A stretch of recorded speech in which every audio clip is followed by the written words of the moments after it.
One thing that really fascinates me about our country is how every one of our Singaporean sons is a man capable of defending our nation, each with his untold story. I enlisted in January 2019. I don't think many of us went into it ready, we just sort of went with it. I was skinny and timid since young, and the idea of soldiering was just intimidating. Yet 3 months in, I passed out of basic training. 8 months in, I earned my chevrons. 11 months in, I became a guardsman. Before we knew it, it was time for goodbyes. As we hung up our uniforms, tucked away were also the stories that we wrote with much pride. We all just sort of got on with our lives. Some went on to work, some went on to further their studies. Others might not care, yet every now and then, we still look back on those days. Warming ourselves one matchstick at a time because it was so cold out in the field in the midst of a storm. Singing our National Day songs because we miss home when we were training overseas. Even with our active days past, regardless of vocation, regardless of service,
People's Association is the lead agency and main planner for One Punggol, bringing together the various government agencies such as Early Childhood Development Agency, Housing and Development Board, Ministry of Health, National Environment Agency and National Library Board.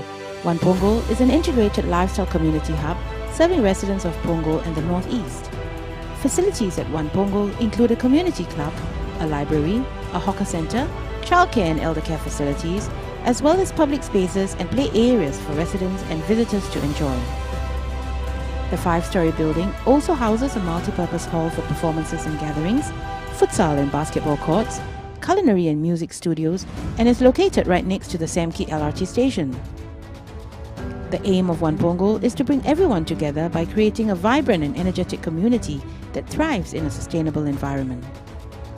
DP Architects, the architect for One Punggol, shared that one of the key design features of One Punggol is its central atrium known as Celebration Square, which connects all 5 stories and stakeholders. The user is at the heart of everything we do at E&E, and the most interesting aspect of this project was One Punggol's drive to bring everyone together. For this project, we deployed technologies such as AV over IP and wireless control, ensuring that the systems are both user-friendly and future-proof. The One Punggol project was in the smack of the COVID-19 pandemic, and due to this, our teams had to navigate work restrictions, manpower challenges, and various supply chain issues. Our years of experience and commitment towards delivering for our clients and to their requirements and deadlines meant that despite these unique challenges, our team was able to successfully complete the project on time. Throughout our 71-year journey, we have been blessed to be part of Singapore's nation-building efforts, having been involved in projects such as the Esplanade Theatres, Singapore Sports Hub, and many others. We are indeed honoured to continue this legacy with One Punggol.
One thing that really fascinates me about our country is how every one of our Singaporean sons is a man capable of defending our nation. Each with his untold story. I enlisted in January 2019. I don't think many of us went into it ready, we just sort of went with it. I was skinny and timid since young, and the idea of soldiering was just intimidating. Yet 3 months in, I passed out basic training. 8 months in, I earned my chevrons. 11 months in, I became a guardsman. Before we knew it, it was time for goodbyes. As we hung up our uniforms, tucked away were also the stories that we wrote with much pride. We all just sort of got on with our lives. Some went on to work, some went on to further their studies. Others might not care, yet every now and then, we still look back on those days.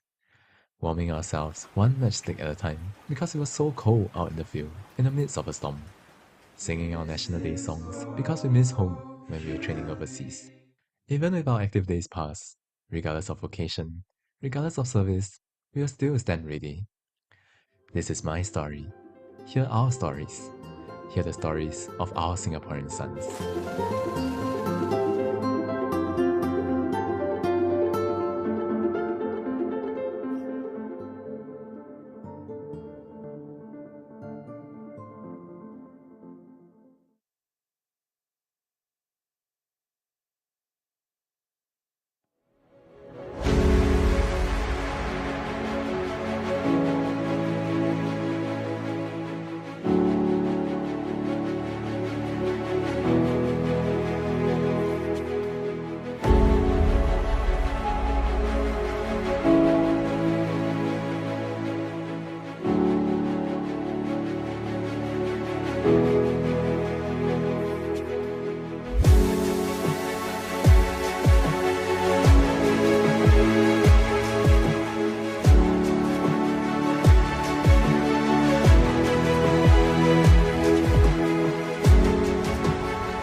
everyone. Asia Esports Festival is back again for 2023. We have the biggest esports celebration here in the heart of Singapore at the Kallang Wave Mall, spanning 3 venues. Get soaked up in festivities with free access activities lined up for everyone. So enjoy what you guys enjoy the activities going on here. We have League of Legends here in this side. We have like a couple different titles, a couple different games going on downstairs. I think in some other spots as well. And we have the cosplay things going on. We have a couple of cosplayers here, and that's always fun to see. I'm Brandon. With me here is Omo. It's been a little while, but we are back again. Brandon's just here for the cosplayers. I'm here for the League of Legends action. I'm here for the League of Legends, man. Okay, great. That's slanderous. That being said, we have seen some pretty cool costumes so far. You know, I think that's always fun to see. Today we have a couple of games lined up for you guys. We have 2 semifinal matches and the finals matches, all best of 3 games. We have 4 teams playing today, right? The first matches being Empire vs Champions and then Team NUS versus Is that really the team name? Yeah. I'm looking forward to that game. Yeah. It's going to be a fun time. Yeah, well, we started off this tournament with about like 15 teams. We're down to the final 4, the 4 best teams here in Singapore. I think some of the players might be coming in from Malaysia as well, so best in Singapore and Malaysia. Yeah, I think the effort to come down, play a couple of games here, always fun to see. And I'm looking forward to see what we have, what they have in store for us. It's been a little while since we got to see some League of Legends being played around. I think the first matchup between Empire and Champions are basically an injection of new talent, and like you said, the Malaysian team coming into Singapore to play. Yeah, I mean, it's been a while since we've seen new talent play. Well, that's pretty much all we have right now. What old talent? I guess Empire is our old talent. Is it Empire? Yeah, Empire. That's the one. I want to look at your list, right? My roster list. Yeah, look at the roster list, right? Like, how is like everyone in there has been playing for like a decade. Which team? Which one? At the bottom. Okay, I'm looking for it. Oh, Team Ha is here. I just realized who's on that roster. That's going to be interesting. Yeah, it's always going to be a fun one. So I guess we know our grand finals already. Do we? That's true. Team Ha does have a tendency to choke. Let's see. I think it'll be... No, that's interesting. I wasn't expecting on like that side of the bracket. I thought this was going to be the more competitive one. I know that I think both sides have a pretty good shot. Yeah. Right? I feel like a lot of experience, obviously, over to like the Malaysian team. But at the same time, you know, you never know, right? You got like some new people coming in. You don't know what to quite expect. A bunch of these guys like top rated on the ladder. Who are Team Empire playing against again? Refresh my memory. Champions. Well, I like that. You know, you're gonna manifest your win and everything. And I do recognize some of the names of the players here on Champions as well. Like you said, high ladder ranked players. Yeah, usually like stacked towards the top of the ladder. You know, a lot of like mechanical skill. I think the question really is like how they're able to execute and play as a team. Yeah, on stage. Yeah. Yeah. So remind me again, Brandon, if you know the information. What's the prize pool for this event? Good question. No, I think it's important to remind our viewers at home. We'll have that answer for you very soon. But of course, competitive pride. That's what we always play for. The Summoner's Code. Yeah, well, that's not relevant to this. This is about winning. I'm pretty sure the Summoner's Code includes like winning. Play to win. Yeah, right. Something along those lines. I'm sure there's like it has some elements of that. Yeah. Yeah. Well, if you see my solo queue teammates, you would understand that not everyone plays to win. They are not adhering to the Summoner's Code. Yeah. Get the ban. Terrible, honestly. Well, yeah, so it's best of 3 like you mentioned, right? 2 semi-final matches, no third place match, and we're straight through to the finals. And that's going to be a best of 3 as well, Brendan. Yeah, another best of 3, and because there is no lower bracket, you only really have one shot. I think like because that a bit of it has allowed some of these teams to get away with being able to go for more risky options. So it's like high risk, high reward. Some teams will value stability a lot more, right? Yeah. Because you don't have the lower bracket to fall back on. So that means that you really have to make sure that you are performing consistently. You can't go for anything too wild. That being said, you know, some of these guys like to go for risky options. Yeah, there's a new patch as well, so let's see how that's going to play into this. I don't know if that's live right now, but it should be live. Yeah, we're playing the live servers. Okay, great. So yeah. We're going to have to wait the delay as well. Classic, yes. We have a 3-minute delay before going into game, but that's just going to give you more time with Brendan's voice, so it's okay. I think that happens regardless. That's true. Well, we get game time extended by 3 minutes. So whatever the game time is, and another 3 minutes. Yeah, true. Yeah. So we get to have like a little glimpse into the past. And refresh my memory here again. Like, which was the last team that's playing here? So Tar, Empire, Champions, and the Team NUS one? Team NUS is the last team playing here. Yeah. I like that. I mean, Team NUS has kind of been a mainstay in like the League of Legends competitions we have in Singapore for a while now. I don't recognize any of the names on this roster, so that's going to be interesting to look out for. I also do like the fact that, oh, you know, like Team NUS, we have old players, they graduate, we're going to get new players in, and you have that whole shuffle going on. It's kind of like AKB48 situation, I guess you could compare that to. It's exciting. I mean, it's nice to see that they're nurturing new young talent, I guess. Unless someone has name change here and I don't. No, I'm recognize pretty it, sure but- these guys are new players, right? Cool, And, yeah. and I think the interesting thing about that as well is like they have like internal structures for like A teams, B teams. Yeah. And so like, you know, if you do well, you get promoted to like A team, and then you compete like with internally, and then like Nice. yeah. So we're playing against the A team here. Or like we're going to watch the A team play. We don't know. I don't know actually. True. You know, it's Upsets possible. happen. Yeah, maybe like, you know, the B team won and then like went through, and I think that's always like a little fun thing to see. Yeah. But I Bullet think speed arrows. Samsung Blue won for a while. Sure. Yeah. Yeah. And I think part of it is also you don't exactly get to pick your teammates, right? Really? Because it's relatively limited, right? The pool that Yeah. you have is relatively limited, right? Versus being able to like find the same 5 players that have been playing the game for like the That's past 10 true, years yeah. with you.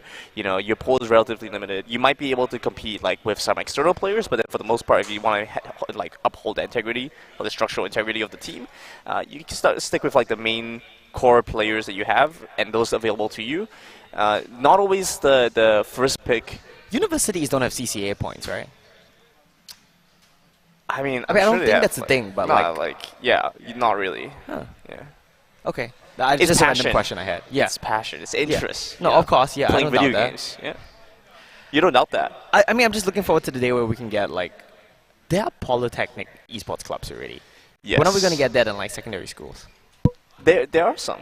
Really? Yeah, there are some. Let's go. Like what's the one called? Like Orchid Park Secondary? Yeah, what do they have?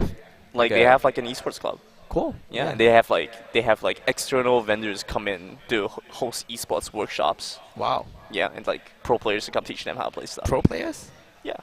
From Singapore? Yeah. Cool. I know where I'm sending my kids. Maybe at that point, you know, like it becomes more mainstream. What do you mean by that point? How old do you think I am, Grandin? I'm not far off. Let's see. I'm like 35. Oh yeah. Well, are regardless- you like a decade of birthday presents? We're not here to like analyze my personal life and my family building choices. We're here to talk about League of Legends. Okay, talk and- to me about League of Legends. Well, I know Spear of Shojin is really good now. That just got buffed. It's a big stat stick now. I love the. What? Talk to me about League of Legends. Oh yeah, you know, Spears Shojin. Yeah, it's a big thing now. Like I was watching some games get played yesterday, and it's all the melee bruisers. They're buying Shojin. I know like it's really popular on several champions right now. There's like a trendy build on Jarvan where you go God Drinker, Shojin, Frozen Heart. You have a ton of CDR. You're like flag and dragging constantly. Jax is gonna love that. Who else is gonna build that? Well, I don't know. We'll see. Maybe a resurgence in melee bruisers here today. Other than that, the meta is kind of figured out at this point. We've seen Yeah. this patch for quite a while now. We're probably going to go into Worlds with this patch as well. So yeah, not much is gonna change, I would assume, or Yeah. at least no drastic changes. I think it was I was looking back and like LCK finals or something. Yeah. Right. And it's been like was a while since I was watching actively watching like pro esports. Yeah. League of Legends esports. Oh yeah. I saw the patch and I was like, wow, this is the same thing since the last time I was watching. Yeah. You're gonna see a lot of Kai'Sa. Well, maybe less Kai'Sa. She got nerfed. You're gonna see Xayah. You're gonna see Zeri. You banned 3 champs on both sides. Yeah. First pick Tristana. Yeah, Tristana, Azir. We saw a bit of Cocky as a reply to the Azir as well, so that's gonna be fun. Cocky Azir meta going to Worlds. Yeah, I'm interested to see your take on the meta, Greg. My take on the meta. Yeah. I mean, I feel like it's again, it's been basically the same thing that we've seen for the longest time, right? Yeah. So I feel like there's a lot of jungle priority. You know, you pick a lot of champions that are easy to execute in the jungle, and then you play around having this really strong wave through it that you get to always draft mid for some reason. So you say all this, but you're still playing Vayne in my lobbies. What's the reason for that? Well, you know, I'm just better. Okay, yeah, Yeah. just a skill issue then. It's a skill Let's issue. See. I mean, I don't expect the teams here today to like strictly adhere to the meta. A lot of the times, like these more community tournaments, the players tend to favor pocket picks they're more comfortable around. And speaking of picks, we're gonna go right into draft. Yeah, I got to take a look at what they have. Like you said, there's a chance that we move away from that, especially within these like community tournaments. There's a lot more emphasis on like high skill cap champions, right? Stuff like Fiora, stuff like Jax does a lot better. They're able to run into a lot of these matchups pretty interestingly. So you did mention this is going to be Team NUS on the red team, right? No, not yet. This is supposed to be Empire versus Champions. Oh yeah, Empire versus Champions. Sorry, I got it wrong. So later on, it's Ha versus NUS. So Empire is going to be on blue. Champions is going to be on red. You won't be able to see the player names of the players on Champions just yet, but when we go into game, that one will be sorted out. Bans right now seem to be what we expected. Very targeted. You get the Tryndamere targeted at Shine on Empire. You get a Pantheon ban targeted at... I'm not sure who's the support on Champions, but that's definitely a very targeted ban as well. Not something you typically see in meta. Zeri though, that is a very common ban, and you just want to get rid of the champion. She's just so strong, so annoying. Right now, you pair her with Enchanters.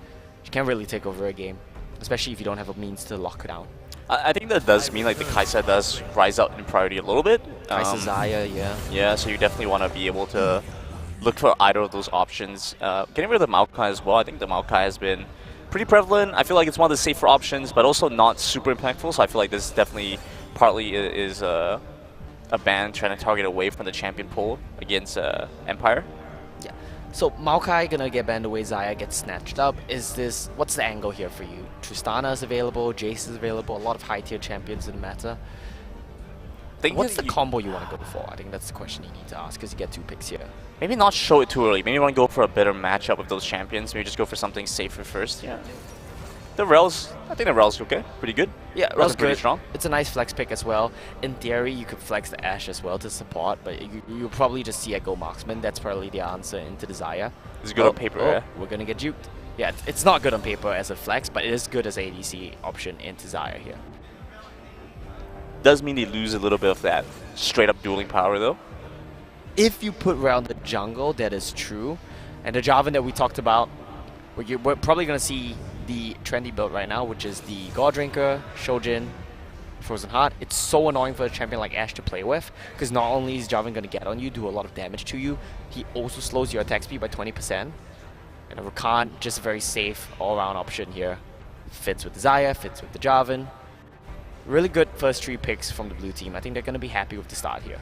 I think Radiant Virtue has been doing pretty well. For who? I think in general, like you could look at like with the Rakan, with the Rel, it could be a possibility. Even Shroud has been very popular for these tanky supports, so we're probably going to see the Rel build that. Radiant Virtue is an option, but I like Even Shroud, and it just increases damage by so much. And because we see the Nilly get shown on 3rd pick here, it's not going to be a flex route anymore. You know where everything is going. Both teams have shown the same options here. Absolutely livid. I do like the fact as well that when you play against Shine, you're picking red, right? Because you don't want to give him last pick top lane, and you already ban away his Tryndamere, which is such an annoying champion to deal with as well. So what's going to be your option here for your solo lane stand on the side of the red team? Moving to Yone. Just very targeted bans, right? Like Yone, Vlad, these are not champs you always see, or like you'll see in pro games. But you're just getting rid of what people like to play. But even then, it's starting to show a little bit of that top pool. Yeah. Not that many things you can really do to remove away from the champion pool available there. Yeah, I think you should ban away at Jace. Jace on 4P here looks pretty good for the red side. But then you kind of do face the issue where Jarvan gets in your backline and he's just like so annoying for Jace Ashe. But I think it's just a strong comp. If you can get a lead with... yeah, well, that's going to ban away. I feel like they need some kind of disengage here. On the red team? Yeah. I mean, they have ways to get in, right? They have like the Rel, you have the Ashe Arrow, you know, ways to start the fight. But, you know, if things start to go sour, they get into that back line, they don't have many ways to get away. I don't know how playable Gragas top is right now, but that's pretty good into Shine's champion pool, Shine's remaining champion pool. But if Set gets locked in here, that's just going to be a top lane Set, which I don't like, because, like, why are you blind picking Set? Or, like, why are you picking Set at all?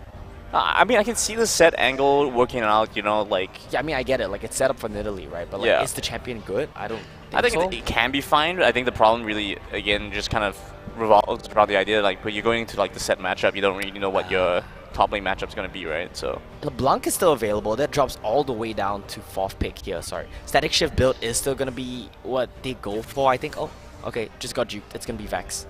I think Vex can cancel Rails Engage, so that's pretty nice. But then you leave up the Aatrox, so... So many things are left up. Aatrox, Jax, you've got options available right now. These are all very strong picks. I said like Jax, one of his favorite items, the Shojin just got buffed as well. And it just feels to me like you're banning Tryndamere, you're banning Vlad, and you end up giving Jax with no good answer anyway. You give Aatrox with no good answer anyway. These are just like strong meta picks. I mean, it still feels like the red side has like a very playable team, right? Like it is playable. It's still very playable. I think champions have something going for them, but it's not as straightforward or as easy to execute, I think, as just having like the Jarvan engage. No, look, I was liking it up until the set. The gameplay here could be alright. Again, still no easy way to deal with like the That's good. With the Jarvan and the Rakan trying to just dive your backline. That's good. I like that. I like the Rumble. Well, they can't really dive your backline as easily right now, right? Because the set is kind of like the answer to that. You dive in, the set's going to powerbomb you out. And I do like the Rumble as a lane matchup answer to the Aatrox as well. You do very, very well lane against Aatrox. You have the option to take Ignite as well, which is just like all things you really want to do against Aatrox. So this is a good matchup. This is a good pick. Kind of saves the draft for me, if you ask me. So just quickly recapping here. Yeah. I think this is interesting. Okay, so showing with the Rel early on, they go for the Nidalee, the jungle instead, and pretty fast clear, but not as easy and straightforward to try and engage and try and start a fight, but they have quite a bit of crowd control with the set. I think that the difficulty is going to be with like the Rumble up in the top side. No way to really hold on the Aatrox. It's going to be quite slippery, and so I think if the Jarvan is able to find that window there to really start punishing the top side, the Rumble could fall really far behind. Yeah, they're very big gank options for the Jarvan, but I think the way you want to see this team comp play on the red side is you want to see them play around top side. My only concern is I don't know if Set can outpush a Vex. I have no idea how the mid matchup is going to go. So that one's a big question mark for me. But other than that, you want to see Rumble pushing top lane, controlling top lane. And you want to see Nidalee using that pressure to then control the top side jungle. And then if you have that whole dynamic going on, it's very easy for Rumble to keep pressuring the lane. But then Aatrox buys Hex Drinker, gets some MR, you know, it's a whole thing. That's my analysis, it's a whole thing. Yeah, sounds about right, you know? And I feel like with a lot of the damage coming in, it is largely magic damage, right? So you beyond like the true damage from the set, which you can't really like account for anyway, and then like the Ashe physical damage. And it's not going to be that much damage, right? Unless like they really go for like a full attack speed Ashe build, you get a lot of time to auto attack.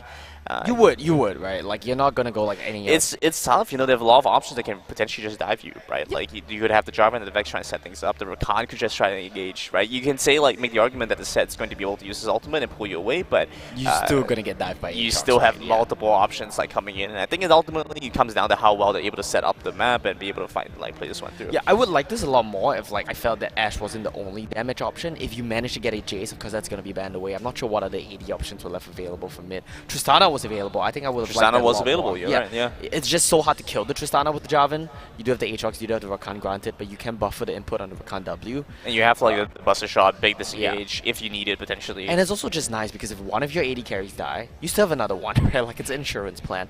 But they went for the set instead. They're just going to be set up for Nidalee, so we're going to expect a lot coming out of Nidalee. The burden to carry is on Nidalee here. And we are playing on the live server, so we have a couple of minutes before we have to get into game. I think it's been a little past a minute at this point. More than that, we've been talking for a while now. Have we? It always feels that way. It always Time feels flies like when I talk to you. Oh wow. We could do this all day. You want to start a podcast? You want to start a podcast? No, I definitely don't. I was just memeing. But well, we need a gimmick. No, please. It's just a joke. I feel like that's like this phase in every man's life. In every man's life, it's like he asks his friends, like, "Hey guys, should we start a podcast?" Okay, no, I won't talk about that anymore. Let's change the topic. Let's go back to the game. I was like going to go on a whole tangent, but that's not what we're here for. So we're here to watch the game. So just based on the draft, which one do you like more, Brendan?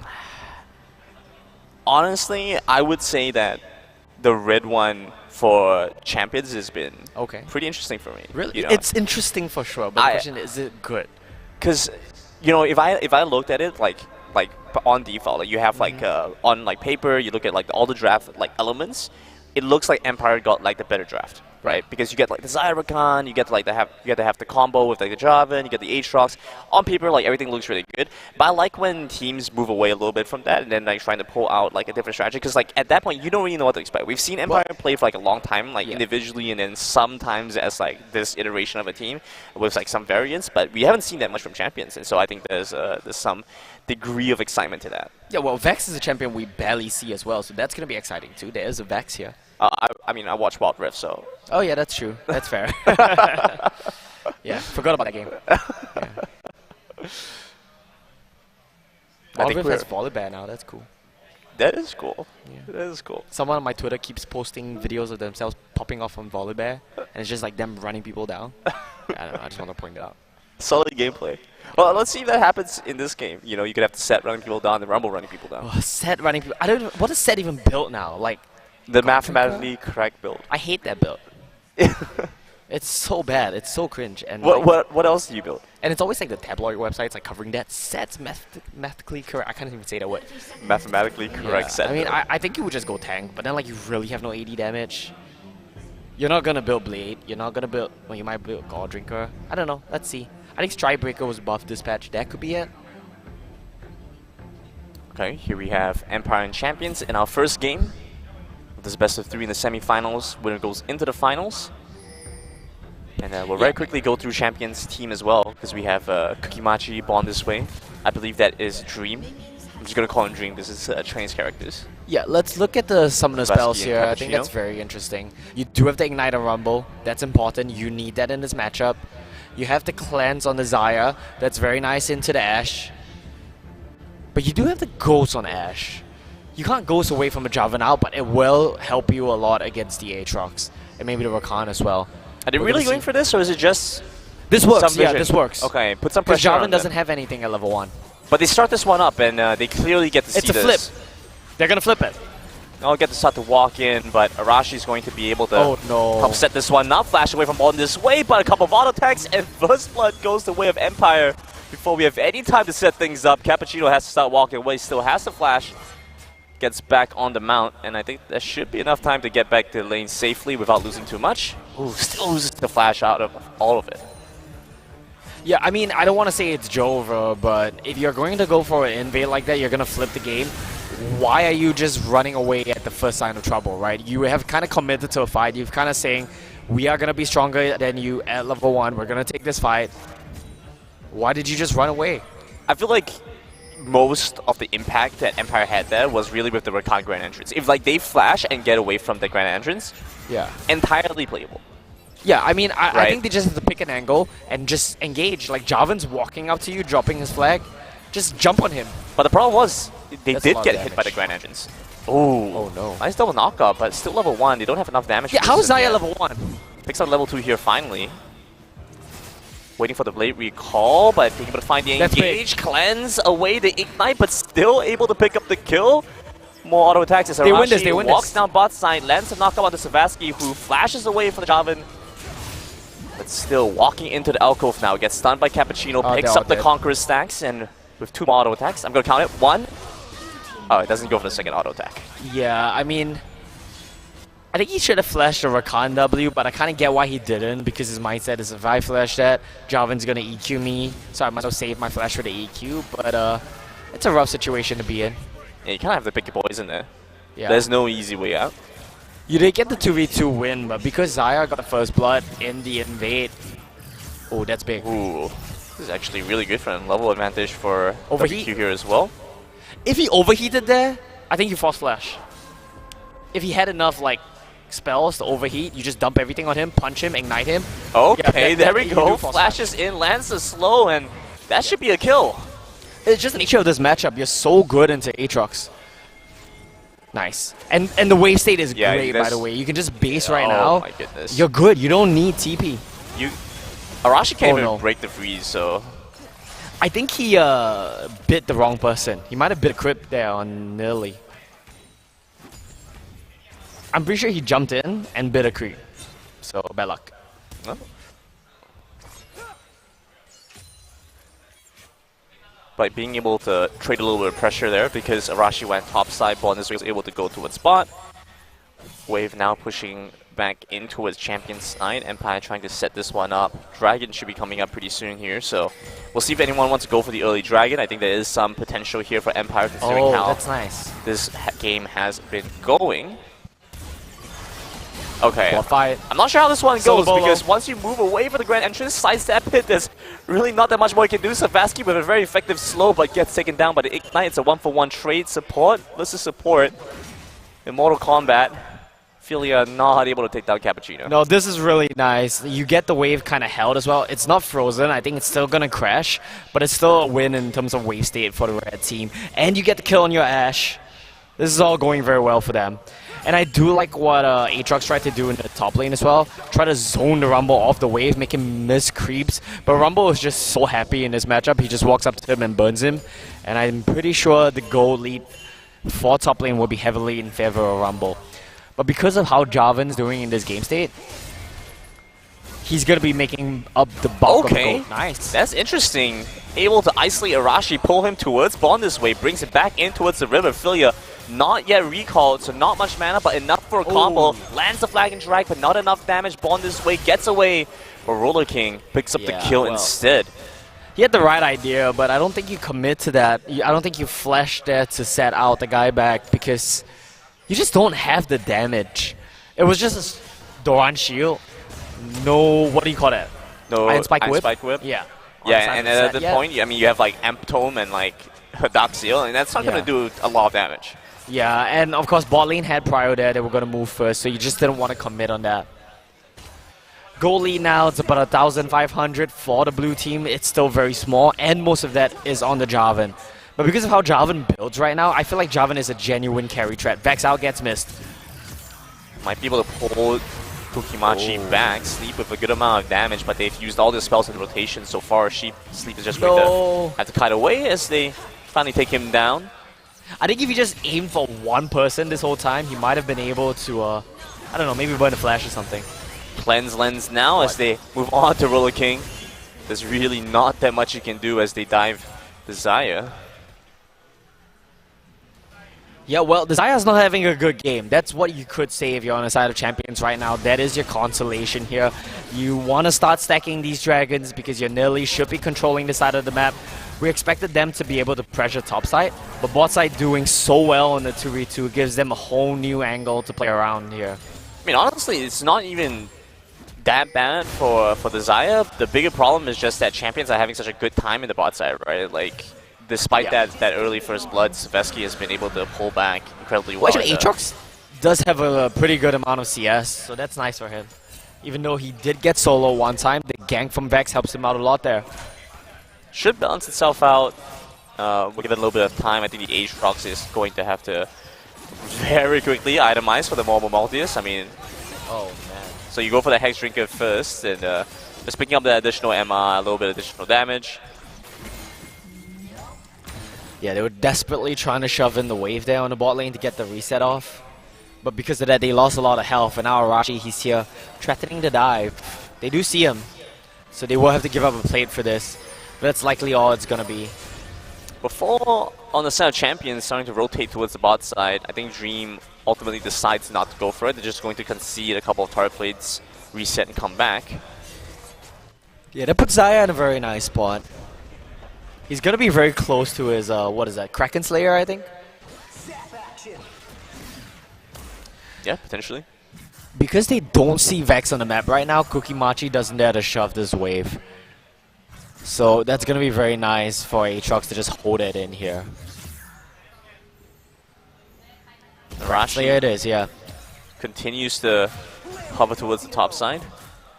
They're trying to find this potential angle. I mean, they lost the dragon, so would make sense to try and go for the Rift Herald here. Yeah, they're going to start this off, but I don't know if this is a fight you want to take. Rumble is very strong right now. Set is on a base though, so this timing is a little rough here. Nilly will scout this out. I think they had some information. They know what's going on. With Kukimachi walking down, Bond this way is going to let's rotate over as well. The Vex should be able to help cut this one off. Arrow comes in. Cappuccino is actually walking over in a very early support room. Oh, it okay, hits! lands the arrow, able to find the stun, and with this, they're trying to go on to Bond this way instead. Lands the Cataclysm and pulls Kukimachi back in. 3 on the side of Champions, fighting against WQ. Pulls back, Philia lands a charm, and now it's a 2 versus 2, but a little bit stronger here potentially with Dream.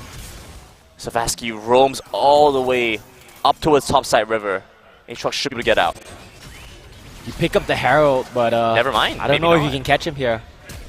Flashing in, gets the volley, gets the slow, kites perfectly, holds distance. Cappuccino walks in through turret, so there's nowhere to run. You lose so many turret plates though. Well, I say that, but it's just 2 turret plates on the bot lane right now. You're gonna get Ash to get some in the top lane. Aatrox can CP back, and I don't think they have the health to try to threaten a dive here. Through all that, Arashi did get the Rift Herald. Yeah. Oh, he didn't pick it up. He did. Oh wait, how did Arashi get a Rift Herald? Arashi did get the Rift Herald, How? which is amazing, I have to add. You know, they say that like every clutch is built off of someone else's mistake, and I just feel like Bondisway had to have made a mistake there. He had the smite, the eye was open, Arashi was stunned. There's no world in which he should have gotten the Rift Herald. But well, that's gonna be bot lane turret dropping. Xayah basically picks up an entire 5 plates here. Oh, basically, I think she actually does. Well, he shares the last 2 with Aatrox, so That's not a big deal. it is a big deal. Every time I play bot lane, I always tell my support to go away when I'm... And you saw, right? Like, that's what Philia was doing. Like, he was staying out of the plate range. I mean, a big part of it is that Philia has just been trying to match the timing and the roams coming through from the Champions bot lane, right? I think Savasky and Cappuccino have been doing a great job moving around the map, really putting the pressure on Empire. Arashi spends so much time towards the top side trying to make sure that there's space for Aatrox to play. Yeah. Not just Arashi, Sleep as well on this Vex had made a trip up there already. Sure, but I feel like it's just like the Vex versus Set matchup, right? Like, if you're not roaming as Vex versus Set. Yeah, both of these guys are just trying to roam. It's not about the 1v1. Arashi though. Cataclysm, no flash, Equalizer comes through, Flag and Drag lands and goes all the way to the back line onto Bondisway, who's starting to walk away. Enchanted Crystal Arrow used immediately as the fight started, so starts to arrive as it ends. Nothing that Lee can do as well. She was there, but what can you really do against a Jarvan that's this far ahead of you? Yeah, still haven't had the time to pick up a significant item. Hands on the Cappuccino, and another kill happening here. It's a little bit surprising. They flash in, no flash for Savasky, and so they are able to dive this. Couple of auto attacks and the double kill for Ruler King. Another plate. 6 plates. Yeah, 6 plates. Shed half of those, but still 6 plates total, and that's gonna be Dragon, started off by the blue team. There is no way Savasky gets here in time, so there goes the hope of Dragon stacking for Team Champions.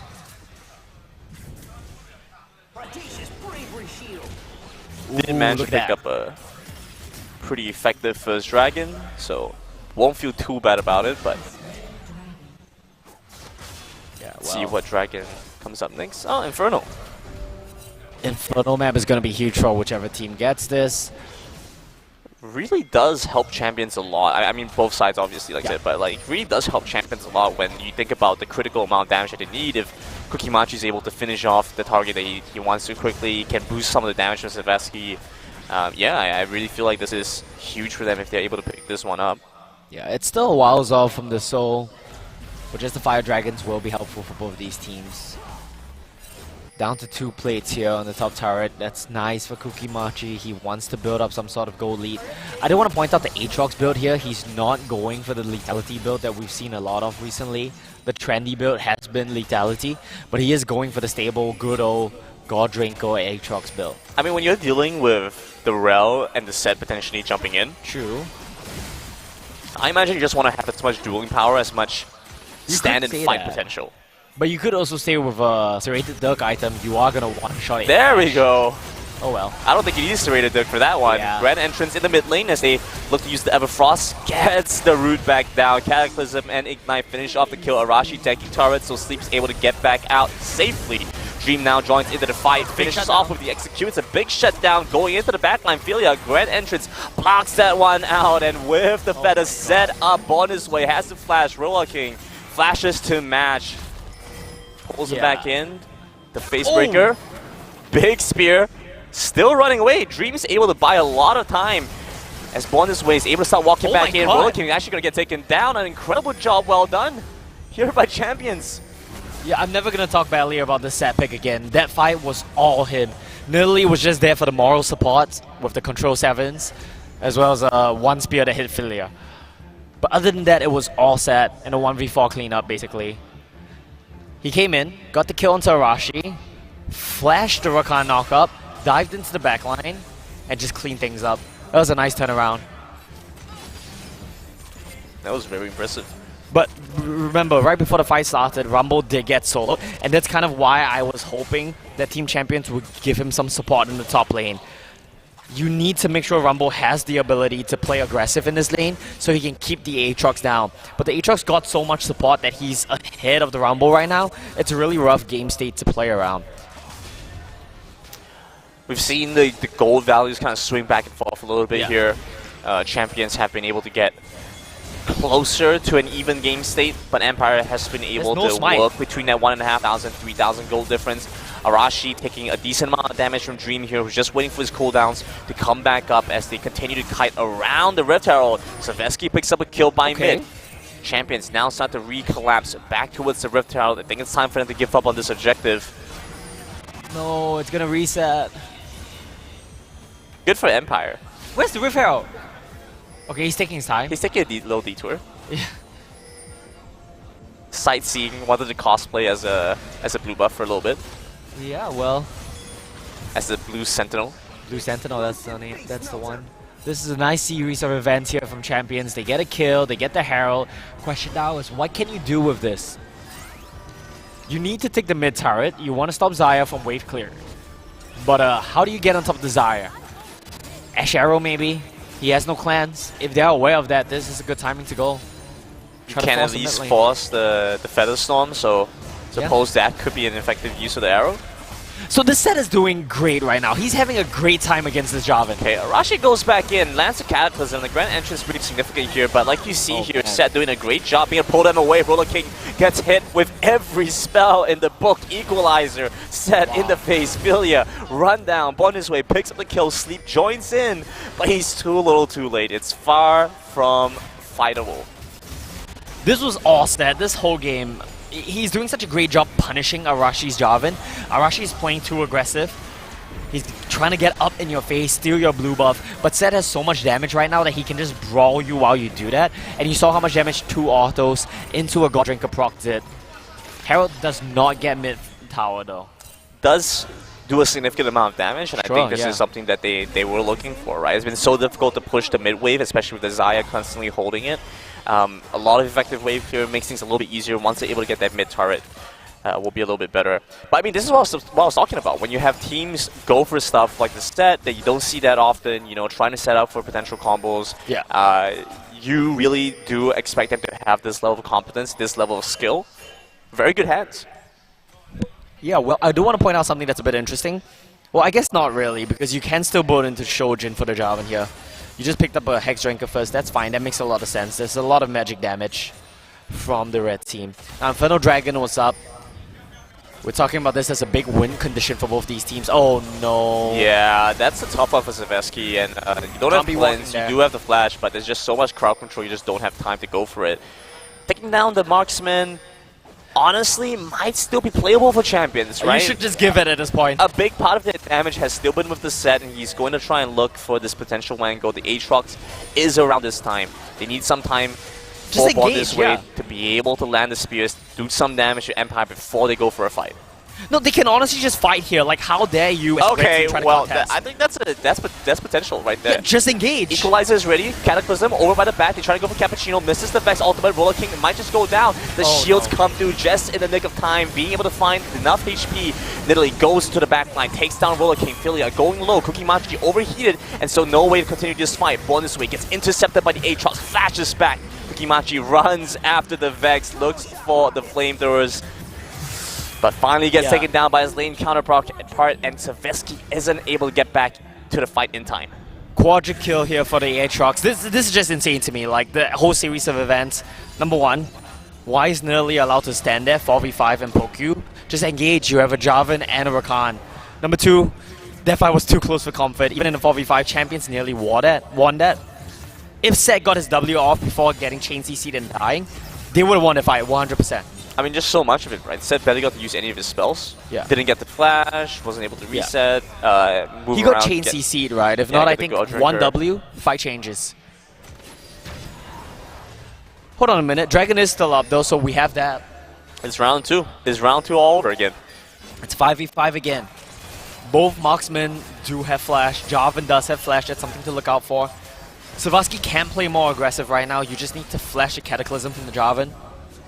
But that fight, I will say that Empire didn't actually have a lot of the spells, a lot of the critical spells that they wanted. Stuff like Flash, being able to jump in quickly. Is this a Yeah, Baron trade? They can do this. I think champions... No, leave someone on the Dragon. Okay. Leave someone on the Dragon to do it. Sleep's gonna recall, try and TP back in, and the Crystero lands on Rolo King, pops the cleanse immediately as he starts to run in. Still 5,000 HP left on this. Fidel over by the back, lands the charm, but it's a little bit early. Arashi leaves the pit. They're gonna take down the Nidalee as quickly as they can. Sleep gets pulled back in, Equalizer comes through. They jump into the back. Dream still looking for that first kill onto the H. Kukimachi starts to kite away. Savaski doing a good job being able to stay out of range of the enemy. But finally, they start to collapse, play into the team fight power on the side of Champions, on the side of Empire, and this is what happens. No one on the red team has Grievous Wounds, right? Yeah. No one there has Grievous Wounds, right? Hey, Cappuccino does. Does he? That's Bramble Vest? That's a Bramble Vest. You know Atrix just has to not auto-attack you? Hey. Yeah. If Atrix just doesn't auto you, your Bramble just doesn't proc. Look, why is it... So what's the Grievous Wounds? Why is it conditional now? You asked if they had Grievous Wounds. I said yes. I think the Aatrox healed his entire health bar in that team fight. And I just really don't like Nidalee just like running into the Dragon as well. But we've kind of reached a point where Nidalee is just a useless champion. So, bad luck. I think the play there is you don't play for the Baron, you play for the Dragon as champions, right? You just try to stop the Baron. You leave someone to do the Dragon, maybe Ashe or Nidalee, I don't know, it doesn't matter. And then you just send the other 4 members to try to stop them from doing Baron. I mean, it just feels like this such a better case. I don't think he dies. Ignite here, potentially they could pick up a kill. They're just going to have to kite this one. He does manage to heal up a decent bit with the Gold Drinker, but look at how tanky he is. And still being able to force away multiple ultimates from champions. That's Cappuccino's ultimate, that's Saveski's ultimate, before they finally take him down. Yeah, I mean, you look back to his like champions composition, I still feel like there's some potential there. And you know, had it been maybe the 3rd Dragon, they could have potentially stuck on it, right? If they were going for the 3rd Dragon, they knew like, okay, we could give up the Baron, give up some space, go for the Dragon Soul right after. Yeah. But because it was only the 2nd Dragon, I felt like they just didn't value it as much, wanted to potentially fight for the Baron and go for that coin flip. Honestly, I think we're kind of overthinking it as well. I'm pretty sure they just saw Empire start Baron and panicked. I think it really just came down to that. But I feel like it goes a little bit beyond panicking though. Yeah. You know, like this does feel like there was a decision there to be made. Obviously, you know, the gut reaction is to try to respond to it. Yeah. Well, I think it's reached a point of the game where they have a serious problem, right? Like, we can't kill this Aatrox anymore. We have too much engage on the blue team, so Ashe is just gonna die every single fight.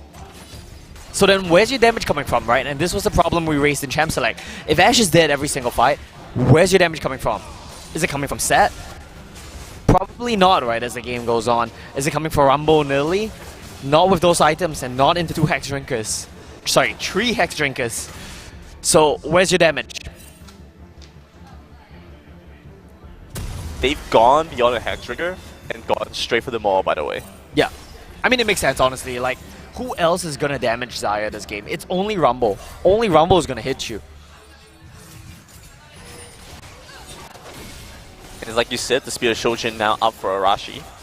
So, an even easier time being able to consistently use the spells on quick rotation.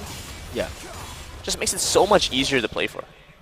Did Vex have to go for an early Zhonya's here? I'm not sure about that one. I was thinking like, okay, if Vex is the solo engage or if Vex has the burden to be the main engage, I get it. But you're following a Jarvan in, you're following a Rakan in more often than not, so probably don't need that Zhonya's, could just go more damage, but it's fine either way. Still no Grievous Wounds except for 2 Bramble Vests, by the way.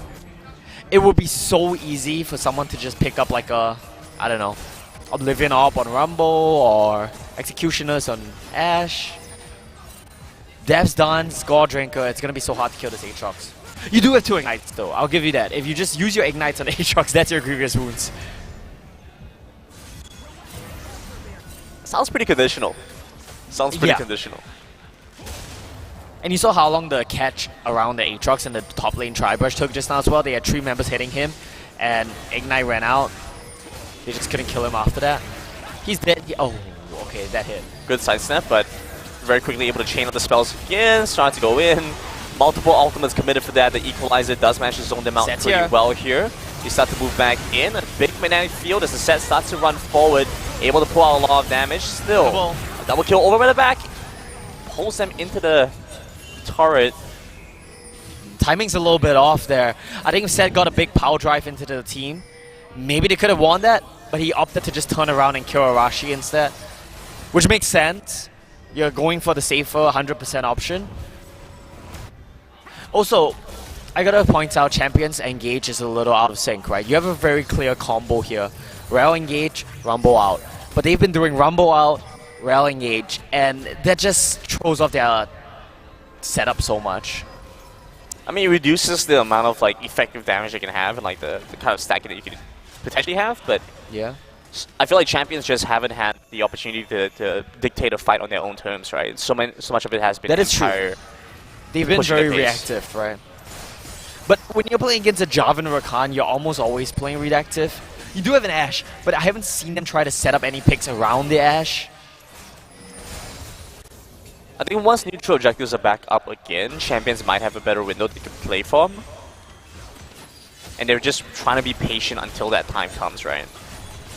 Yeah, well, Engage might be coming in here. Not quite. I want to look at Arashi's items, yeah, but we're getting ready for a team fight right now. Here we go. They move on to Arashi and Enchanted Crystal Arrow. Lands. Does manage to land the grand entrance over by the side. Still waiting for the move into the back line. Savesky takes a good amount of damage. This is exactly what we were worried about. Over by the side, Aatrox picks up that first kill. Goes into the World Ender.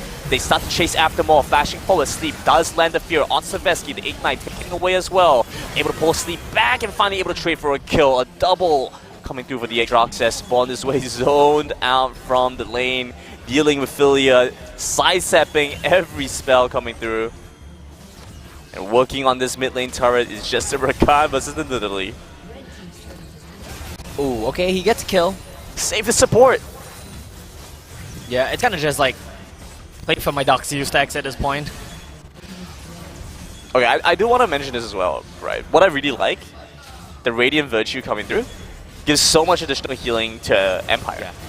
You know, Radiant Virtue is nice. Champions has had a hard time getting through all the healing from Empire organically already, and now you add in the Radiant Virtue, people just don't die. Yeah, they definitely don't. This is gonna be the 3rd dragon here for Empire as well, and this whole series of events, it started off looking pretty good for Champions, but Arashi, that's why I wanted to look at his items, right? He has the Shojin already. That reduces your cooldown so much. I think he had a Glacial Shroud at last fight as well. You might have sold that to buy the Warden's Mill. Would have thought. I don't think you can get anything here, though. Yeah, no. Maybe you want to try and play for something here. Sleeps over by the side. Volley doesn't land onto either target. Champions start to see Empire collapse in on both sides. They go on to Savesky once again, who doesn't have a flash, doesn't have a way to get out. They move onto the rail. Cappuccino off by the side. Roller Kick taking a good amount of damage. Dream once again, the carry that they need so desperately. All damage. Relying on this set to get chased into the jungle of Empire. Playing for this position is going to be difficult as they have to navigate not just the enemy, but the enemy's territory as well. Enough crowd control lands, they're finally able to take down Dream. Born this way, once again, the lone survivor. Yeah, well, lone survivor, running away, not gonna be able to get back to this Baron. It's looking like lights out here for Team Champions. Baron's gonna get picked up. I see no way for them to deal with this. I'm pretty sure this is gonna be the Frozen Heart on the back from Jarvan as well. He has like, what is that? I'm trying to find out what his ability haste is right now. Probably like 90, 80, which puts you around like 45%, 50% CDR. Okay, let me take a look. 58. Ability haste? 58 ability haste. Okay, wait for him to pick up his Frozen Heart. Does he get it here? Just trying to do math at this point because this game's so over. But math has never been your strong You see, he's trying to farm for it, okay? He's trying to get it. It's never been your strong suit anyway. So. Yeah, that's why I'm trying to challenge myself here. New skill Does he sets. still not have enough? How much gold does he have? Picked up they have nothing else to fight for right now. It doesn't show accurately how much ability haste he has. Because the Because ability Shojin is haste the on hit, the, right? Yeah, it doesn't it's calculate into augmented. your... Yeah, okay, but Cookie that's Machi's not- dead. Yeah, we don't even have to talk about that one. On Flag and Drag, he probably has like 90 ability haste once the Frozen Heart's complete. Well, we'll find out. Yeah, we'll do the math later. Once again, onto the Ash, and there's play. just really not much to be said here. It's a standard textbook fight in the mid lane, engage from the Jarvan, follow up by the Rakan, and a triple kill for the ADC, who just gets to do damage, just auto attack. Yeah, I mean, things were looking, I wouldn't say good, but things were looking salvageable at points in this game. But once that last Baron team fight went down, it was all lights out. Too many of these fights, Aatrox stayed alive for too long. Well, if there's any champion that has a hope of holding this game back together, Oh it is going to be the Seth, who's been able to finish off the Xayah, but with 10 seconds left on the Rumble, I'm not sure that's enough time. They work on that second turret. Rumble is going to come back alive, but with 4 people, they're taking down the Nexus so quickly. Baron powered, minions coming through, and Empire pick up game number 1 of the series against Champions. It looked, I wouldn't say good, I wouldn't say close, but I would say there were points in this game where it looked like they could come back. The beginnings of the comeback were there. I would say it looked good. Yeah, but it wasn't able to chain those events together. Like, those events were isolated events rather than like a consolidated comeback attempt. Sure. So, good try, but a lot of that did come down to the set as well, which is like the pick that I didn't like personally. Just goes to show what I know, right? I mean, you could never know, right? These kind of things, It was you know, pop-off. they have a game plan in mind. You don't know what kind of strategies they have. You know, if you did, they would actually listen to you. Yeah, that's true. But too bad I'm an unranked player. It's just bad luck. Currently. Allegedly. Allegedly. Well, that was a good showing from Champions. The level 1 fight, I think we have to talk about that one a little bit. I feel like that one kind of changed the tempo of the game entirely. Nidalee should be outpacing Jarvan.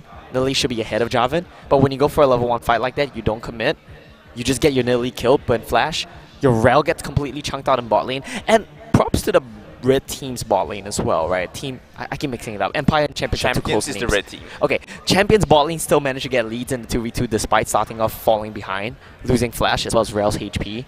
I feel like if Nidalee was a hit from the start of the game, the game might have gone completely differently given what we saw in the team fights, right? It's just one of those games I think you can kind of just chalk it up to, okay, we messed up level 1, guys. Let's not beat ourselves up too much.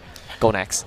I mean, it feels interesting because part of it is you don't necessarily have to get ahead level 1, but it's more so if you're able to set the Jarvan behind a little bit, slow him down a little bit, right? And so that was the strange part for me. Even if you don't fight level 1, Nidalee should out-tempo Jarvan by quite a lot. Yeah. It's just that threw off the entire dynamic of the jungle matchup. Like, just walking down into the... So that's why I was a little bit surprised by it. You know, there is the potential to try and fight for that. But you flip the game, right? But you do flip the game, and so they were willing to commit for that. And I was expecting them to walk in, get some vision, maybe try and trade cancer a little bit, you know, and the Jarvan, seeing the state of it, probably just walks up towards the top side, grabs like the red buff instead, you know, and plays for like the Aatrox Rumble matchup. So that was a little bit surprising. I will give big credit over to the Aatrox as well for being able to come up ahead in that matchup against Cookie. Yeah, that's true. I mean, Cookie did get the solo bolo, right? That's the nature of the matchup. That's how it should be played. And of course, Aatrox got a ton of support from his team, which is props to them. That's what you should be doing as well. It's just that Rumble was kind of left on an island, which I kind of get because his whole team was falling apart. Well, I say that actually, but not really. Bot lane was doing okay. Yeah, but bot lane was attracting a lot of the attention from the junglers. And because of that, Cookie didn't really get the pressure he needed on the map. And I think Nidalee couldn't pressure as well because falling behind level 1. I feel like so much of it was actually fighting around the objectives. Yeah. And, you know, yes, it was a problem that the Nidalee wasn't ahead and wasn't able to apply pressure as much as they should be. Yeah. But honestly, so much of it just came down to stuff like, you know, that Dragon versus Baron flip, you know, that one was a big one. That was a good call. Fighting around Rift Herald where they frankly shouldn't have lost that Rift Herald to Arashi, right? Arashi shouldn't be able to pick that up. one was You know, weird. it's like stuff like that I felt like, you know, if was 10%, 15% marginally better, they would have had a very different game. But I mean, all said and done is it's only the first game. Yeah, and this is what I mean by saying, like, there were points where it looked like they could come back, but this wasn't a consolidated comeback attempt. It was punctuated by these little mistakes that just, poked a hole in their balloon. Sure. Yeah, well, that's it for me. Okay, very cool. I think we have time for a little break before we go into the second game, and then we have the second, and then maybe the third, and then we have the whole series going on. Well, How we have fun is 3 that? series here today. Let's see how this one goes. I mean, it could be a 1-1 after this if the draft goes a bit different, if the game goes a bit different. It's close enough for that to happen. Yeah, Excited to see. I feel like both sides had a pretty good chance. Yeah. Both blue and red get the draft pretty substantial pickups. So Yeah. we'll see what they have in store for us. But yeah, if we have time, we'll go for a quick little break, and then we'll be right back. We will soon. I think so, Yeah, at least. well. Chad doesn't want to say goodbye to us, so. Oh, I think it might be maybe only between the series. You're right, we only go on a break between the series. We have one more game coming up very soon. Okay, so we get a little bit more time to just chill. Completely forgot about that one. Start a podcast. Yeah, well, What's what do you here? want to talk about today? On a podcast? Just on this stream? I'll only do it if it's on a podcast. Well, then we won't have anything to talk about then. I guess we're going to go back to talking about the game, right? I think Jarvan's the tier 1 champion again. I'm just trying to think, are there any really bad jungle matchups for the Jarvan? Nilly should be one of those, right? But in the meta right now, are there any really bad matchups for Jarvan? It feels like one of those podcasts where you just list off a bunch of things. Yeah, well, that's all podcasts. Kha'Zix, but no one really plays Kha'Zix anymore. What are really bad matchups for Jarvan? Good. Then? Really bad matchups for Jarvan. Yeah, I mean, I know it's there's a couple, but what's in the meta that's a bad matchup for Jarvan? What's in the meta is a bad matchup for Jarvan. What are the meta junglers? These are the philosophical questions of the time. I'm just trying to figure it out right now, but I'm drawing a blank on jungle picks. Oh yeah, Poppy! Poppy's a meta pick that does well into Jarvan. Is it really? Yeah. Meta... It's meta. Unless it got nerfed in this patch, it's top tier. Oh. Or it's annoying as hell at least. Yeah, I mean, I know it's annoying, but Yeah. it isn't played that much. I mean, it's played every once in a while. It's not played that much, is it? It's played quite a bit. People even flex at the top lane, which I don't really like, but people flex at the top lane as well. I think we saw that in LEC and one time in a eastern region, but I don't remember. LCK maybe one time. Yeah, but I don't like Poppy. It's just so annoying. But it does well into Jarvan. You don't like Poppy because it's annoying, or you don't Because like it's annoying. Yeah, it's just so annoying. Champion. So it's personally offended. It's just let me have fun, let me dash. And it takes no skill as well. At least Casio W, you have to position it somewhere. Poppy just stands there, presses W, and it's oh, you can't dash. I mean, we played the Poppy Alistar combo in Arena. We did. Yeah. Maokai was a good one though. The Maokai combo was fun. Arena is such a good game mode. Let's talk about that. Can we have an Arena tournament? I would watch that. I'm sure there's a way to make it happen. Yeah, and it's so quick as well that you could probably have multiple rounds. You could run it as a qualifier. The format you could run is a TFT format. And then just have players play multiple rounds and see how many points they get. That would be fun. That would be cool. Sure. Yeah. Look out for Gamenism's upcoming 2v2 Arena tournament. Everyone's gonna sign up soon. Everyone's gonna spam the same OP combos every time. That's true. Should you do bans? Nah, just let them play OP. It's a tournament, right? They do, but it has bans by default. Oh yeah, that's true. Then that's fine. Yeah. Right. So it already has bans by default. So I guess it's just a question of how many OP things you let through. Yeah. Anyway, look out for that one. Sign-ups will be on Instagram.com/Gamenism. Spelling's on the screen when we go in game. Just look out for that. I'm just gonna redirect them all to you. I don't have an Instagram. My Instagram's private. So is mine. Oh shit. Hold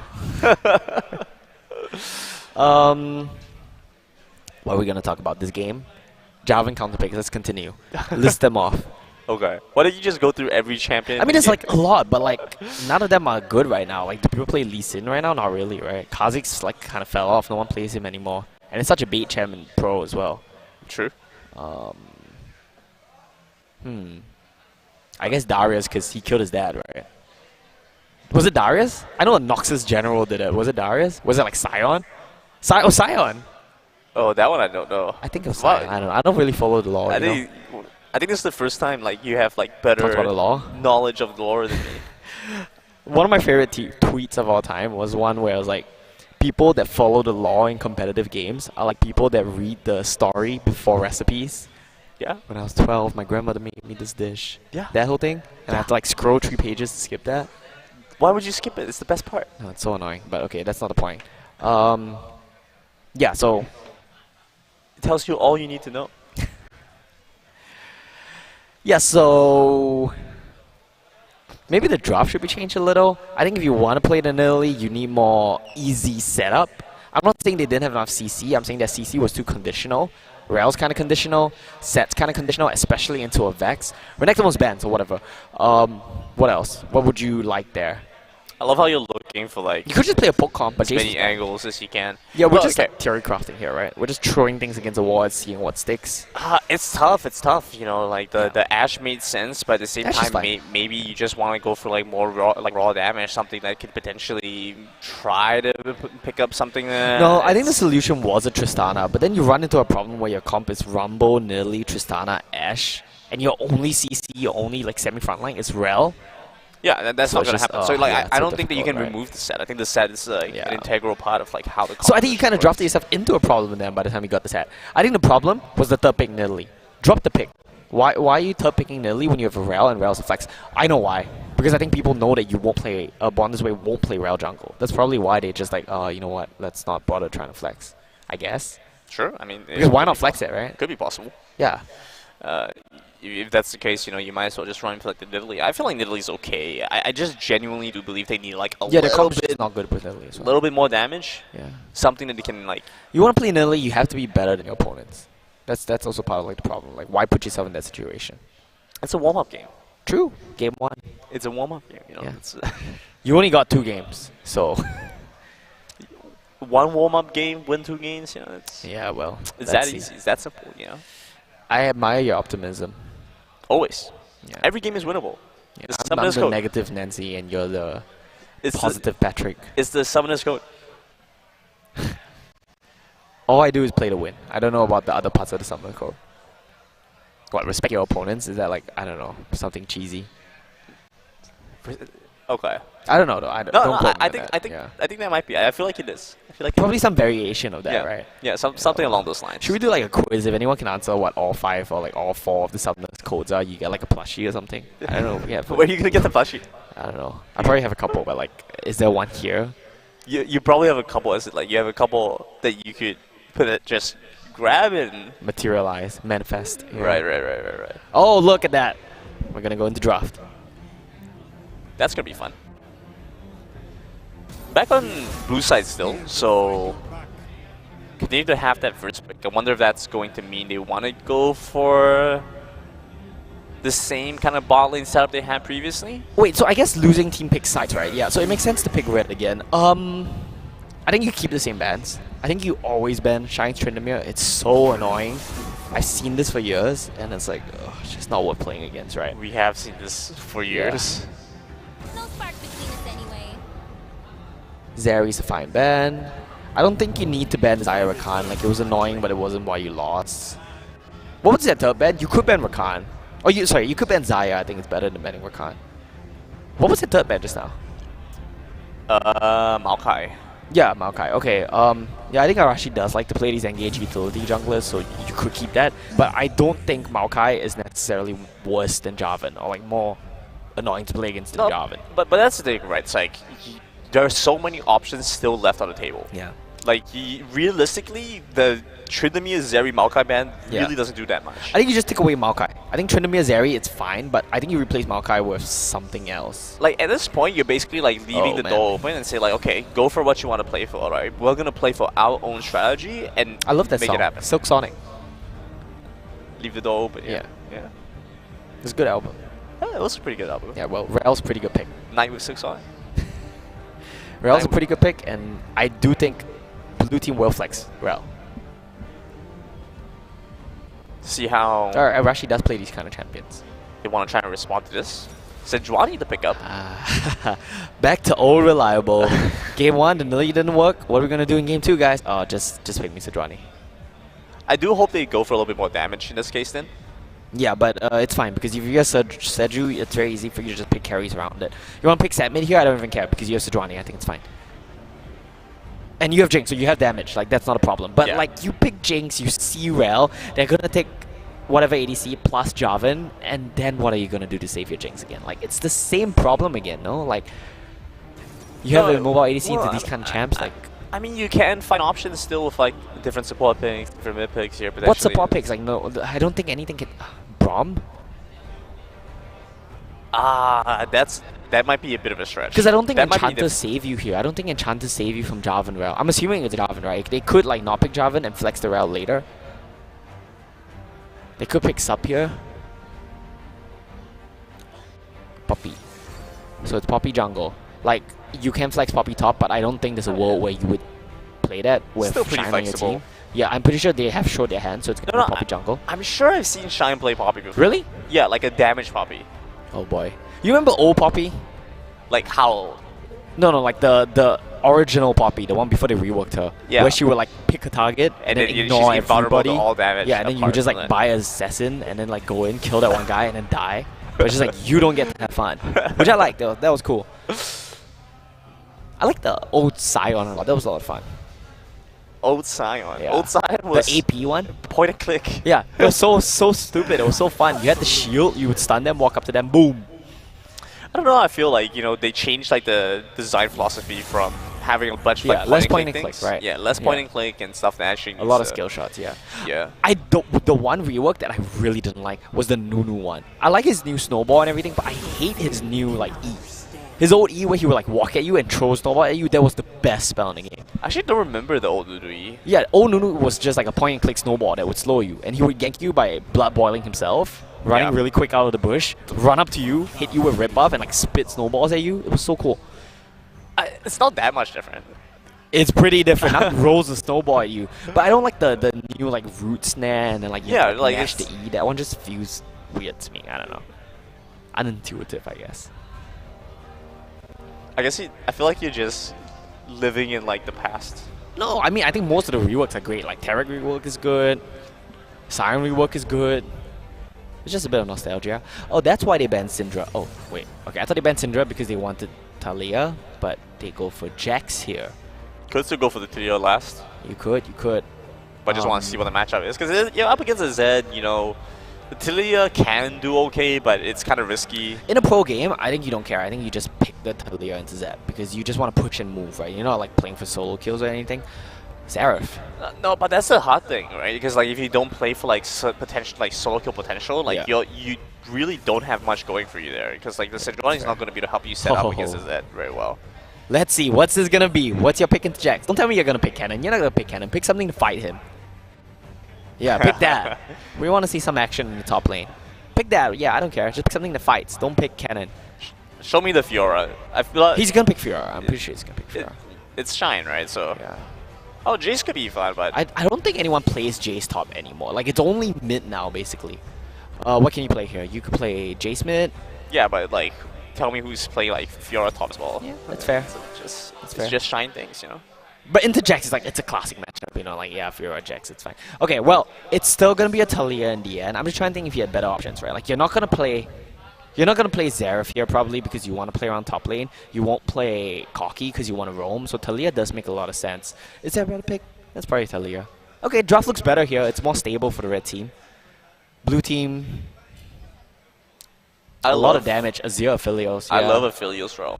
Yeah, if you get like Ginsu's Rage Blade on Aphelios and you get the what is that? Shuriman emblem and you just slap that on Aphelios and you get like the Azir Aphelios carry comp. So broken in TFT, by the way. I mean, those are the two best carries in the game, right? Like, what's a better carry than Aphelios Azir? What is better than Aphelios? In either league or TFT, I think both games they're like the best carries there are if you're looking for just like damage, right? I mean, I haven't played. Like I said, I haven't played this set yet. So. Oh yeah. No wonder you didn't get my reference. Okay, it's fine. I get it. It's cool. Yeah, you were saying you like Aphelios, Rel? Yeah, I do like the Aphelios. I'm just trying to think like what would be a better like carry combo. I mean, I feel like Jinx is like the closest thing you're gonna get to that kind of like damage. Kog'Maw Lulu, right? like yeah, but like no one's gonna play that. Right? Like even when people pick Kog'Maw, like G2 plays Kog'Maw Braum, right? You won't pick Kog'Maw Lulu. Yeah, there's no way you pick an Enchanter unless you go for like Lulu mid. Yeah, which is those were the days. Which is yeah, we would have to go back in time for that. Yeah. Yeah, I don't see it. So Like, why do you like the Aphelios Rel? Yeah, I just big feel combo, like right? Blue gun. yeah, I mean like the guns into the, okay, let's just like we can break it down a little bit, right? Yeah, step by step. Yeah, let's do break it down a little bit because we got some time. Sure. We got some time.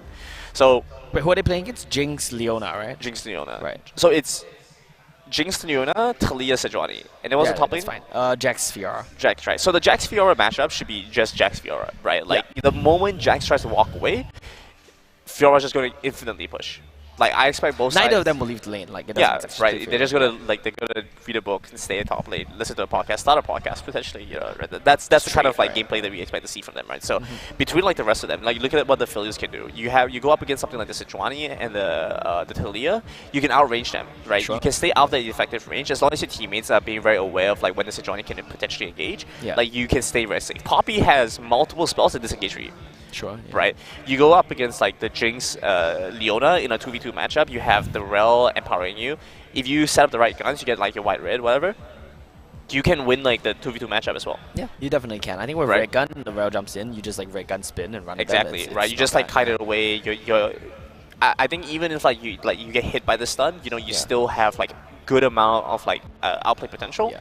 And then you look at like then you have like solid wave clear, which is generally going You have to the be Azir anyway. You're good on that front. Yeah. sure, but then like you think about like what happens when you want to set up like a neutral objective. Yeah. Right. You got a lot of damage on neutrals. You got like a lot of Yeah. damage neutrals. Very fast wave clear on lane. Immediately rotate over to like neutral objective, right? Yeah, So like it that's just does so well against like so many of like the things that would do well on a comp that champions have drafted. Yeah. And the rail might not give you a lot of peel, right? Rail is a ton of CC, right? Might Yeah. not give you a lot of peel, but You spend have so much the time Poppy. engaging. Yeah, I mean, Right. that's true. Yeah, but you have the Poppy, right? Like, who's gonna jump on you? Poppy is great at blocking. Actually, all of their engage. If you take clans, which you will because you're playing to Leona and Sejuani as well, but Yeah. mostly Leona, they have no other engage on you. Like, Jax is gonna jump on you, Poppy's gonna block it. Sejuani's gonna try to jump on you, Poppy's gonna like knock him away. Yeah. If you're Leona's gonna jump on you, Poppy's gonna block it as well. Like, it's just that you don't really have an engage method Exactly. onto the Azir and the Aphelios, and Azir has the wall as well, right? So it's just like, oh, how are you gonna kill their backline? Exactly, right? So like so many of the strengths, like you think about Jinx's power to like clear ways quickly, you match very well by the Aphelios, Sure, right? yeah. You think about the kind of Gun- engage, like gun the reliant, ranges but and yeah. yeah, gun reliant, of course, but that comes to like skill. Sure. Right, it is very much like a skill thing. It's like if you anticipate it coming in early enough, it doesn't take very long for you to like spam You Q mean 5 don't, times. don't get the red purple Cancun combo? It doesn't take very much to like spam Q like 5 times and like clear like the gun and then go on to like the Sure, next yeah. one, right? So there's so much like playability here for like the Aphelios matchup that I really like the Aphelios route coming to this. Yeah, I think it's a good draw from the blue team. It really, but okay, we talk about all this, but you know what this game is going to come down to, right? It's gonna come down to a Baron flip. Well, that too, but it's going to come down to Jax Fiora, I think, and at the end of the day, it's just a skill matchup there. Like, whoever wins that, it's going to be a pretty good spot. I do like the Doran shield from the Jax because Fiora's trading pattern here is very, like, poke reliant. But I don't know if I like Doran shield on Fiora. What else would you get though, right? Like, I guess that sustain is nice. It's probably better than getting sword. I think the value of it is just good, right? So Yeah. if I'm not mistaken, the way like the Fiora Jax matchup plays out, I mean it's a huge skill matchup, but I think the Fiora eventually does theoretically outscale. Ooh, some poke. You get a first strike proc there, get the gold in. 19 gold game. Incredible. Stonks. Oh my That's god, you profit. even went for Tear of the Goddess first, by the way. He gets like 12 stacks of mana, just going for the full scale Talia build. So much value. Yeah, watch him get a... What is his secondary tree?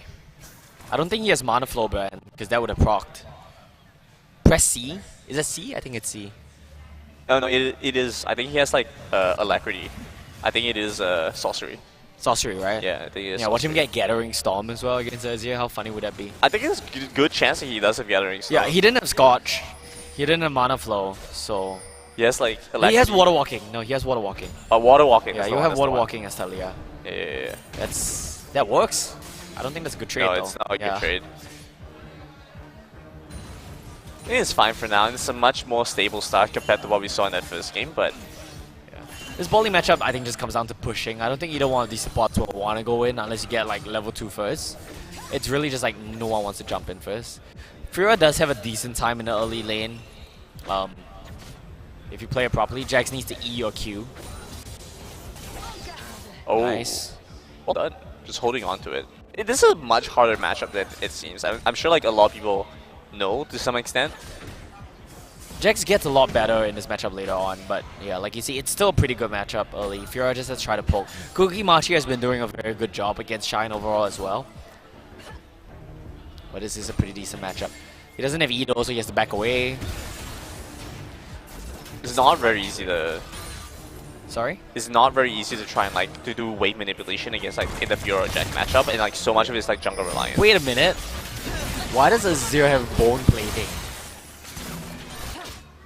I guess he's afraid of like, oh, this is so annoying. Level 3 gank again. Arashi shows up first. There's no way to jump away yet. Yeah, nice. Kukimachi is going to be able to get that eventually. But it doesn't matter, right? Like, you don't need to kill him. Like, you just chunk him and then your Fiora has a great time again. I guess he took bone plate because he's afraid of getting flipped, but it just doesn't make sense. Like, I don't think it's good. I don't think it's necessary. Okay, if he still gets the wave crash, then that's fine. And because Arashi did that, Bond this way is ahead on tempo. But I mean, that's what I'm talking about. It's just so impossible to like really effectively deal with the waves because both sides are so equally matched, right? That you don't have like an easy way to shove in. Does he see that animation? Did he get to know? No, right? That's a question I've asked before as well, but I'm pretty sure you don't. Like, Sejuani would be so shit if you could just see that. But this gang's not working right. Just, why are you ganking timing. this? Just okay. The repulse wasn't the right spot, but it do manage to get there. Still looking for this stun. Counter-Strike lands only onto Arashi. The Fiora is still looking for a window back in. The Vital in a very opportune spot, so still waiting for that lunge again. But instead, very disciplined. No more fighting when they don't have to. What? I mean, I know you're baiting, but... Wait, Arashi, one hit, first blood, goes their way, but 2 kills back over the champions. They're just too good. And is it worthwhile? Well... I think it is worth, okay. Like, he was trying to bait, right? But I think you can... Oh, wait, what? Is it worthwhile for Empire, not for Champions? It's obviously worthwhile for Champions. It could have been more worthwhile for Champions. So I don't know what happened at the bot lane, but Jinx died and the kill got traded back, but not even an assist for the Jinx. Kukimachi has double, so he should be able to reset this, no problem. There's no way that... Oh no, there's no way that he solo dies here, right? Like, that's not a good spot. Just flash, please, just flash, please. Oh, okay. If he dies there, it's Jova. Yeah. I mean, it's so sad, right? Like, you really want to reset the wave. Could Talia not have helped him shove that in? He probably could have, right? I think Zero's crashing the wave there already. I think what could have gone better there for Champions? I'm pretty sure you can flash the Poppy E mid-air. So if he starts the dash, you can flash out of it, I think. But Bonnie's way did get stunned, right? So I think if he flashed it, he wouldn't have died. And then the bait still works. But still, it's good to be 3v2, I guess, with Talia TP. That was a nice sequence of events. Okay, this is interesting. They just get to pick up the dragon for free. Champions has been pretty good with this for the dragon, I'd say. It's a good timing because you get this dragon and then you just full clear Sejuani, so you're in a very good spot. Nice. That tempo difference really changed the way this early game played out. A lot of that does come down to having this Talia as well, by the way. Like, Talia's ability to just push and move and not caring about his own scaling as much is just really nice here. But Kukimachi's in a tough spot. Because of the wave being frozen, he can't abuse his double buffs at all. Like, he can't do anything with his double buffs. That's good. Oh, it's so unfortunate. Keep it that way. Yeah, he needs to reset the wave, help him. Well, I guess it's coming into him now. Arashi wants back in. He has the Hex Flash to get over the wall, and that's... Hex Flash, oh my god. The Hex Flash technology. But it's so obvious, it's like once you start to see it, okay. Waits that one out first, the stun. Slow is so annoying, by the way. Should be pretty effective. I think Kukimachi should go down, could try to pop the ultimate and maybe try and stand and fight, but look at what he just did there. He waited it till as long as possible for the double burst to expire before dying. That was a play, yeah. No, but it's over for top lane, by the way. Like, look at this wave. No TP on Jax. Are you gonna try to freeze it as Sejuani? Like, no way, right? Like, that's not possible. Yeah, I mean, if you take oh like... my god. Painful. Oh, he clears the whole wave as well. No, he can't hold it. Fiora would just push him off. Yeah, you could do that. I mean, you try to stop the base. You can't freeze the wave. Yeah. But you don't have to clear the whole wave, do you? I think it's gone regardless. Okay, fair enough. Yeah. Oh no. Maybe it is. That's a stun. That's some damage. Ignite on Zveski. I think they need one more auto attack, but Ignite doesn't seem like it's going to be enough. I think you should purple gun him there instead of blue gunning him. The slow, probably one more auto, that's a kill, right? So, yeah, this is looking really good here for Empire. Once again, Champions gets like some good moments, but Champions don't keep these moments going. And every time Empire finds a win, they do kind of keep it going. There's going to be a play for Jax, but I guess it's pretty even. It's kind of even. But the way state is good for Fiora. I believe in Champions' ability to play for that one Baron Jax fight. is lethal tempo. One Dragon fight. Yeah, that's... Do you have to go there in this matchup? I just like grasp so much on Jax because you just want the laning power. Maybe it's a matchup specific thing that I'm not aware of. I could be wrong about this, but my understanding is if you go grass, like you just get out damaged. Like you don't actually trade as well as you think you will. You take short trades, right? Yeah, but like the short trades, because like the nature of the Fiora. But you can't take long trades into Fiora because he's just gonna run away. No, but at some point, like the making, you can. Makes sense. Okay, let's go. It's time, guys. Yeah, there's no way this works, right? You have to, yeah. Oh wait, he actually manages to land it right before the repulse comes through. I'm a little bit surprised he managed to do that. Yeah, that's good. I think what Shine has been doing the whole game was like holding this repulse to the end of the Counter-Strike. But this time it doesn't work out. The whole team is here. That's a lot of people. The Rift Herald is up, but I'm not sure if this is going you to can kill him. You can kill Arashi. For this. Arashi walks forward, but he's still waiting for this one. Dreamed over by the side. Seismic Shove does not manage to land. Cappuccino looking for a way back in. Some damage reported from both sides. The bot laners taking their time. Ruler King able to farm up and pick up some additional gold. Well, Flip came in a little bit off sync there, but if that had landed, that's going to be a Furious Herald. Wave states are really nice for Empire right now. Arashi makes a little detour for the blue buff before they start moving back in goal. for this one. They move back over to the Rift Herald. Smite comes through. I'm not able to tell who picks it up.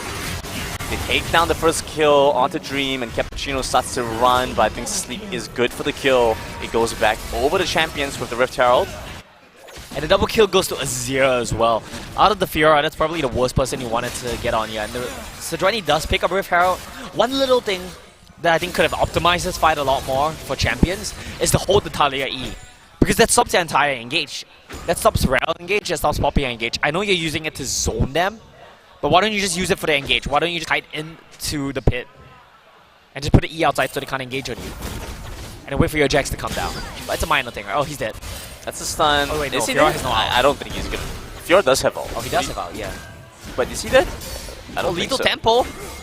Lethal Tempo? Oh my god, he can't get the heal. He needs one more Fire Proc. It's so unplayable. Okay.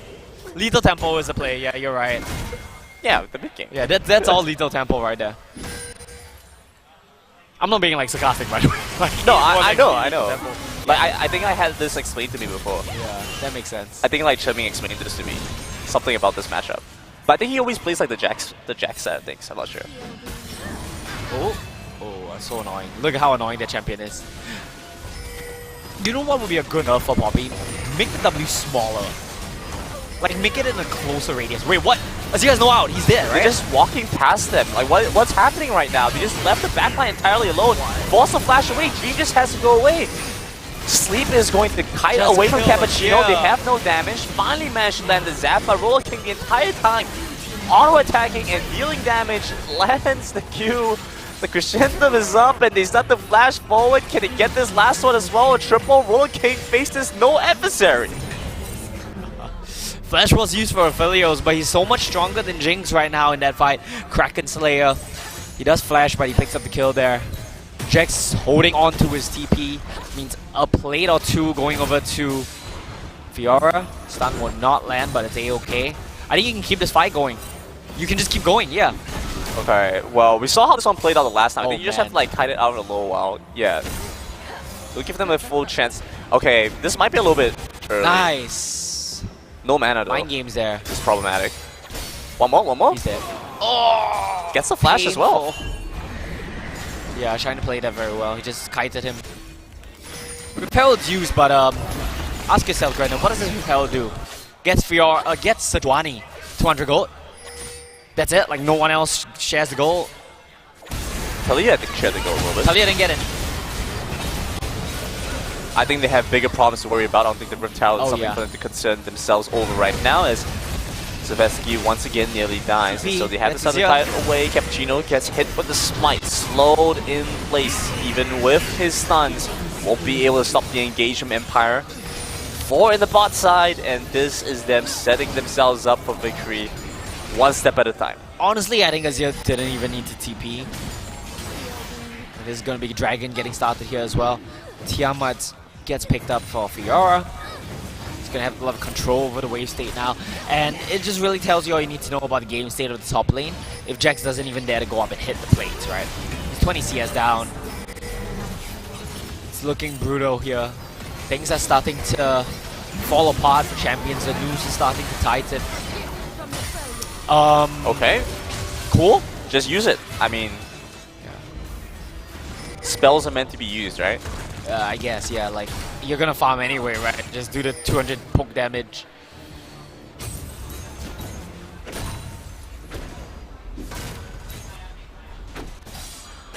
We get to go back to the Fiora Jax matchup. Yeah, this is what we want to watch. I don't really care about the other lanes. This is the... Because honestly, like, this is the thing that will probably just change the game, right? Like, it's crumbling. It's falling apart. He's so scared of getting dived. it's another plate. Talia's roaming top side with Wait, they Born. knew? How did he know? You just guessed, I guess. 6 cents? The top laner sense. Yeah, top lane sense. You get ganked enough, you kind of figure it out.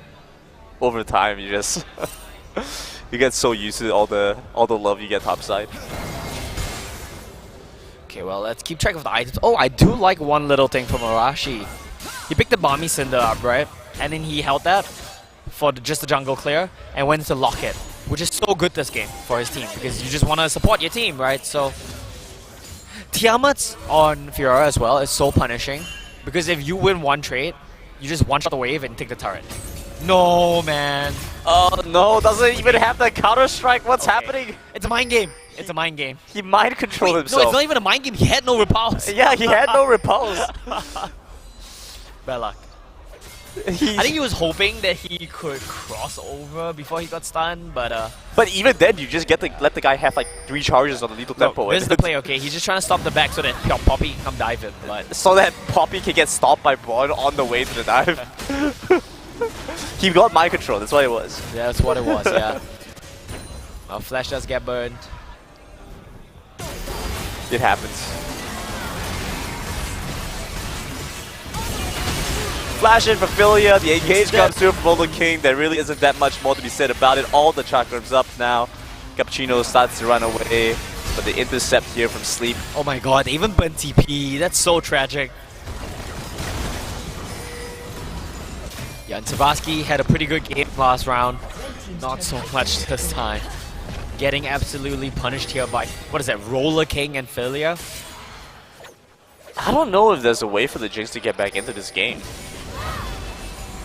Like, the nature of like the Jinx just does so much better when you're Honestly, I don't even think right? Jinx is good champ right now.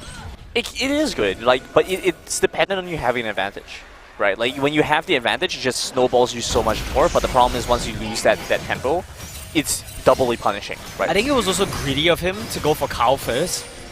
I don't think a binary optimization, but maybe going like D-Blade first here just for this lane matchup. Just to have the extra, trading, like, right? 150 health. Might help him.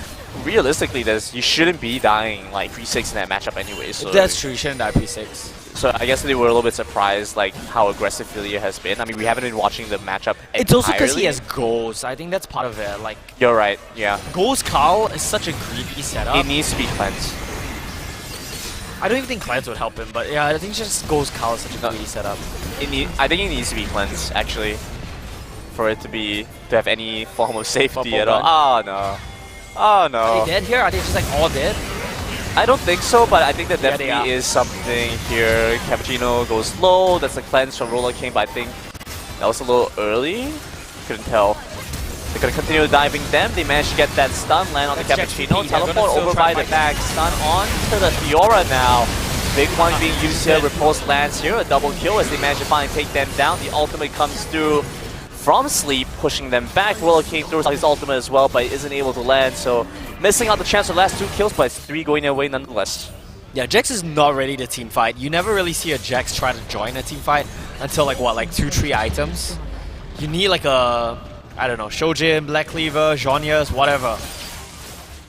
But he TP'd in there and just got absolutely slaughtered.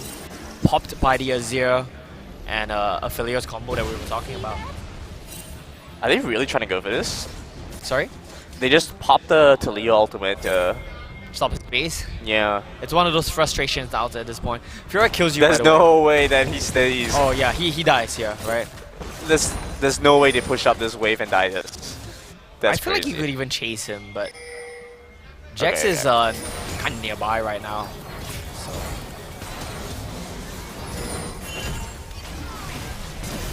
Dragon is up, but it looks like Empire is more focused on clearing out the mid wave. I really first. don't like the Sunfire Rush on Sejuani. Do they do that now? Don't you just buy Radiant Transcendence? Like Bombies into Radiant? I don't know. Well, 2 items on Aphelios. That honestly, that's a good question. I think it is a Radiant Rush. I'm not quite sure what the intention is with like the Sunfire. I know that like traditionally you do finish the Sunfire first, but not quite sure if there is an adaptation. Well, Sejuani's gonna get spotted out here, gonna get chased away from this ground. They're collapsing, I think.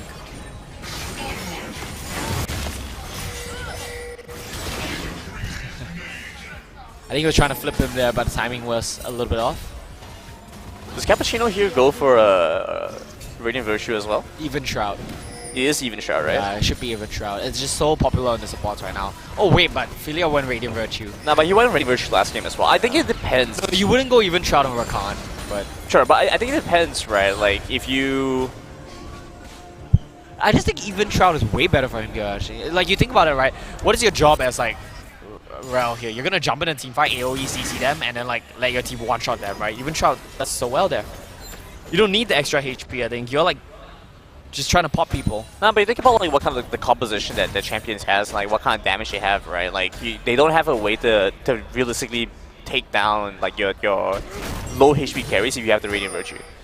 Because like so much of it is like it's DPS, right? It takes time to get the damage. I don't think off. they can kill your carries regardless, honestly. Like, who's gonna get on your Azir Aphelios Poppy? I mean, the Poppy's not the composition. No, but the Poppy is like blocking for them, you know? Sure, but oh, look at that! Look at that! Just goes in, runs him down the mid lane, and then having the Poppy there supporting you, making sure that you're safe, and the shields come through. No Radiant Virtue heal, or not enough at the very least. Joining into the fight now, Sleep, able to get that knockback, finishing off one. Curious, yeah. Looking for a second on the Cappuccino, but it's very quickly a response coming back in here for Kukimachi. Well, it's a 2 for 3. Both main carries are dead for the blue team. That's about as good a fight as you could ask for, I think, given the game state. And it looks rough, right? Like, it looks worse than last game, but the gold lead is actually closer. It's a 5k gold lead for the blue team. It's a Ken-Tech map. A lot of factors in this game make you say that maybe we can win this after all. We just need to stall for like another 10 minutes, which is, okay, maybe 5 minutes. Still a really long time though. The problem with this one is that last game, while the goal difference was bigger, they actually felt like there was more counterplay because they had more going for them, right? Like they had potential to play for the Dragons, more turrets taken down, you know, there were ways to get around the map and be able to effectively apply pressure. In this one, it just feels like Empire have been able to really effectively close out like so much of it, and it doesn't feel like a goal gap is necessary even, right? Even if the goal was entirely even because of the way that they've been able to execute so many strategies. Bounty. It's been so good for them. And no TP up for Kukimachi, but I think Baron started up for Empire here regardless. Yeah, red white guns, Nashor's 2 for the 0. This is gonna get melted. You have to fight it right now. TP from Jack needs to come in. TP is coming in over by the side. They're going to walk out the Baron Pit for now. Super Mega Death Rocket going to be used a little bit early on. Chen is looking for a way to get back in. Wait, then why are you leashing it? Over by the side, ball this way, walks into the Baron Pit, keeps the aggro going, so it's up to 4,000 HP now. They move into the backline, a huge affiliate assault, and every spell in the book launched on the champions. Empire run them down. Silvesky off by the backlines, all the distance away. And even then, a quadra kill coming through for Sleep. You forced them off the Baron already. Why did Sejuani dash into the Baron pit? Just leave, go push mid lane, get your objective bounty. I mean, that was just like a lazy to win moment. Like, that's just, I just don't want to win. Let's just 0-2 go home. Don't say that. It's true. It's Summoner's Code. Sometimes you just don't want to win. Like, it's normal, I guess. It's the Summoner's Code. Breaks the Summoner's Code, if you ask me. Bro, like, I'm not sure really just reset the Baron, man. I'm really not sure like what the internal communications were like at that point, because it feels like part of it was clearly They were out, right? Like, the whole team was out. Yeah, clearly like Yeah. Bond wanted to go for something, and like there might have been some kind of communication going in there that were like, that's it. No, I maybe get we it. can try to play for this. Like, It's a let me try jungler to fight thing. for it, It's when I get forced to pick Sejuani, I'm gonna protest. I'm gonna silently protest. Like, I'll just run it down on Sejuani so my coach never picks me Sejuani again. right? You mean I don't get to play Nidalee again? I'm gonna play Sejuani? Yeah, Alright, well, watch what one happens one, now. Winnable? No? He's just too far behind at this It's point. not Yeah, winnable he's at just this too point far for me, behind. actually. And no flash as well, I think Oh, pain. it's... Wait, there's no way Sebastian Why? tries to walk back into the lane, right? Like, that is ridiculous. Like, he cannot afford to try and go for that. And even in this, trying to fight inside the own jungle is just not going to work out. Talia just gets sent back to base, and then auto, they heal man. up so much, and a stun coming through from Philia. They're off by the back. They're Philia zoned away here by the Talia wall, but even like then, that they've zoning already picked away. up the kills. Man, that was a rough series of events. If Jax didn't go down so easily, they might have been able to turn it around, I want to say. And I'm also a little bit curious about the Maw of Malmortius here. I guess Shine's saying the only one that's a threat to me is this Talia. And I can kind of get it because the Talia E kind of makes it annoying for him to play team fights. But still, was it really necessary? Maybe just go for like, I don't know, Starex? Or at the very least, all the mythics are out for champions. Sorry? All the mythics are here. We got the Radiant Virtue, you got the Sejuani. Yeah. I'm always a big fan of that. Positivity, you know. Yeah. Oh, Knight's Vow as well, by the way, on Poppy. I really like his build in this game. Team player. Team player indeed. I mean, when you have so much damage, Fiora, Azir, Aphelios, you kind of don't need any yourself. You're good. I like this stopwatch getting picked up by Sleep here as well. It's easy for him to just dive into the fight, flip him, Jonius. That's cool. Goal lead is extending though. We said, oh, it's only 5k. Now it's suddenly 11. Multiple dragons. Baron picked up. I mean, at this point, you know, it's pretty clear how this game state is going. I don't want to say champions out of the game, but they would really have to make an incredible play at this point to pull themselves back in. This could potentially be it. Roller King caught out, has to flash away, but you just see how well they're able to zone out. Zaveski not able to find the damage that they need. Sleep gets the knockback on to Kukimachi. He's not able to join back into the fight. Flash over the Azir wall. The Emperor's Divide not effective against the Summoner's spell, but even then, they weren't able to find the critical kills that they needed. Zaveski goes down to Leah, ults away. It's an ult of shame as he leaves. None of his teammates left. He's trying his best though. He's wave clearing. His E is doing a decent amount of the team fight. That's all you can do. Way too far. Yeah, you're just way too far behind at this point. Threaded volley. Try to block out the wave. The inhibitor falls, which is, frankly, I think the best possible outcome for champions already, right? Empire could have gone for a lot more. Not If really, Dream right? Like, wasn't there. usually would say yes because like, oh, we can farm the inhib wave, but now with a Fiora, with Baron coming up in what, like, I don't know, like 2 minutes. No way. There's Yes no way this works out, right? So Yes they get way. stunned. That is going to be the ultimate from the Fiora, the grand Why challenge not? there. They start to back off, and the non-Channeling Casero, the Super Mega Death Rocket is going to come through. Winnable? Misses, but it does bring Kukimachi space to get over. Looking for the ultimate. Arashi finds it. Zenith Blade, they get the stun. Tries to run away. Bonus move speed. How annoying is this Poppy champion? Bonus move speed. Okay, got him. Lands once again, but guess what happens? Sleep is right there to back you How up. The shield annoying. comes through. Arashi is still not dead yet. Cappuccino has exhausted everything to pick up this kill on the Poppy. And even then, it's not going to be enough. Roller King goes into stasis. Kokimachi's been forced to back away. At least gets the stopwatch, I guess. Do you get what I'm saying? Like, how annoying is this Poppy champion? Like, just doesn't die. And he's hella fast. Abyssal Mask gets picked up as well. That's a really strong item right now, by the way. Build that. Okay. Thanks for the insight. Yeah, just... I would say silent protest, but it's not very silent at this point. Summoners code and everything, right? Can't say no, right? Coach told me to play Sujati. Yeah. Whatever coach says goes. What's your favorite to deal with? A player that doesn't listen to you? Or a player that listens to you but silent protests? neither, just FF. You've dealt with both, right? So. Oh god. Oh god. Dream is gone. Yes, he doesn't think Azir Emperor's Divide is so sends good it at back. dealing for you. Cookie Machi really doesn't have a way to go for this fight, right? Yes, Lethal Temple does really well into the Fiora matchup into the lane, but when it comes to that 1v1, when it comes to that team fight, there's just not much to be had there. Lethal Temple is stacked up here, so should be able to take down Arashi and continues to chase after, but over by the side, Fiora just waiting in the wings, looking to try and jump in. Savetsky actually takes down Roller King. That's a very critical kill.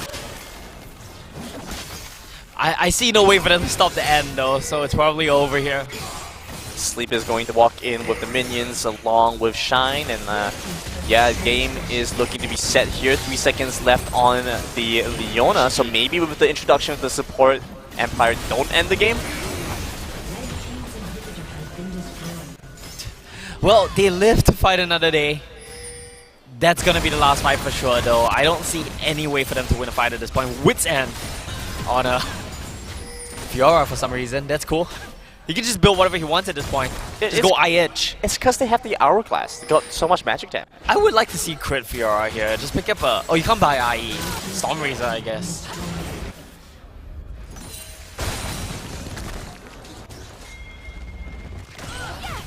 I love Hourglass Jax, by the way. On who? Jax. Yeah, Hourglass is really nice on Jax. Wait, what? He got trolled by the Blast Cone. Nice try. And chasing after for a kill here. Threaded volley and on his way. Oh, look at that, look at that. He changed his targets. He looked like he was trying to go for Philia and said, nah, I'm actually going for the Azir. But it doesn't matter because they have no damage. The Sejuani is not going to kill the Azir. Yeah. Maybe carry Cookie Machi. There might be some potential here. The shields. The shields are really effective. And Roller King's now joined into the fight, and it's yeah, it looks like it's ready to be called. It's Joven. And this Rel champion just does so much damage as well. Teleport into the base. Is Sleep's gonna end this right here, but Savetsky's gonna chase after. He has a ghost as well. Wait, he's ghost? And he's let him chasing? get the kill, man. Nice. Gil Force finishes off the kill, but Arashi's gonna be able to find the stun. Roller King's gonna walk in. Finishes him off with Infernum, and they walk in on the Nexus. A 2-0 for Empire. And looking like a worthwhile trip coming down to Singapore for. Yeah, it started off, I wouldn't say well. It started off a bit better here for Champions. But things just fell apart. You managed to get a kill onto the Fiora, but they're just so good at playing around these leads inside of Empire. They get a lead, they won't give it up so easily. They can chain it together. That's kind of the core difference here. Champions could find these wins, find these fights, but they couldn't keep it going. Yeah, it's, I mean, they had really good moments, I would say. Yeah. You know, they're not this game. They had moments this game. They had good moments, I feel like, you know. When? Name one. Last game they did, though. Last game they had good. Last game they had a lot of good solo performances, right? But I felt like in this game, you know, they had good moments where they showed like they knew what they want to try to go for. They managed to pick out the Rift Herald. Like they had the Rift Herald fight, and they got wiped. They lost 2 kills for it. Yeah. Right. But the problem was afterwards there wasn't much they could do with the Rift Herald, right? Like we mentioned it when they used the Rift Herald. The Rift Herald. Oh my god! It was literally used to get Sejuani 200 gold. Like why? He got 2 plates, right? So there was some concerns with like how much value they were able to get out of after sacrificing so much from. But individually, mechanically, I mean, they held up pretty well. I think there were definitely some difficulties trying to be able to bring like the Sejuani into the game that they were hoping for. But overall, right, we saw good like individual performances. I think like Dream had like a great performance in his first game on the set. Second game in Delia is still not bad. Well, not too bad. Yeah, I do like the one moment they had at the Brand lane. I guess that's the best moment we could talk about this game, right? The TP gank from Talia on his first reset, TPs to the top turret, hides in the bush. That was cheeky. That was nice. Yeah. And then you know you could see that kind of they had some like better plans this time with like the top side and ready to go in and looking for those opportunities. So, okay, we're gonna go into a break this time for real. Before we go into the second series, we have 2 more best of 3s coming up. Next, we have Team and Team NUS playing in the other semifinals. Congratulations to Empire. They'll be our first finalists. We'll be right back after this break.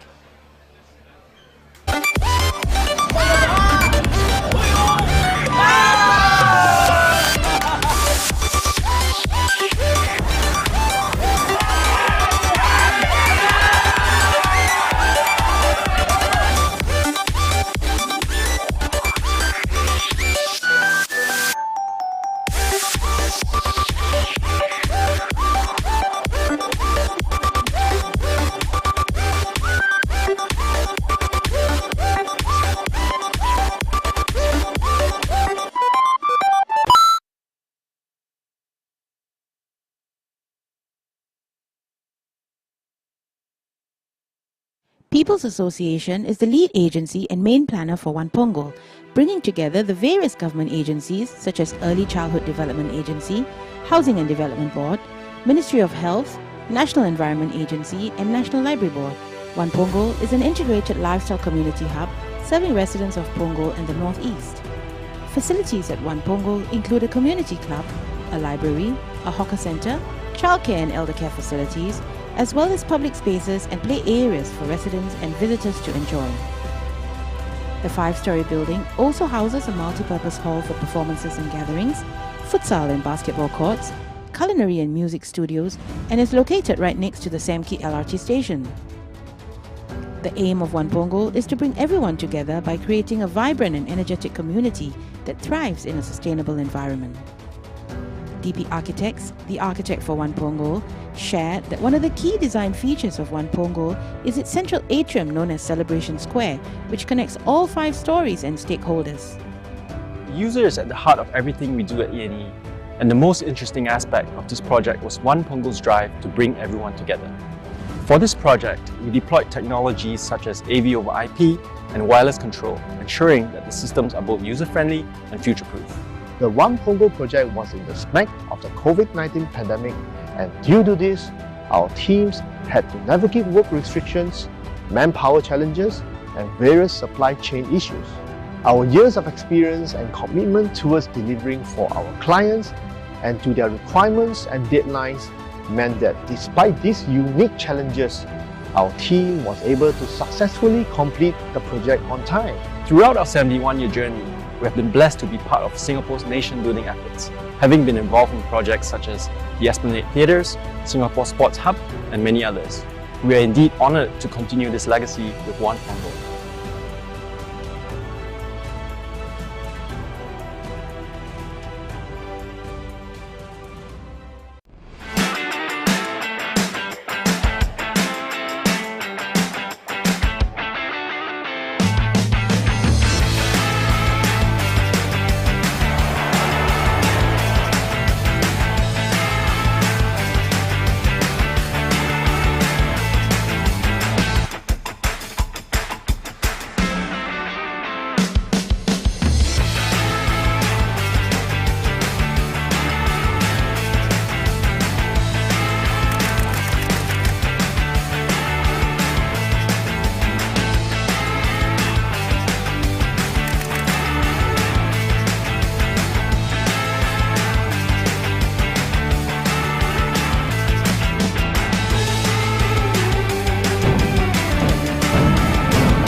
One thing that really fascinates me about our country is how every one of our Singaporean sons is a man capable of defending our nation.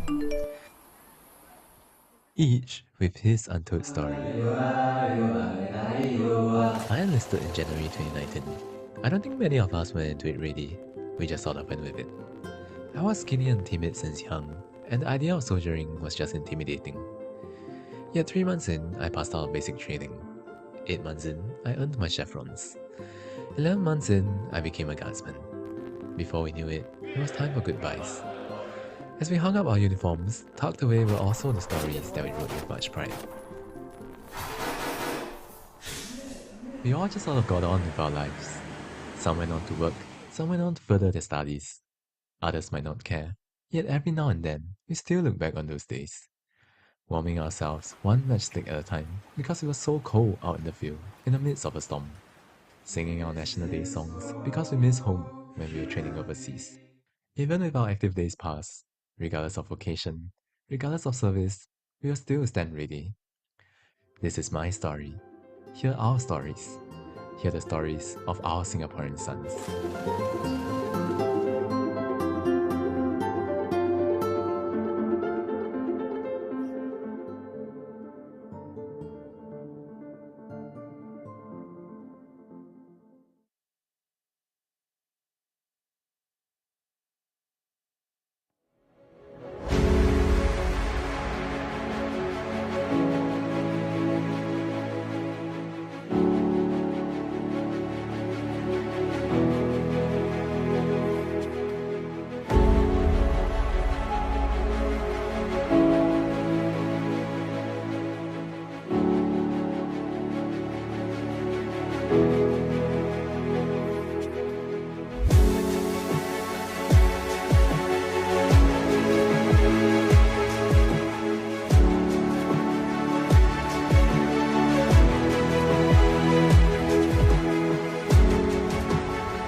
People's Association is the lead agency and main planner for One Punggol, bringing together the various government agencies such as Early Childhood Development Agency, Housing and Development Board, Ministry of Health, National Environment Agency and National Library Board. One Punggol is an integrated lifestyle community hub serving residents of Punggol and the Northeast. Facilities at One Punggol include a community club, a library, a hawker centre, childcare and elder care facilities, as well as public spaces and play areas for residents and visitors to enjoy. The 5-story building also houses a multi-purpose hall for performances and gatherings, futsal and basketball courts, culinary and music studios, and is located right next to the Samki LRT station. The aim of One Punggol is to bring everyone together by creating a vibrant and energetic community that thrives in a sustainable environment. DP Architects, the architect for One Punggol, shared that one of the key design features of One Punggol is its central atrium known as Celebration Square, which connects all 5 stories and stakeholders. The user is at the heart of everything we do at ENE, and the most interesting aspect of this project was One Punggol's drive to bring everyone together. For this project, we deployed technologies such as AV over IP and wireless control, ensuring that the systems are both user-friendly and future-proof. The One Punggol project was in the smack of the COVID-19 pandemic, and due to this, our teams had to navigate work restrictions, manpower challenges, and various supply chain issues. Our years of experience and commitment towards delivering for our clients and to their requirements and deadlines meant that despite these unique challenges, our team was able to successfully complete the project on time. Throughout our 71-year journey, we have been blessed to be part of Singapore's nation-building efforts, having been involved in projects such as the Esplanade Theatres, Singapore Sports Hub, and many others. We are indeed honoured to continue this legacy with One Punggol.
One thing that really fascinates me about our country is how every one of our Singaporean sons is a man capable of defending our nation. Each with his untold story. I enlisted in January 2019. I don't think many of us went into it ready, we just sort of went with it. I was skinny and timid since young, and the idea of soldiering was just intimidating. Yet 3 months in, I passed out basic training. 8 months in, I earned my chevrons. 11 months in, I became a guardsman. Before we knew it, it was time for goodbyes. As we hung up our uniforms, tucked away were also the stories that we wrote with much pride. We all just sort of got on with our lives. Some went on to work, some went on to further their studies. Others might not care, yet every now and then, we still look back on those days. Warming ourselves one matchstick at a time because it was so cold out in the field in the midst of a storm. Singing our National Day songs because we miss home when we were training overseas. Even with our active days past, regardless of vocation, regardless of service, we will still stand ready. This is my story. Hear our stories. Hear the stories of our Singaporean sons.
People's Association is the lead agency and main planner for One Pongal, bringing together the various government agencies such as Early Childhood Development Agency, Housing and Development Board, Ministry of Health, National Environment Agency and National Library Board. One Pongal is an integrated lifestyle community hub serving residents of Pongal and the Northeast. Facilities at One Pongal include a community club, a library, a hawker centre, childcare and elder care facilities, as well as public spaces and play areas for residents and visitors to enjoy. The 5-story building also houses a multi-purpose hall for performances and gatherings, futsal and basketball courts, culinary and music studios, and is located right next to the Samki LRT station. The aim of One Pongal is to bring everyone together by creating a vibrant and energetic community that thrives in a sustainable environment. DP Architects, the architect for One Pongal, shared that one of the key design features of One Pongal is its central atrium known as Celebration Square, which connects all 5 stories and stakeholders. The user is at the heart of everything we do at ENE, and the most interesting aspect of this project was One Pongal's drive to bring everyone together. For this project, we deployed technologies such as AV over IP and wireless control, ensuring that the systems are both user-friendly and future-proof. The One Pongal project was in the smack of the COVID-19 pandemic, and due to this, our teams had to navigate work restrictions, manpower challenges, and various supply chain issues. Our years of experience and commitment towards delivering for our clients and to their requirements and deadlines meant that despite these unique challenges, our team was able to successfully complete the project on time. Throughout our 71-year journey, we have been blessed to be part of Singapore's nation-building efforts, having been involved in projects such as the Esplanade Theatres, Singapore Sports Hub, and many others. We are indeed honoured to continue this legacy with One Pongal.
One thing that really fascinates me about our country is how every one of our Singaporean sons is a man capable of defending our nation. Each with his untold story. I enlisted in January 2019. I don't think many of us went into it ready, we just sort of went with it. I was skinny and timid since young, and the idea of soldiering was just intimidating. Yet 3 months in, I passed out of basic training. 8 months in, I earned my chevrons. 11 months in, I became a guardsman. Before we knew it, it was time for goodbyes. As we hung up our uniforms, tucked away were also the stories that we wrote with much pride. We all just sort of got on with our lives. Some went on to work, some went on to further their studies. Others might not care, yet every now and then, we still look back on those days. Warming ourselves one matchstick at a time because it was so cold out in the field in the midst of a storm. Singing our National Day songs because we miss home when we were training overseas. Even with our active days past, regardless of vocation, regardless of service, we will still stand ready. This is my story. Hear our stories. Hear the stories of our Singaporean sons.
People's Association is the lead agency and main planner for One Punggol, bringing together the various government agencies such as Early Childhood Development Agency, Housing and Development Board, Ministry of Health, National Environment Agency and National Library Board.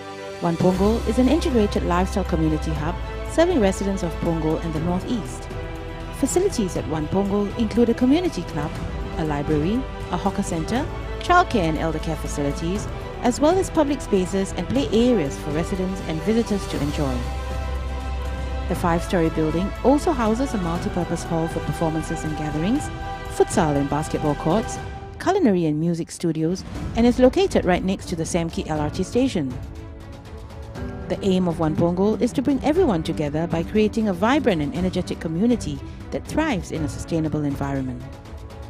DP Architects, the architect for One Punggol, shared that one of the key design features of One Punggol is its central atrium known as Celebration Square, which connects all 5 stories and stakeholders.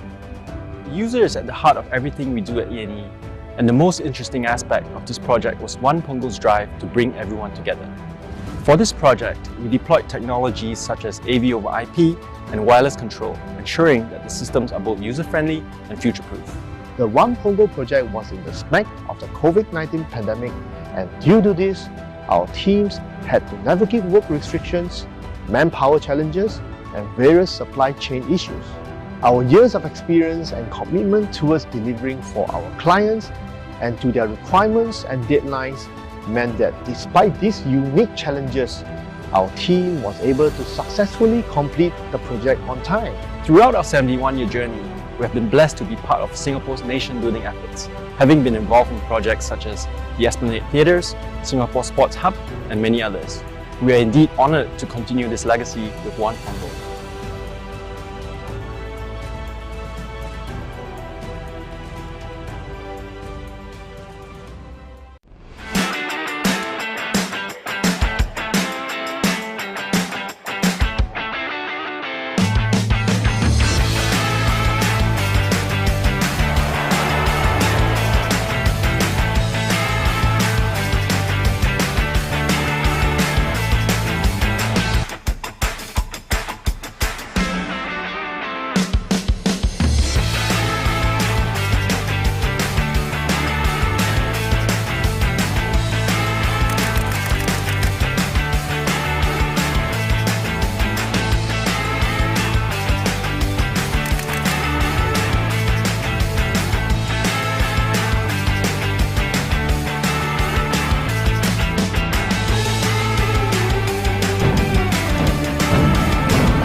Alright, welcome back again for the Asia Esports Festival here at Kallang Wave Mall. If you guys are watching from back at home, feel free to come down. We have a lot of games in store for us. 2 more BO3s. Here we have Team NUS versus I'm Brandon. With me here is Omo. Are you going Omo now or Leonard? Whatever you want to call me. Omo Leo. Yeah, as long as you call me, I don't mind. Right, it's Leo now, No, right? no, it's cool. not. It's not. That's a personal life thing. Oh, This is a work thing. this is work. So, Yeah. so Mr. Low? Mr. Low works. I like that. I like the Alright. sound of that. Very cool, very cool.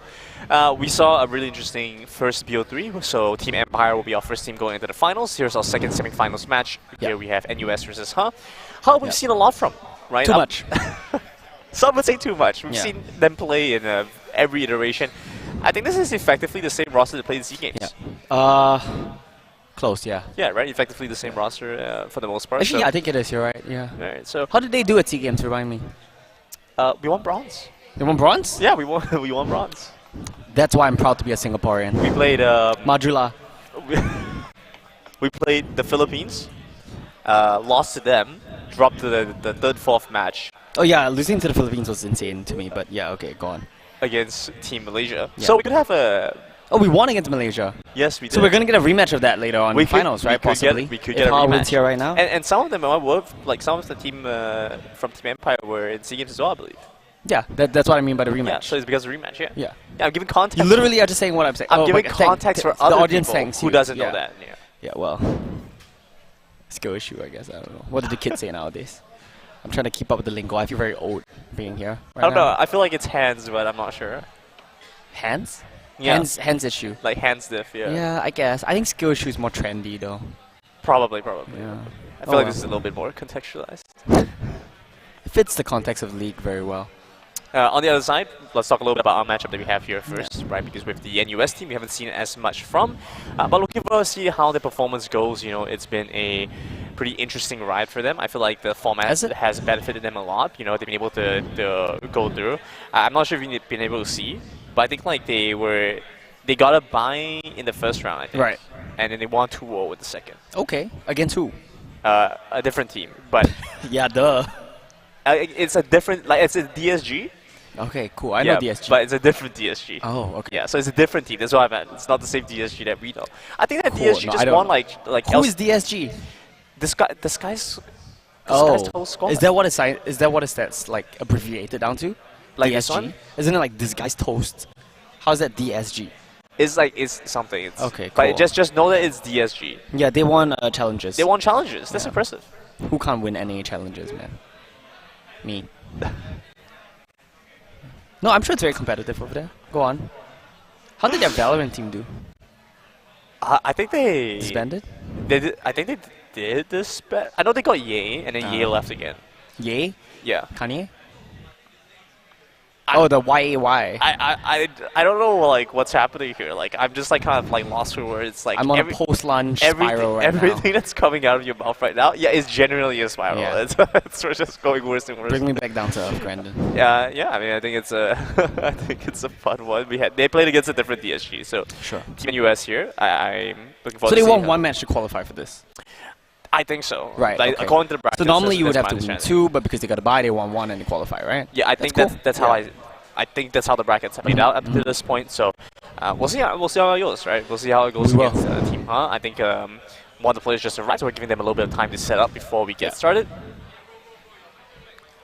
Okay. Yeah, I'm curious to see like if they're gonna like lose bans or anything like that. But let's see, because usually like if you're later in a ban, what happens is you will lose a ban or 2, maybe even 3. I've lost all bans before. You lost all bans Yeah, before? like lose all 5 bans. It doesn't matter? No, we win. There's some confidence there. Yeah. And you don't need bans, like if it's so free, right? And I think that's what Team NUS is saying as well here. I think Team NUS, like we've seen, like, and obviously this is like with different teams, right? It's not with like this version of Team NUS. So Oh yeah, there's been multiple iterations of Team NUS, right? yeah. So Yeah. like we've seen like all kinds of things. I had a friend play with them previously as well. Oh yeah? And What flex? he played a lot of Rammers and Oh, I think I know what you're talking about. Yeah, I think I've seen that iteration of NUS. Yeah, Pickle cool. Hybrid, yeah. Oh, I don't. Oh yeah, something like that. Something like that, right? Okay, Yeah, cool. so Cool. I always remember like just seeing the Rammers like picked up in like semi-pro play, like Mhm. tournament gameplay is always it's always interesting because you see them not fun just, to watch. You just see them run in, Yeah. and for all the moments that make it like Rammus unfun, they Yeah. just capitalize on that. But at the same time, it gets Exactly, punished yeah. a lot more. It should. Yeah. Right, so it balances itself out. That being said, talking about champions, talking about all this, we are going into draft. And so we have Team NUS on the blue side and Team Hong on the red side. Sorry. I love the IGNs on Team NUS. Can I just point it out? Sure. Brendan, I am the one who touched you. The Eason, what? maybe, I don't know. That's a pretty good name too. Like, he's uncertain about his IGN, but he's certain about his ability to win here today.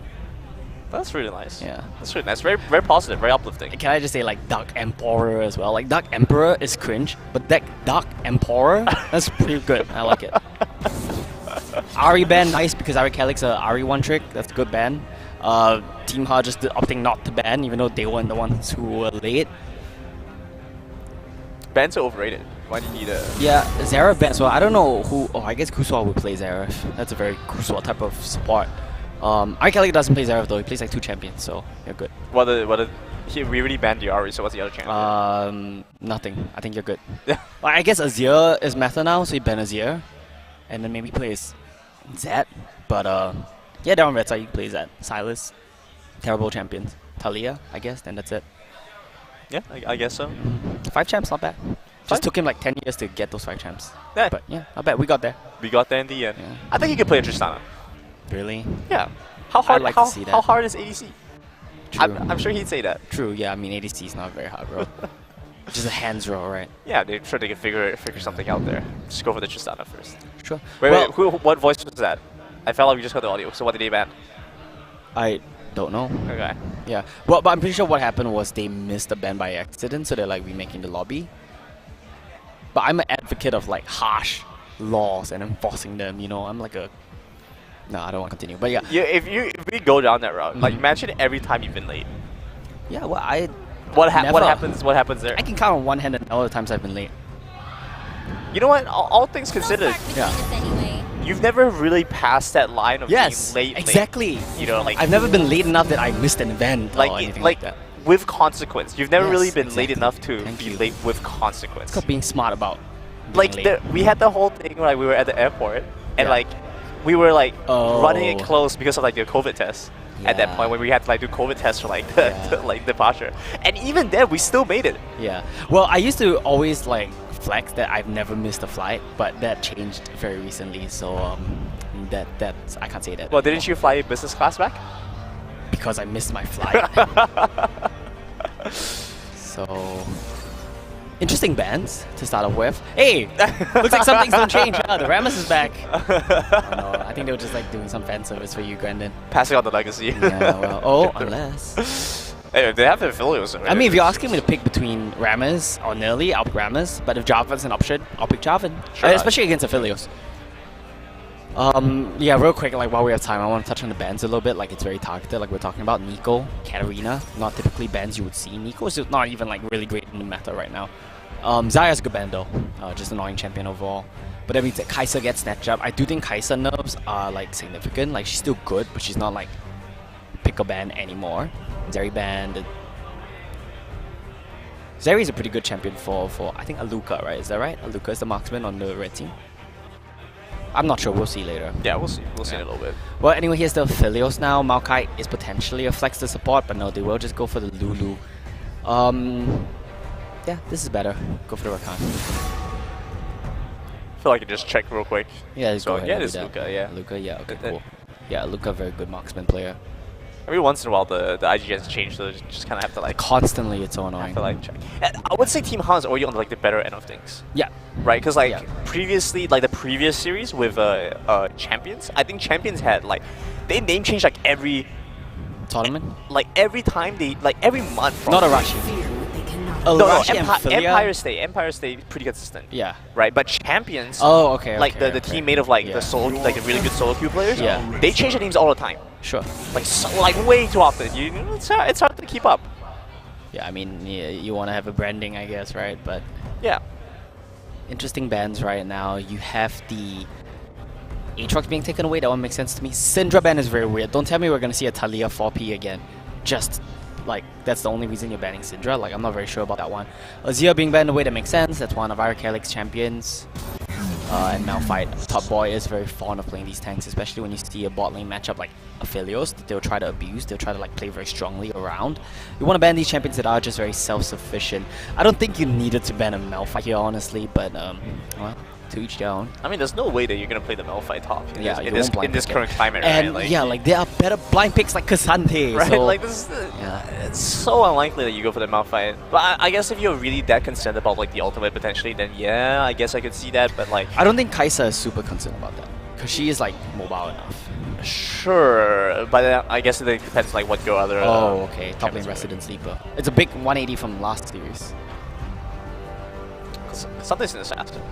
That is true. Yeah, we'll see how this one plays out because I think with like the way that the current matchup is playing out, maybe just like have like something roam around. Could have way more impact. What's the last pick here for Dark Emperor? Dark Emperor? Yeah. Fizz. I would not have guessed that. What would you play into Fizz? Like if you gave me Fizz Jarvan 10 guesses, I would not have guessed that. Yeah, I'm just curious what our Kelly would play into this. Nah, really? Really? I mean, what more do you need? Silas, I think, is better. What do you want? AP damage? I think Silas you is don't good need that. here.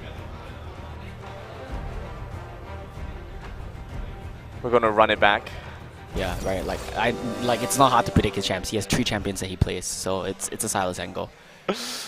Hey, it could have very well been a Zed angle as well. I don't think Zed is good here. I mean, I'm pretty sure Silas is better. Yeah, there's no like good target to like jump on. Like even if the Kai'Sa like just Hard ran to all kill, the way. yeah. H2K.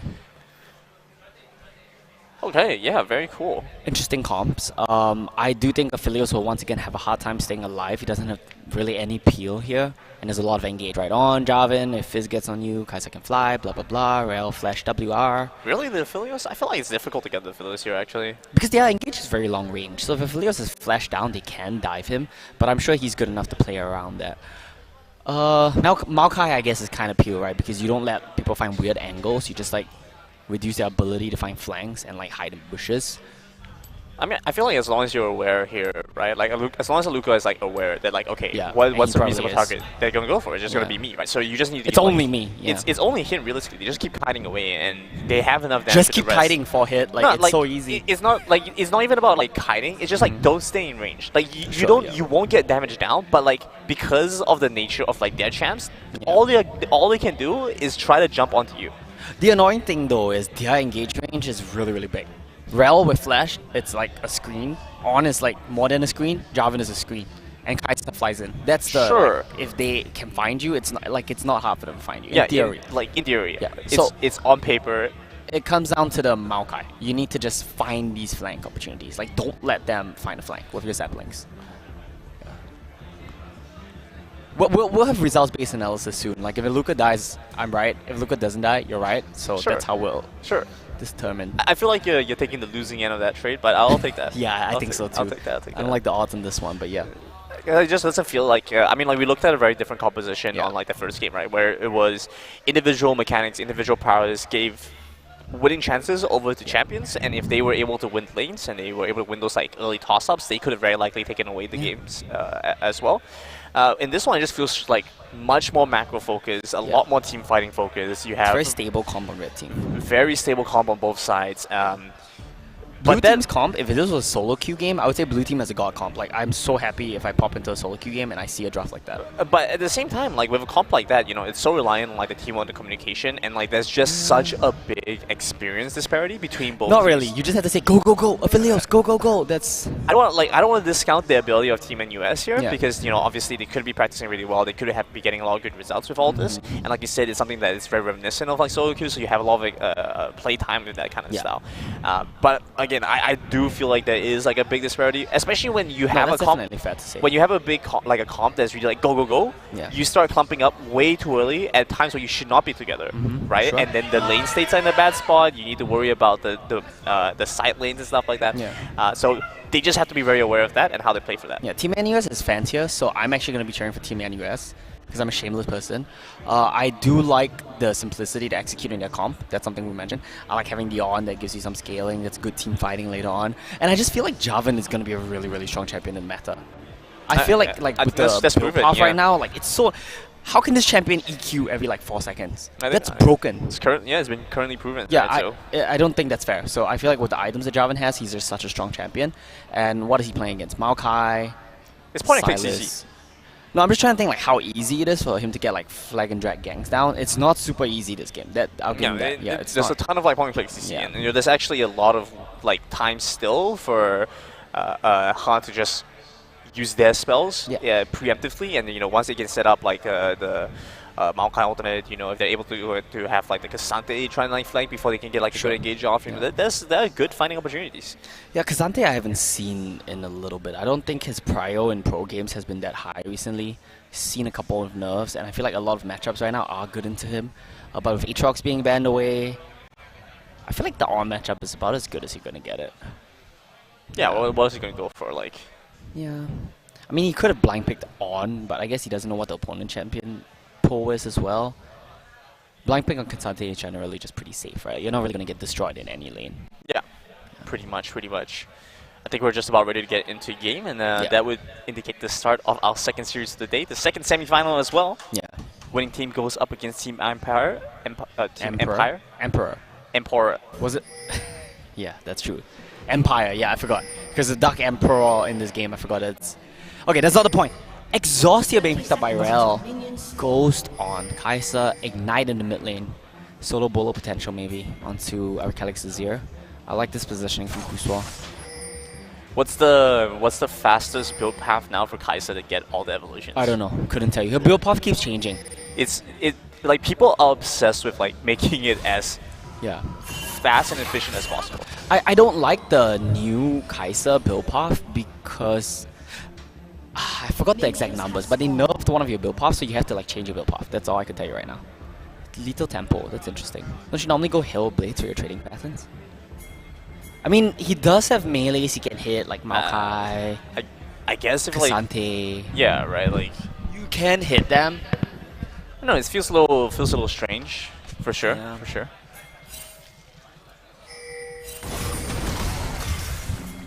Ah, yes. Top Boy can chase this. The top lane gameplay. Wait, what? This is actually a really good start here. Luca gets a good amount of damage off and being able to proc the bone plating. So Kai'Sa losing half health before the lane starts is actually pretty big because he gets outranged by Aphelios. What is this, man? My man is just flipping game. And it was looking like a good one, you know, being able to pull the red buff away and get the Bravo into the brush potentially. Okay, here we go. Rotation coming through now. Team Ha does smash the smite. Shira picks up the red buff. Wait. Someone took the Raptors. Who took the Raptors? Did Maokai take Raptors? Because he has 5 CS. So why wasn't he level 2? Interesting. I don't know. Maokai took the Raptors, I guess, but he wasn't level 2 at the red buff fight. Very interesting indeed. Yeah, it's actually pretty annoying for Sylas. I mean, I think the matchup is not that bad later on, but it's pretty annoying in the early game because of the Ignite solo kill potential. And if you know where Maokai is, you can just jump in freely.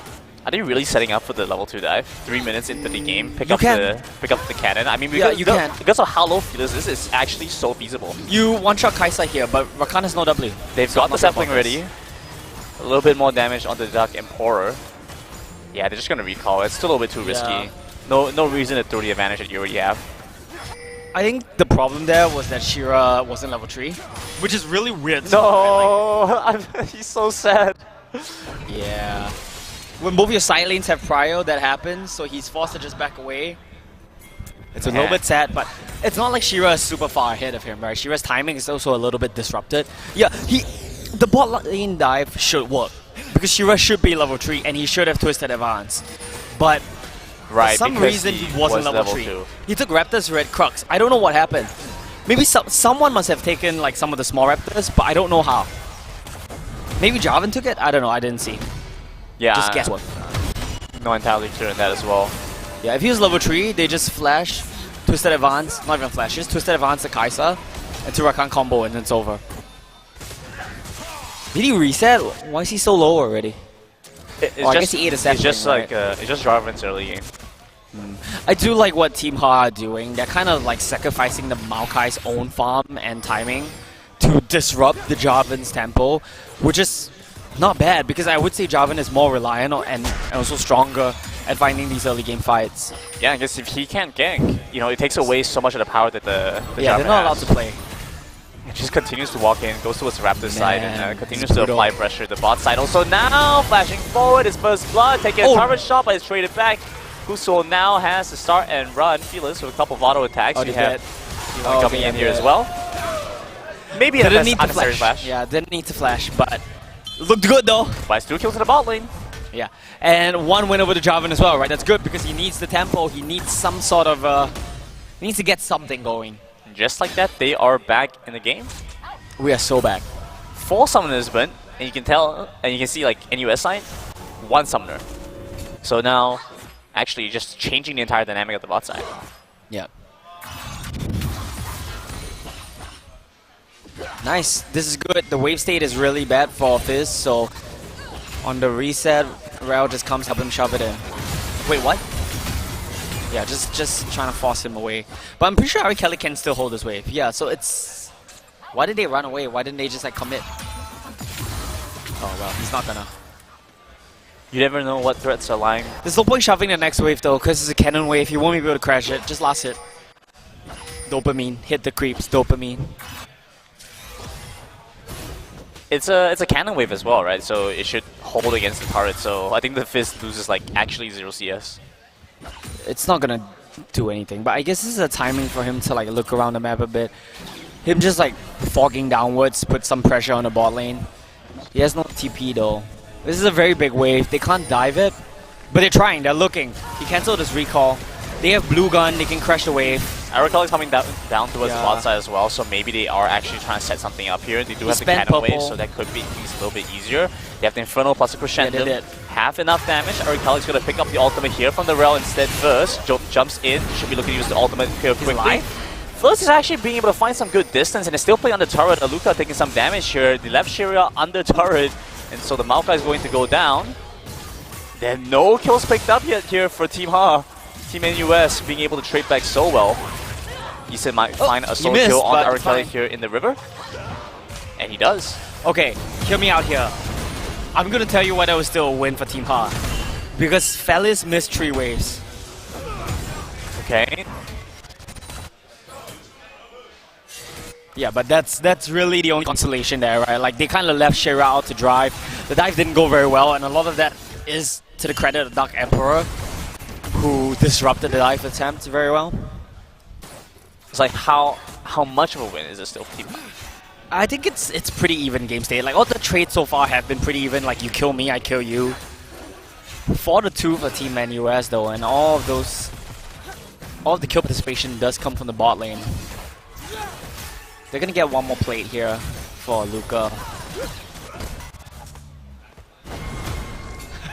No, you're not allowed to craft items in front of Did he me. manage to upgrade it? No, right? Did he manage to craft the item? Yeah. He did? He didn't. He didn't, He right? already had the bombies, I think. Okay. So I don't think he managed to complete the craft. I just love Top Boy as a top laner because he's so stable, he's so consistent. He always gets these like incremental leads, and I've never seen him boom a lane like many top laners I want to do.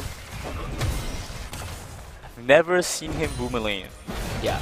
I know the bar sounds very low, but most top laners boom at some point, right? Top laners are flippers. 2v2 fight. The mid lane, Shira still not yet with the level 6 ultimate. He managed to get a knockdown onto Kuso, who's taking a lot of damage from the turret. Wait, what? They Ignite? finally find a kill there. I like that. Kuso drifted in, didn't hit the W on the Fizz, but Ignite is all that matters.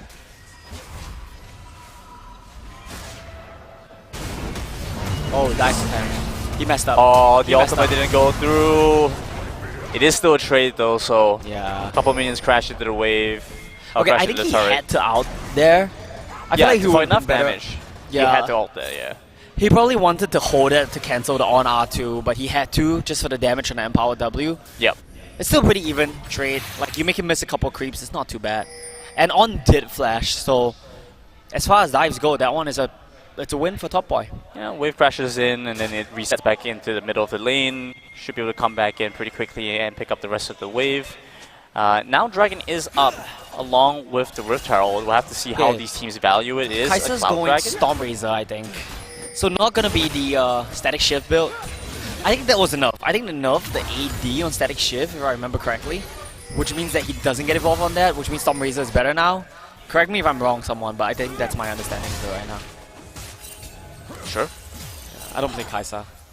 The champion's too free, you know, I need a challenge. Whatever you say. Yeah, well, this is gonna be Dragon going over to Team Ha. Gonna start stacking up on those. I kind of don't like this. I mean, I feel like if they're going for the Dragon at this point, Jarvan should just move topside and start preparing for the Rift Herald exchange instead. One little thing to notice is Aluka did build Khal this game. Ooh, so he's 20 CS away from him. Arrow Solo in mid lane. Oh, there we Where's go. the Ignite? Yeah, once the fish lands, I think you do like 70% of Silas damage, of Silas's health bar with Ignite. So if you just keep him around that mark, he has to be so careful. It's a big solo. How do they play this one? Aluka is just going to end up taking the stun from Dark Emperor. But they've been able to do pretty decently in a lot of these exchanges. Kuso actually with the level 6 ultimate advantage, so maybe just try to jump in. They do find it. There we go, grand entrance, but the exhaust onto Aluka prevents a lot of the damage from coming through and is still looking for a way to finish off a target, but it's going to be difficult. Guys here. Maokai ultimate comes through. Lands on the Dark Emperor and the Rel goes back on the turret. Top Boy. Gets that first kill. He has the flash, so he goes in for the auto attack onto the second. Doesn't have enough health to walk back out. He does. And he's still alive. Bot side finds the kill. He just walked away from the turret there. Tell me Top Boy is not the best top laner you could want. Just so stable. Turns around to 1v2. He gets no jungle attention. He gets no external resources. And he always wins lane. Or like at least never loses lane. I mean, how OP is top? Huh? How OP is top lane? Top lane champ. Look at what top lane champions can do. What? Look at what top lane champions can do. Top lane's balanced, right? Yeah, so balanced. Look at how OP. I mean, it is on... sorry, it's a Cassante favorite lane for a while. Oh, he did buy Static Shift. Okay, I don't know what Kaisa builds now. They keep changing it like every month, so... No, but genuinely because of like the way that we see like the matchup play out right now, right? Like the Jarvan just doesn't have the kind of damage that he needs to finish off something like Cassante, right? Yeah. Because he gets a lot better when later on when he has a lot of power to combo and to be able to use his flag and drag consistently. But in its current state, just really not that much damage, and so lacking a little bit there with the on. Okay, well, Rift Herald will go over to Jarvan here. I don't think there's any way for them to stop this one. But is Maokai at bot lane right now? They're going for a dive in the bot lane. Hey, what actually ends up happening here? Luka goes down, Shira is going to fall as well. Uses no, the what hourglass, but not enough to survive. The rest of the team decided they want to try and still continue their way bot, but decide not to. That's very interesting. Not sure exactly what happened there. I think they went for the dive and... What's like a Cassante copy past Kaisa didn't even have out, so I'm not sure how they messed up the 1v2 there. Took 2 turret shots. Where's the Cassante copy pasta? I need it like right now. 200 armor, unstoppable, assassin tank, 15 3 mana dashes. Yeah. No, his dash actually does cost mana. It's just the Q. Yeah, like 15. Oh, it does cost mana. Yeah. Oh yeah, like 15 mana Q or something. He's like dead. Actually gonna preemptively use a lot of his spells. Goes into the Cataclysm, but actually sets it up for Top Boy to use his abilities a little bit easier. Kuso does fall. Turret aggro not on Top Boy yet, so he gets to walk out, reset this. Jarvan has to be so careful. Ooh. He didn't have W, but yeah. Okay, that's a trait, but still, that's pretty worth, right? Like, Top Boy's in such a good spot. It's really an arms race, I would say, at this point, between Top Boy and Fellis to see who can get more of an item lead. Our producer sent us the thing, by the way, the copy pasta. Fantastic. Because Cassante, 4,700 AP, 329 Oh, you gotta look at the emojis. The emojis makes it funny. Yeah, but I mean, I can't. What am I supposed to do? 4,700 HP, biceps emoji. Continue. 329 armor, shrug emoji. I've actually never read the full copy pasta. Cooldown only 1 second. That's pretty hilarious. You missed the rest. Yeah, well, the rest is not important. The funny one is the cooldown only 1 second. Alright, and God Drinker is complete for Jarvan, so that's kind of a power spike for him right now. Maokai, I was gonna say he's not having the best game, but he's 20 CS up on Jarvan. He's gonna get the Demonic Embrace pretty soon. It's not a massive power spike, but it's really nice when you set up objectives. I mean, it just feels that way because they've had like multiple dives bot side, right? So they've invested so much time there, and it doesn't feel like Shira's got super far ahead, but I feel like first strike gold plus all their camps he's been able to pick up is actually... He's clearing all his camps before dying. Yeah, exactly. And it feels like here? it's actually not going too bad for him at all. Yeah, well. You see how the on matchup goes though, like eventually he gets to a point where Top Boy doesn't do damage to him anymore. Or where K'Sante doesn't do damage to him anymore. But I'm a bit curious why K'Sante didn't take Demolish. Hold that thought though. That's turret going down. Aluka is going to look for this fight here. The charm is effective and Fearless falls ultimately. Nice, wow. How did that happen actually? What was the roam timing there? Because did Rel roam in? I'm just curious why Kaisa was alone on the turret. Yeah, I feel like you just have to take Demolish in this lane. It's so free if you take Demolish. It might be the case. I think Rel might have gone... roaming? Yeah, because we had the whole like 2v2 mid. Right. I think the Rel was looking for like to supplement Is Kaisa building AP? He should not build AP here, right? Like I know like what AP? Like yeah, right. Like it's just a Duxio, but I don't think he buys Nationals here. I think Nationals here is really grief. Oh, Nash's second item would be really early. No, your whole team is magic. Just go 480. You're fighting against like 2 tanks. It's fine to go 480. It's for the effective value on your static shit. Fight once again in the mid lane. They haven't been able to finish off Duck Emperor for a while now. The Rel very tanky up until this point. Now, it does give them a little bit of space to try and go for the Dragon. Let's see how Team NUS responds. Alright, Dragon is gonna get started off. Half HP already. That's gonna be the second one for Team A. They've gotten the gold lead back. They're getting the Dragon stacking going. I like the Demonic Embrace that we see here from Shira as well. Yeah. Just so effective against like the multiple tanky opponents he's dealing with. Yeah, Demonic Embrace is just a really good item for the Maokai. Does he have Face Rush? Oh, he has First Strike. Yeah, that's true. Okay, cool. I'm pretty sure he's got good money on it. 164 gold. 164 gold is good money. Half a cloth armor. 10 gold. 10 gold per... I miss First Strike. No wait, no, not First Strike. What's it called? Kleptomancy. I miss Kleptomancy. That was a good rune. Kleptomancy Ezreal. Nah, not Ezreal. Like top lane Kleptomancy users. Those were fun. Let's see how Eric plays this what's one going on out. here? So over by the mid lane, Luka is actually going to get engaged on here by the Jarvan, but having the support of Kusou keeps him alive. Eric able to find that kill using the Magnetic Storm from the Rel. Issa now has to run. It's the Ignite. And that's the Fizz gone. Yeah, that's an unfortunate way to go. I think the engage attempt there was very desynced from Team NUS. You had the Rel and the Fizz on the Silas, and you had the Jarvan and the Kaisa engaging on the other side as well. It's just too scattered. Do you have the damage? Oh wow, he does. Wow. 4,700 HP. 1 second cooldown. 321 armor. 200 magic resist. Has airborne. 1 second cooldown. Yeah, that's K'Sante for you. Yeah, that's K'Sante for you. Especially once he gets such a big lead. He's so far ahead. He got every single play goal himself.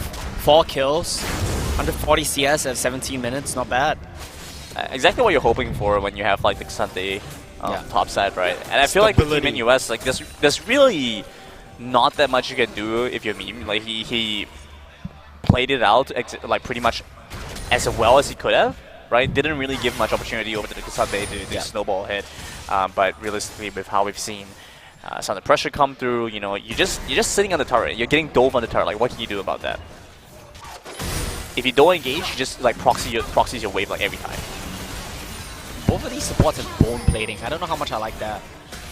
Uh-oh. It's the best route every single time. Aluka gets engaged on, but look at that charm, it's massive. They prevent any damage from landing the backline. Eric now looking for a second chance. Using the own ultimate, stole that one away. Now Top Boy joins into the fight, finishes off the all. They land and jump on the Fearless, trying to buy a little bit of time. The Cackleton comes through. Aluka tanking turret, but it does not matter.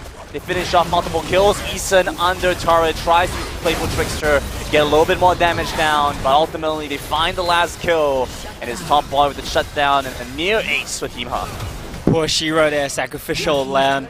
But it was such a rough situation. They tried to find the engage onto Aluka, but the CC was not chained in time. He was allowed to flash out of there, and he is so loaded right now. Close to 10,000 gold, 2 or 4 items. Guild Force? I don't even think he used Guild Force that fight. It looks like it's still up. Yeah. I think so, yeah. They even need it. Just flash away from the engage. You can turn that one right back around. You just buy it or you just not have it? No, there's no way he just bought it. Oh, he might not have it, I guess. Yeah. You guess Kraken first, right? Yeah, Kraken first, right? I don't know. Yeah, he bought Kraken first, yeah. Man, Arcalic Arcalic is buying AP, by the way, so I don't really like that. Arcalic is just like chilling. Yeah, mid lane doesn't matter. It's like Likes to stay. his bot lane's winning super hard. His top lane's winning super hard. Jungler's doing pretty decently. Yeah. It's like oh, I would like Even Shroud here. Okay, honestly, I'm just an Even Shroud enjoyer. Look, Radiant Virtue is where it's at. Okay, I say that, but obviously he's got something to prove. That's interesting. Silas is maxing Q second instead of E. I don't know if that's what they do now. No one has played Silas recently. Do you need more points in E? Usually you would do W into E max, right? That's my understanding. Yeah, but like, do you really like need it? Yeah, E points are nice. It gives you damage and I don't know if it reduces the CD, but it gives you damage. I mean, it reduces the CD, but like you have so much engage anyway. Like, what do you need it for? Yeah, I guess if you have enough CC, the Q pop is nice. That's why I reckon like the thought process here is for this. Okay, well, Baron is gonna get completed right now. No chance to even walk into the vision here. You have Fizz split pushing and Kaisa rotating over to mid. I would like to see NUS try to trade objectives somewhere on the map. They get the bot turret, but there was probably a timing window. They could have gotten mid bounty as well. And those 2 bounties would have been nice to have. It's not gonna bring them back into the game, but it's nice to have. Sure, any additional gold is definitely going to... Top Boy went for Gargoyle second, by the way. Not getting Mythic just yet. Top Boy? No Mythic? Does it have Iceborne? Oh man, that's a nice combo. Oh yeah, sorry, he has Iceborne. What am I talking about? Iceborne Gauntlet is a Mythic now. Yeah, I was just thinking like, why isn't he buying Jug Show? And I realized he has Iceborne Gauntlet instead. Baron recall, everyone going home. John Yes is completed for Fizz. That's not gonna really help him that much though. Lets him dive into the fight. John Yes gets 2 combo off, but it's really the extent of it. I feel like Rakan, Maokai are such good options into Fizz too. The insta charm that you cannot dodge. It's because of the Radiant Virtue. Yeah, I mean Radiant Virtue is definitely a good item. I'm just a Even Shroud enjoyer myself.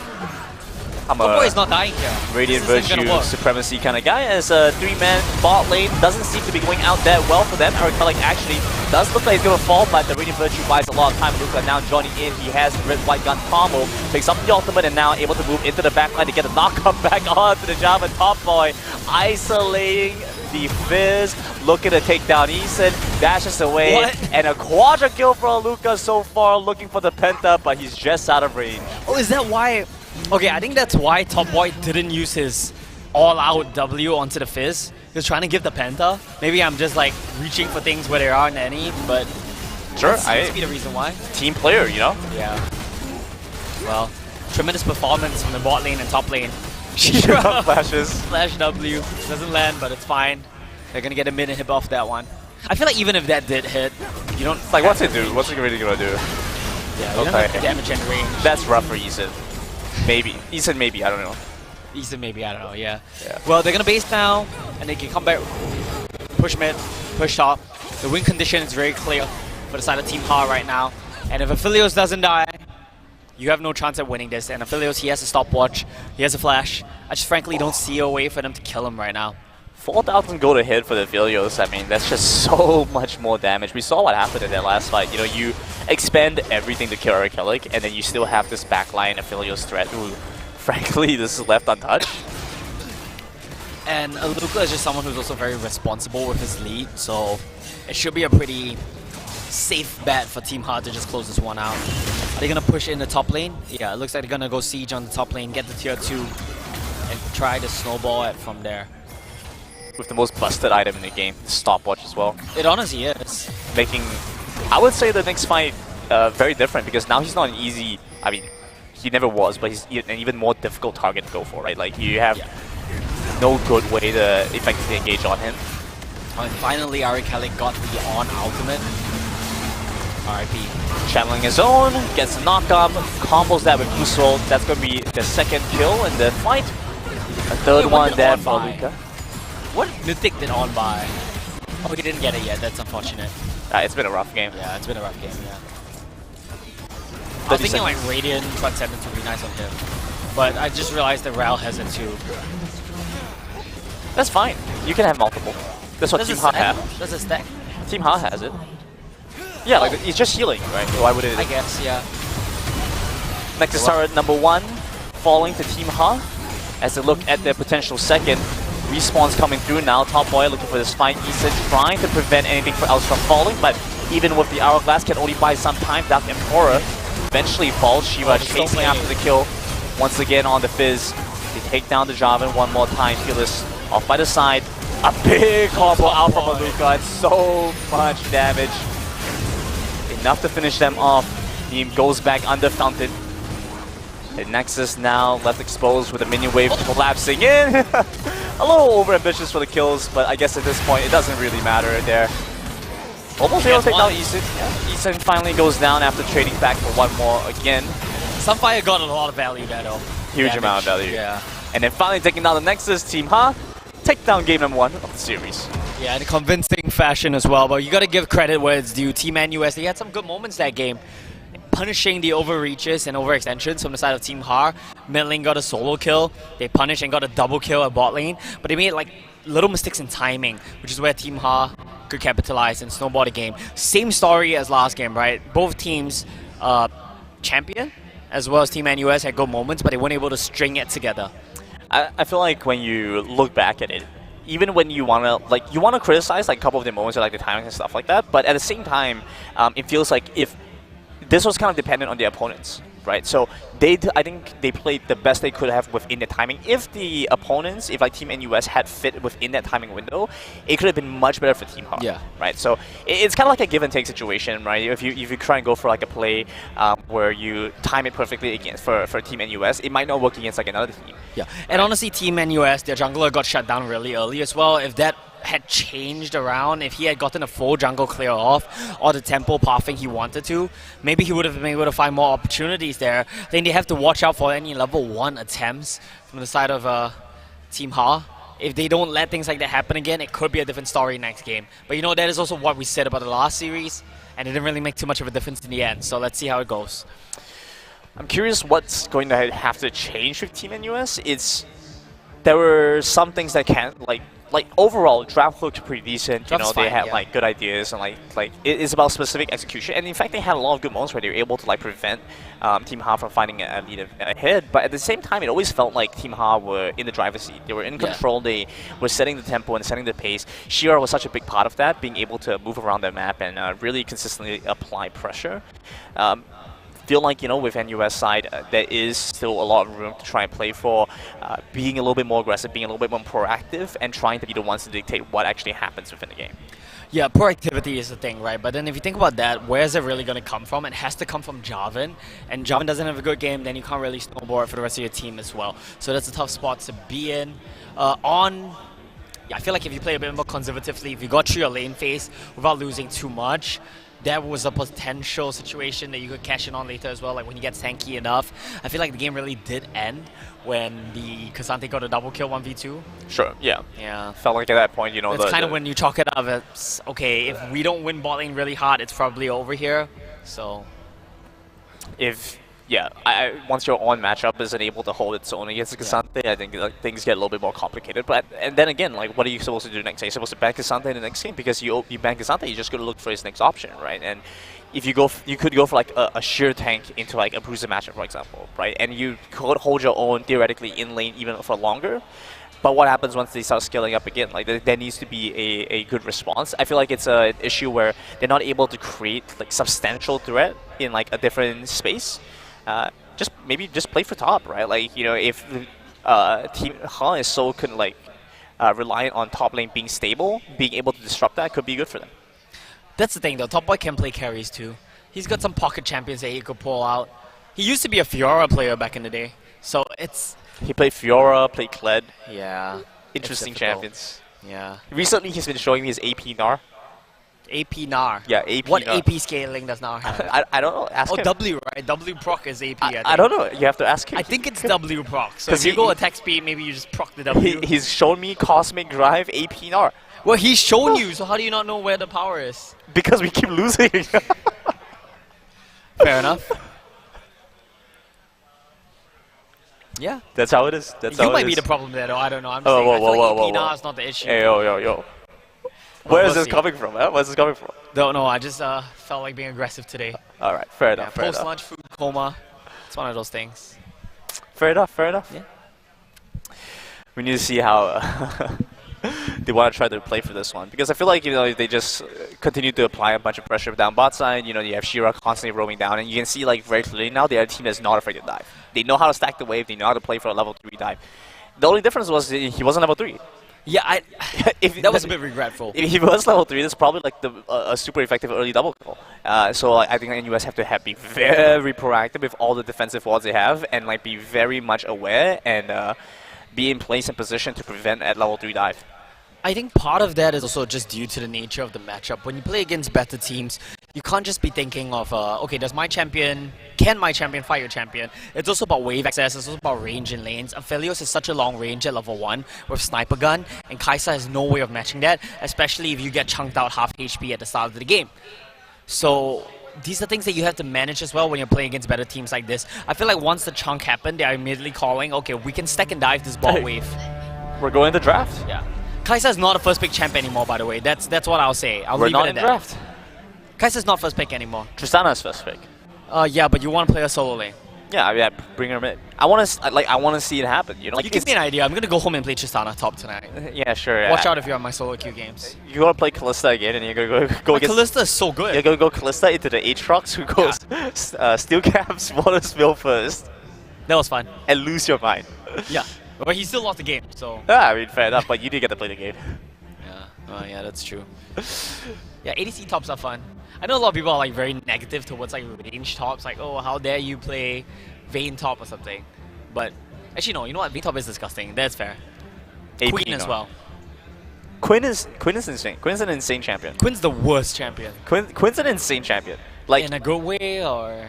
if you're playing like pub solo queue, like it is an insane champion.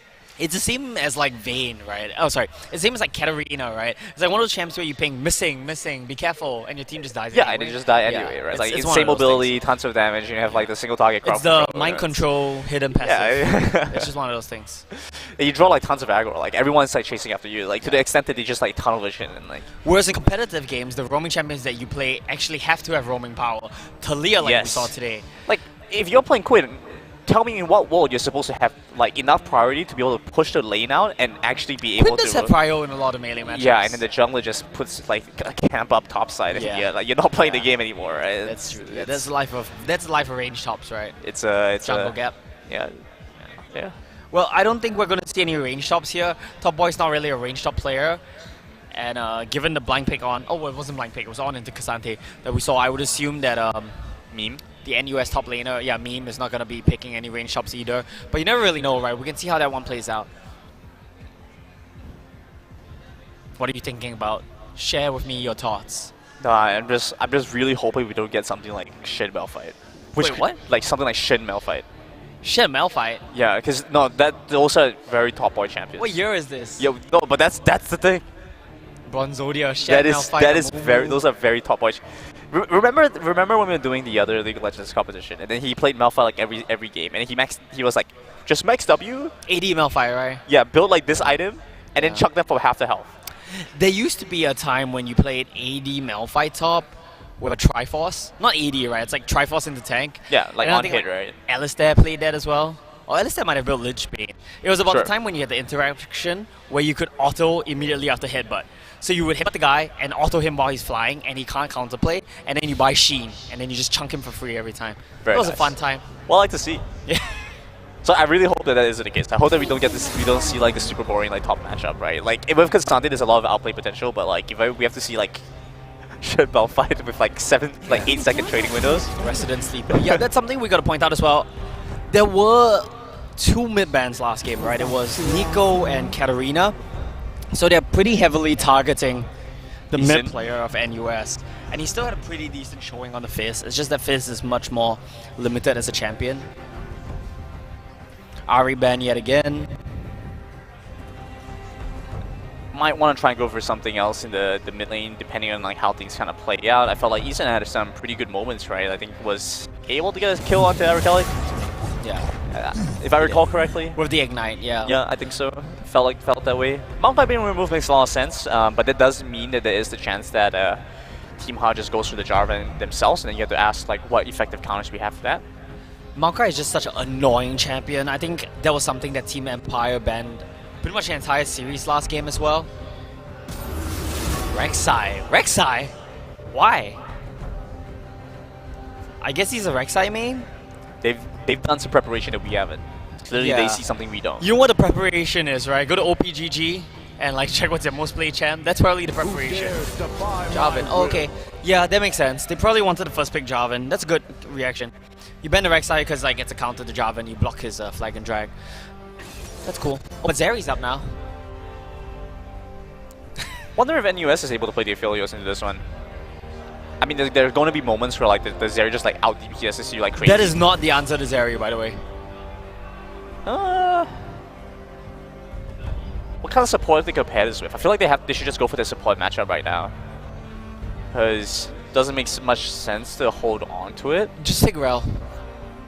I think you should just take Rel here. Going for the jungler could be good. I mean, Vi has been... They picked Alright. Vi for the Zeri, right? Like just point and click CC, lock down the Zeri. But I would have liked to see Rel. Again, yeah, they picked Rel last game too. He grabbed the Nidalee. Belveth. Oh, I don't like this. This is a just for fun pick at this point, I think.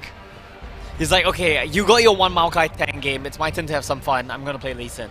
I mean, Vi has some decent clear speed. It's not the fastest, but it's definitely on like the upper... It's decent. It's like on the upper scale of things, Yeah. right? So like, I mean, you have like, you would... If you wanted to out-tempo the Vi, you would really have to go for like a very strong like clear champion like Nidalee.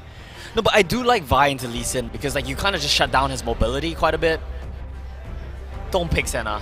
Yeah, but this is like a case where now... It feels like Team Ha is making a statement saying like, we found out like what your timings are.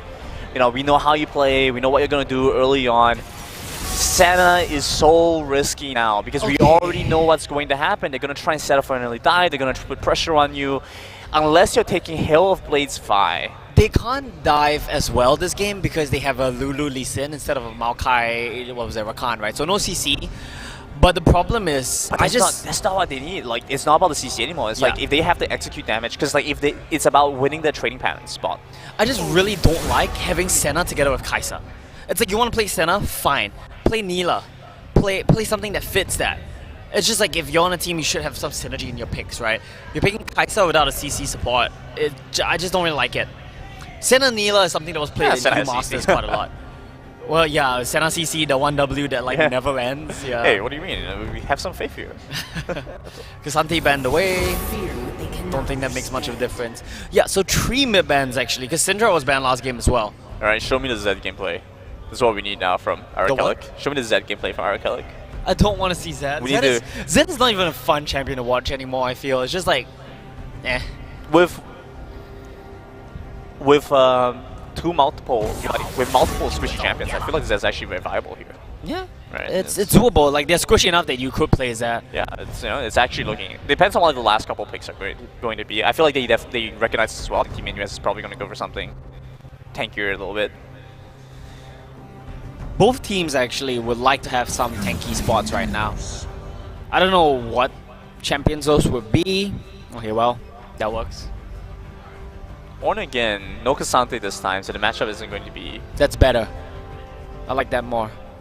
But Aatrox has a pretty hard time into Zeri. No, this is tough. This is really tough. It's just a really good champion that's out. Like, you have to win lane. You need to be like 2 kills ahead and like winning lane to really get this Aatrox in a position where it's able to effectively... Because like think about what happens here with the Zeri. The Zeri Lulu is just going to keep kiting you, is going to polymorph you. Yeah, Zeri Lulu just dodge all your spells. It's right? pretty annoying. So like you have to be like 2 kills ahead even to like even be effective. And so Well, maybe with like the Senna, if you have the slow, it could be useful against like this area. what is this? AP Volley Bear. It's AP Volley Bear. I don't know if that's a good matchup, but it's AP Volley Bear, right? I don't know. Also, whatever Top Boy has in store for us, you know. I think it's fine. He could play tank. He could play AP for split pushing, but I don't know if that's a good matchup in the Aatrox. I feel like it's not. Story Eric is actually gonna play I Zero. feel like right? Aatrox just cancels your charge every time. Yeah, okay, it's the Azir. Yeah, it's the Azir. That makes sense. Azir. I mean, a little bit of heal, a little bit of mobility to get away from the Vi. It's okay. Draft looks alright for blue team. I don't like this. I just don't think this is a good matchup into Azir at all. Like, Azir just bullies you. I know it gets to a point where Vlad just one-shots Azir and Azir cannot run away, but I'm pretty sure the lane phase is really bad. This is risky. There's no doubt. This is definitely looking a little bit risky here for. But it's fine as well, right? Because these are like solo queue champions. These are champs that you would like pick in solo queue. It's just, you have Vlad Senna, you have like no CC. Your only CC is Vi. I just really don't like that. Yeah. Yeah, well, it's a solo queue team comp. It's the kind of games like I'll queue up at like 2 AM and my team comp would look like that. I kind of, let me think about this for a second. Because, okay, Vine tempo matches pretty well, even against the Lee Sin, right? Lee Sin, Sure. you should be able to keep up. You know, if you're pathing well, your timing's pretty good, you should be able to keep up. But what happens? Like, what lane are you supposed to go to? Like, there's no obvious answer. You have no clear way of being able to figure out, like, which... Luca and Shira roll swapping, by the way. Sorry? Luca and Shira roll swapping, by the way.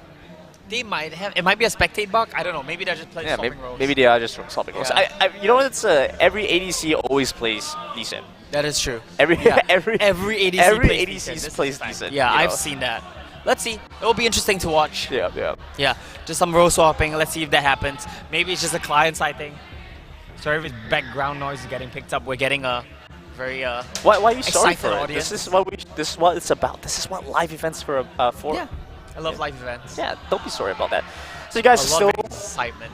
at home. You guys come down to Kallang Wave Mall. We're like on the second floor at like the main. Second floor of Kallang Wave Mall, right? Yeah, like the main like storefront. Because they have like the games downstairs as well. So like this is like a station downstairs. If you go up the escalator, like we're like right there. We're in the cool area. This is the cool space. And there's like a separate room where they're also playing some other kind of video games. Cool. Yeah, there's like 3 different event spaces. So if you guys like League of Legends isn't quite your cup of tea. I don't know what other games are. I only know League. There are and other like games. Valorant, I guess. I only know like 2 games. Sure. That's all you need to know anyway. True. That's all you need to know. Yeah.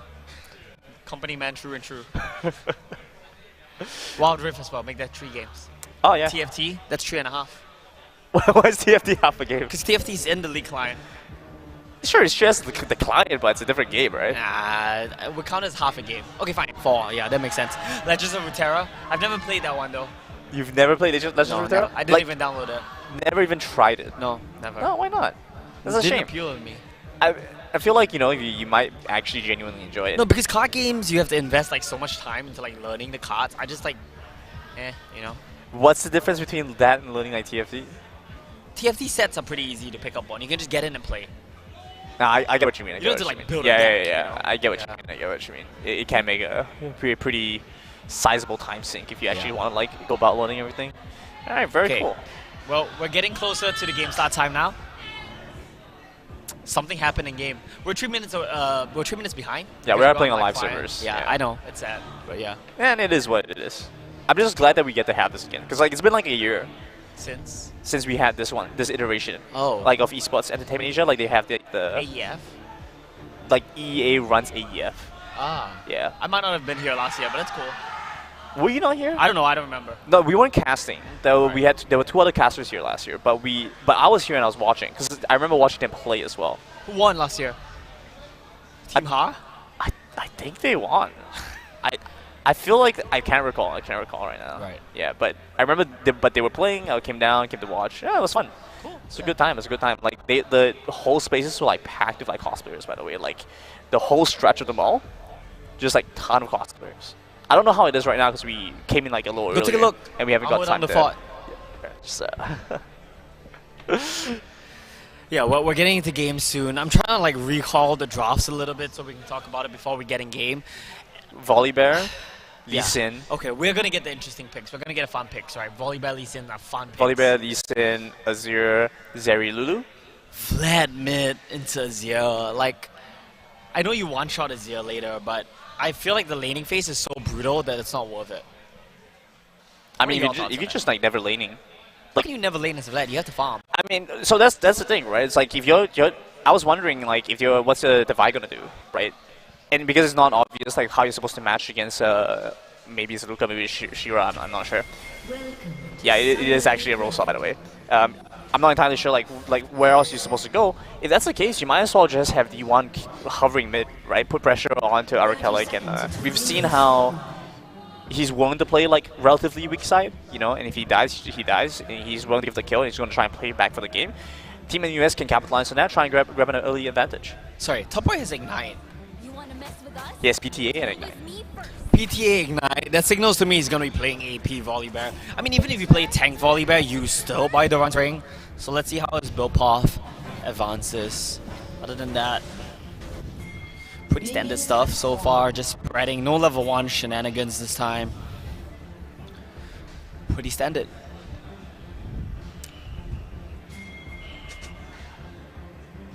Every ADC does play Lee Sin, and it's so fun to see. Soul's just waiting in the brush. There's no way to win this trade level 1 so hard like this, right? Oh my goodness. Fiddler's just taking so much damage. They've already used the exhaust, and so he has to flash away. Shira taking a good amount of damage himself. He has to flash out. One more auto attack would do it, but it's First Blood going the way of Kusuo. Ducking Pora now, losing his marksman, has to back away. No It's a flash, he's portal combat, and with no flash, but he still has more the hit. heal. One more auto attack. The Aerie makes the difference. Clutch! It's a support versus support kill. And yet again at level 1, Kai'Sa's weak level 1 gets punished. There's something you gotta respect. If you're playing Kai'Sa, you can't be trying to take these level 1 fights. Or at least not an extended level 1 fight. And that's the power of Volibear, to just like detract a little bit. Even if he doesn't win the 1v1, he's gonna do one thing very well. He's gonna one-shot your wave. Man, this is the richest Lulu you've ever seen. Well, actually, Azir is doing pretty well right now. Oh, sorry, Vlad is doing pretty well right now. He did manage to get a good trade down onto Arakellic. Oh, stun. Ouch. Auto. No damage actually. Auto. He needs a level 3, he needs the auto reset, right, to try to proc the passive of the Volibear. I mean, he did manage to proc the PDA, so... True. This is the annoying thing though, like when you're farming against a Volibear, you can't stay near the wave because he perma-static shifts you. Just don't stand near the wave for it. True. I don't know, maybe it's better to go Comet in this mid matchup. I know like everyone just always thinks Conqueror now. I was thinking like would Comet help against... Oh, he's dead, no? Yeah. Forces the flash, the Ignite brings him low, and the Vi's so far dead here, away. he's dead here. D1. He has the E now. Dash available for me. Top point. Need to wait for his spell cooldown to come in. Yeah, there we go. That's a solo kill. This is the worst feeling as a jungler. Oh. When you run up there and Nothing you're- happens, and you're like, I can't gank. Well, not the icon gang, but they get the kill before you get there. No, he was already top. Like he pathed top to begin with, right? Yeah, but he So, like, didn't when- clear, like, so, like- skipped camps. The wave, like the wave was bad for me, so that he Oh. couldn't gank. Oh, and so but he can gank mid. So he pathed bot instead. No, that's a Luca. A Luca's gonna gank mid. Yeah, Luca is ganking mid, I mean. Yeah, and D1 still doesn't get to do anything. Oh, you mean D1? Okay, I was thinking of a Luca. Yeah, because D1 went top, cleared the top side camps, wanted to gank, but because the wave was stacked against me, Meme had to back off. At least you got the full down. I guess that's that.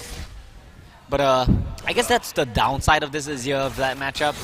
You can poke him out, but if you don't do enough, he kind of just sustains up while you run out of mana. And you need to farm to your 1100 Lost Chapter. I don't think he has 1100 yet. Oh, that's a good trade. Okay. That shield actually makes a big difference. Aluka is just waiting in the brush over by the river. Boy, it's so sad. No And flash, the wave by is the way. frozen, man. ward hops on top of the ward, walks towards the turret, and then you have no way out. Walk into the Volibear E, you'll get taken out by a Luca. You pick one, and he ultimately falls to the Lee There's nothing Sin. he could do there. The wave was on a bounce, and Luca still has topside cam, so it's easy for him to just stay topside.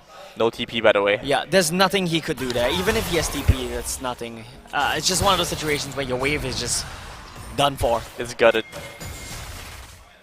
You needed to ask your jungler to help you reset it, but the timing window is just really difficult. It's tough, and okay, D1 now towards the bottom side. Shira's going to be able to jump over the wall. Scroll gets He's engaged dead, no on. flash. He will eventually die.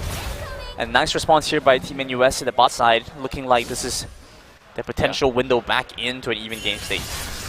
Yeah, no flash, he could do that. That's a good response. That is flash down for D1. He is 2 levels away from his ultimate, but once he gets that, we'll be able to look for an angle again.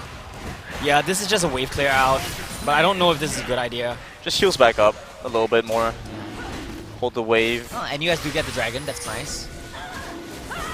Luca is here though. Oh, this could be tricky. He's gonna get it. Let's Yes, see. kick, yes. 50-50 smite fight. Let's see which side grabs it. Luca does end up picking it up. Level 4 on D1, and so he has Yeah. kick. So, I don't know. A little early for kick, I isn't thought he it? would have kick already, but yeah, you're right. Both of these junglers not super fast clearing. So this is what junglers are in your mind, right? It's like Yeah, I'm 6 just minutes always in, it's afraid like of junglers. 6 minutes in, they have ultimate, they have every kill in the world. Oh no. And this is what we were hoping for when we talked about the Lee Sin, right? It's supposed to be these early bot side gangs. Luca flashes out of target range just in time before the next shot's able to come through with the 2-for-1 exchange to the bot side. Kuso, a real team player. He's gonna take turret shots here. But the Oh, turret's no. going to lose aggro anyway. He has the ultimate, and so coming down, the stun was long enough, and then Ignite finishes off the kill. Doesn't even have to lay hands on him anymore. Man, and this Azir is starting to hurt. He based without enough for the last chapter, but with the TP, he's able to just get back in and keep the lane going. Not having TP on his Vlad makes it so rough. You just get shoved out. He gets resets over you. Oh, no, stop walking in. Yeah, please. that's what I mean. Like the No, lane phase please. is not good. Oh my goodness. That was a very nice flash to polymorph him before he could pull. Oh, that's rough for Eason. That's me in my solo queue games. After getting ganked, I'll like ping all the flashes are down. That's true, that's true. I do want to point out though. Now they have the timers. Now they know. 12 minutes, Yeah. no flash. I want to point out the Mid- bot dive. I want to like go back to that. They dived there without CC, just based on like getting leads on lane.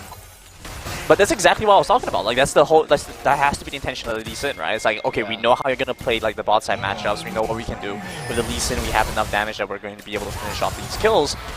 Being able to hover bot side, you know, that's the criteria for making this happen. Shira with the level 6 advantage. I mean, it's just such a massive disparity in the bot lane. Oh boy, he hurts. But good trade back from Fearless. The Captain Rain actually doing a decent amount. Single target, the Captain Rain does that to you.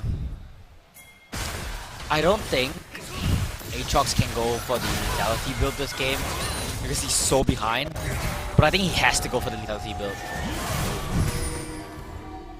Literally getting ran down by the bear. D1 Bot gets lane spotted as well. out here by the ward. D1 going for, what is this, Divine Sandra? Triforce? I don't know. How far is he from level 6? Because without the ultimate, I don't see them being He able to shouldn't find be far from 6. They shouldn't be able to get a consistent, reliable engage if he's not. Kindle Gem on the volley bears, so there's probably Divine Sandra for him, right? Both lanes are just fighting right now, I don't know where to look. Aatrox did get forced out. Well, I'm pretty sure Volibear still has his. A virtual eyes. This is too much. He has I out, can't so bear this to is see just this. diveable. Meme has to just give up this wave. If he stays, he dies. If he doesn't stay, he misses like 3 waves. It's really difficult situation to be in. 15 more seconds until top bar with his ultimate again, and you can just Oh, he see didn't about. Okay, yeah, that makes sense. Neem just doesn't have a way to deal with this. You're just going to have to sit there and take the damage for the Volibear. I'm not sure if he actually has enough mana to full combo this at this point. So I guess they need Eric Kellogg to... Sure. Oh, That's hits the him thing at about the Zero. edge of the It flash. starts behind you. That's the annoying part, and it's a really rough game right now for Aatrox. I love Volibear, by the way. It's such a cool champion. Do you remember the old Volibear when he had the flip? What was his out? His out was to like do more damage and like have lightning. Yeah. So underwhelming. New Volibear is so cool. You really just like these like champion reworks, huh? Yeah, I mean, I'm just a boomer. I don't think he dies here, right? Yeah, okay, he gets Force Flash, that's good. Lulu has no flash. But they have Shirelius. There's no Wait, you shouldn't go for him. Is this really a kill here? Kuso was actually going to take a lot of damage, so they have to start flashing away. Oh, he's dead. Still playing through the alcove, they flash forward, going on to Duck Empora. They go on to D1, it's a trade kill, but a double nonetheless for Team NUS. Big ones going on to Felis. That's good though, that's good. You need everything you can get at this point in the game. And even though you do lose Rift Herald, you get some gold down in the bot lane.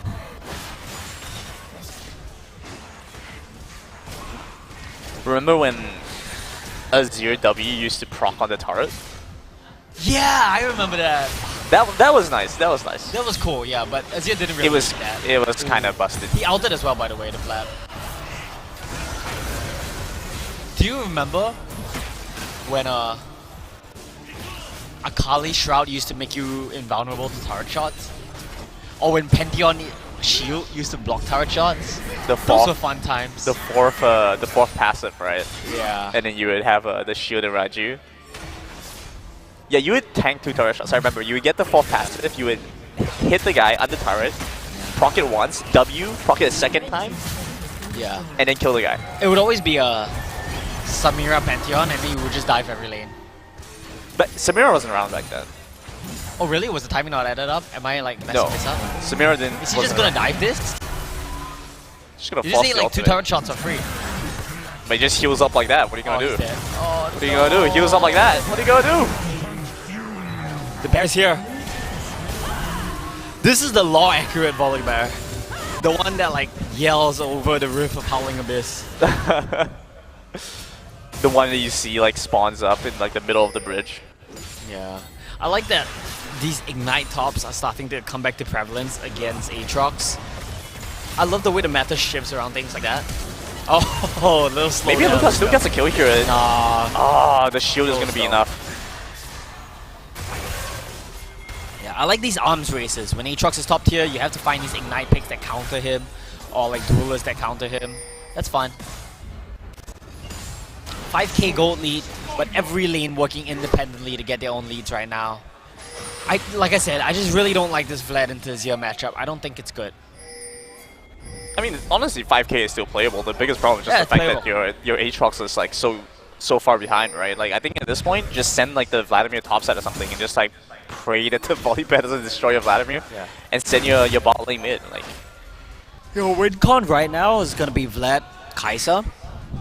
If they get to like 2 items, maybe they can do something to win the game. But Crown of the Shattered Queen is gonna be really nice on Azir. It counters everything that Team NUS wants to do. just more damage again. Top boy just eats the turret shots for days, and it doesn't matter. He's just heals so up. tanky. Like he's just gonna heal up again. Yeah. There's no out yet though, 20 seconds on that. But yeah, like I was saying, Crown is so good here, so how are you gonna kill Azir? And there's a Lulu. Lulu isn't Azir, Lulu is a Vlad counter pick as well, because Polymorph you can't dodge. But if you do find a Lulu, you do find a Kai'Sa, maybe you can one-shot them here. Oh, hello. Azir's just here to KS. Welcome. He's not needed. Eric needs to kill. He hasn't. He's the only one. He's the only one in his team that hasn't had a kill so far. Felis is gonna get kicked back away from his turret, so he's gonna have to reposition. Shira tries to jump over, but actually ends up in the wrong spot. Doesn't matter though. You still have the W. It goes through the wall, gives you the power damage. Now, mid turret in the sights of Team Han. They have been able to apply pressure here in moments like this. Instead, decide not to push things too far. Yeah, it's also just like Senna kind of does nothing. Like I really hate this champion. And when I see Senna in solo queue, I kind of just want to go next. She has no damage, doesn't win lane, no utility. What does the champion provide? So is the reversal Cassante. Yeah, exactly. She just doesn't do it. Oh no, pulled in by Aluka. I'm convinced that there was a fight opportunity there. Might still turn out to be the case, but the Gorge gives Aluka a second chance of life. It's enough damage, especially with the support here from Eason, who picks up the shutdown. Top Boy starts to rush them down mid, but he's not going to be super effective Oh, here this is a in win. the team fight. Arkellic comes in with a big 3-man Empress Divide, finally able to take down the Zeri. Shira falls. Arkellic is the one to do damage. D1's still alive. Everyone's still alive. They've been able to rout away Team NUS, but not able to pick up the kills. Only the role swap players drop there. Azir can bring a turret to life, I think, right? Is his passive on cooldown? Okay, all good. It doesn't matter anyway. The Volibear is not that tanky just yet, but the bright spot, I would say, in that fight was the Vladimir. And as the game goes on, as he gets more items, it really is just going to come down to the Vlad and what he can do. Whether he has flash, maybe he can try to one-shot someone in the back line. It's not going to be Azir. Maybe Zeri. He'll do a lot to Lee as well. I mean, that fight was potentially a glimpse into how Team NUS can pull this game back, right? We saw how even though Top Boy had joined into the fight, realistically did not manage to do very much. Once you miss the ultimate, the flash away by Dark Emperor, wasn't able to do much damage and Kaisa be is able to going... Sorry, so Kaisa short is range, going yeah. AD this game, is he? He's going Rage Blade for sure, right? But like, Yeah. is that gonna That's be an the Rage AD Blade build? I feel like this game you could go Nashos. You have enough AD damage threats from like top jungle, even your support does AD damage. You could really just go AD That's the and try kick. to burst someone. That's going to be Sonic Wave, Resonating Strike, Oh, it's the life! one more auto, Oh no! and it's Arkellic with the kill. Arkellic is just stealing the kills away from Top Boy, man. Top Boy's He's stopping dead. kills. Unless... No, he's dead. Yeah, he's not. That counters. That buffers. Still He's getting chased so after. tanky though. I feel like he should go Divine Sunder. I don't Wait, think he's actually turning around on them. He's going to fight 2-2-1. Does this actually work? Am I crazy? Oh man. Am I crazy? Does this work? It doesn't work. It doesn't work. It doesn't Wait, work. wait, he's still alive. He's still alive. Wait, no, he's worked. Top Boy with the solo kill in a 2 versus 1. Now chasing He's after the healing. Vladimir. He's picking up more health as this fight goes Oh along. my god, what's that healing? What's that evil laugh, Gren? Oh, it's so funny to see. It's Yeah, you so know what I said. funny He should to go see. Divine Sunder, whatever he does. I feel like the Sunderer healing will be massive there though. But he still does so much healing with just his W. What does he need healing for? He just wins the fight anyway. He's buying a stat Black Cleaver, stat stick Black Cleaver. Uh-oh. Doesn't need the passive. Won't really proc the passive a lot too, but just buying it for the health, AD, CDR, all nice stats for Volibear. It's time for you to buy a Nashos Volley. I wonder what they're going to use the Rift Herald. Maybe just use it mid Oh, I didn't see it. after they grab the dragon. I mean, it's the dragon of the game, right? Can't Look at Senna. Coming in for the Senna gang, swimming over. Oh, that's a TP from Top Boy. what was that damage? It's a Senna, Brandon. Like 500 HP, like a random auto. Like Senna's that like power the W. squishiest champion in the game. Alright, this is pretty much what we were expecting once we got into this phase of the game, but even then, I mean, it's Oh, just he's so dead. brutal to He's see. dead, he's dead. How is he dead? How is he Yeah, dead? he's not dead. I just want to believe. You're right. We gotta manifest this. Law accurate Volibear. Yeah? Seriously. I mean, it doesn't even feel like NUS is playing bad at this point, you know, but it's just like so far gone. It's 2 items against 2 components. Oh, that's rough. Oh, that's so rough. When you put it in that perspective. Yeah. Ionian boots picked up. 2 items on Zeri. Oh boy. He misses the Q, but it doesn't even matter. No, I mean, what the Q was for his bonus attack speed. Just to proc the flurry stacks, right? Yeah. It's for attack speed. He's Oh, definitely no. gonna go for this. And he has Surely Gold he Drinker. dies here. No, he has Gold Drinker. There's no way he dies. Oh, the kick! Flash kick away. Pushes him over to Shira. Shira picks up the kills instead. Still alive at this point, by the way. There's plants in their base. This is so fortunate. Heals back up. What's the menu wave? Kuso's escorting it back in. He flashes in like that, but able to get over the see wall. what I mean? Kellic still with the kill, and the Senna now joining in, but it's Did you see why Lulu is a not Vlad gonna be counter? enough. Do you know that Enchanters actually counter Vlad? I don't recall you saying this. I did say this. Okay, enchanters are actually black counters, especially Lulu and Soraka. Is this a result-based analysis or? No, it's a fact. Since like season 2. Okay. Are you gonna explain the rationale? Or I already said it just now. Polymorph is a hard counter to black. It's a point-and-click CC. That's not telegraphed. Like, is Lulu polymorphing you or is he auto-attacking you? Do you know? Can you tell the difference in a team fight? I can't. Maybe put it in a team fight. Yeah, when a team fight, can you tell? I can't tell. I feel like that's a skill issue. Yeah, that's true. And Soraka because of the silence field. Yeah, of course. Yeah.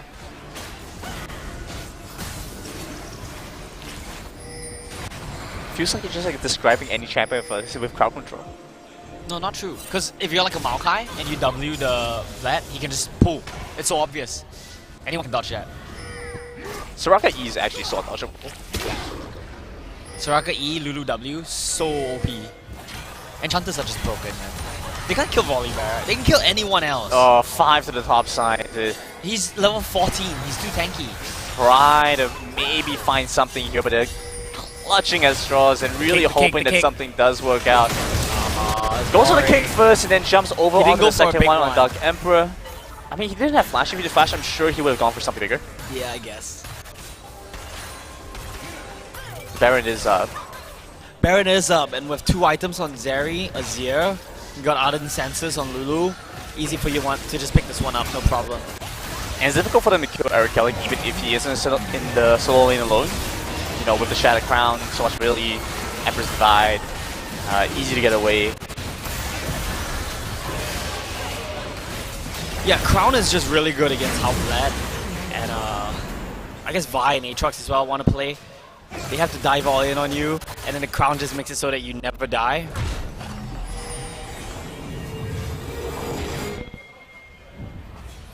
Azir right now can just hold up in the fort.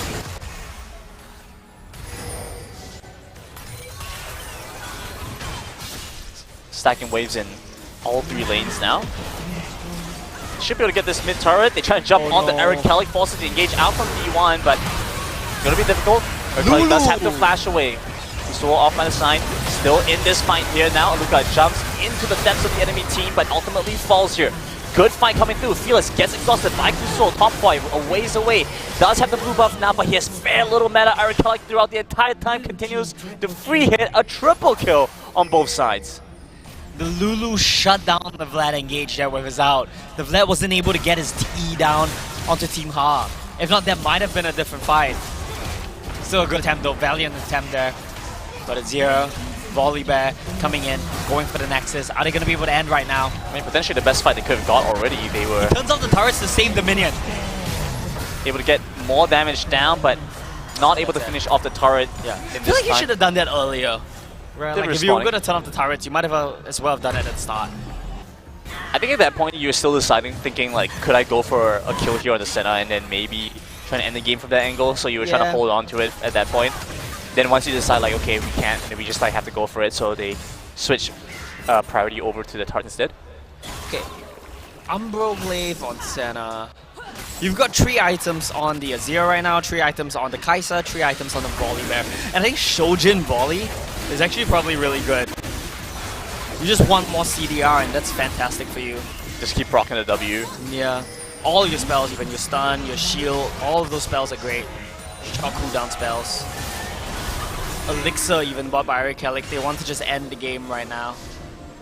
You know, and all that said and done, the only reason Top Boy gets to be so good in this game is because of a very big MVP. Is what? It's because of a specific MVP. What? His alarm clock. Because man was telling me like, oh yeah, the call time's gonna be like 10:30, right? I'm gonna come at 11. That's fine. I'm gonna, you know, it's fine, they can't DQ us. So the fact that he came in here on time so he gets to give us his performance is all we were looking for.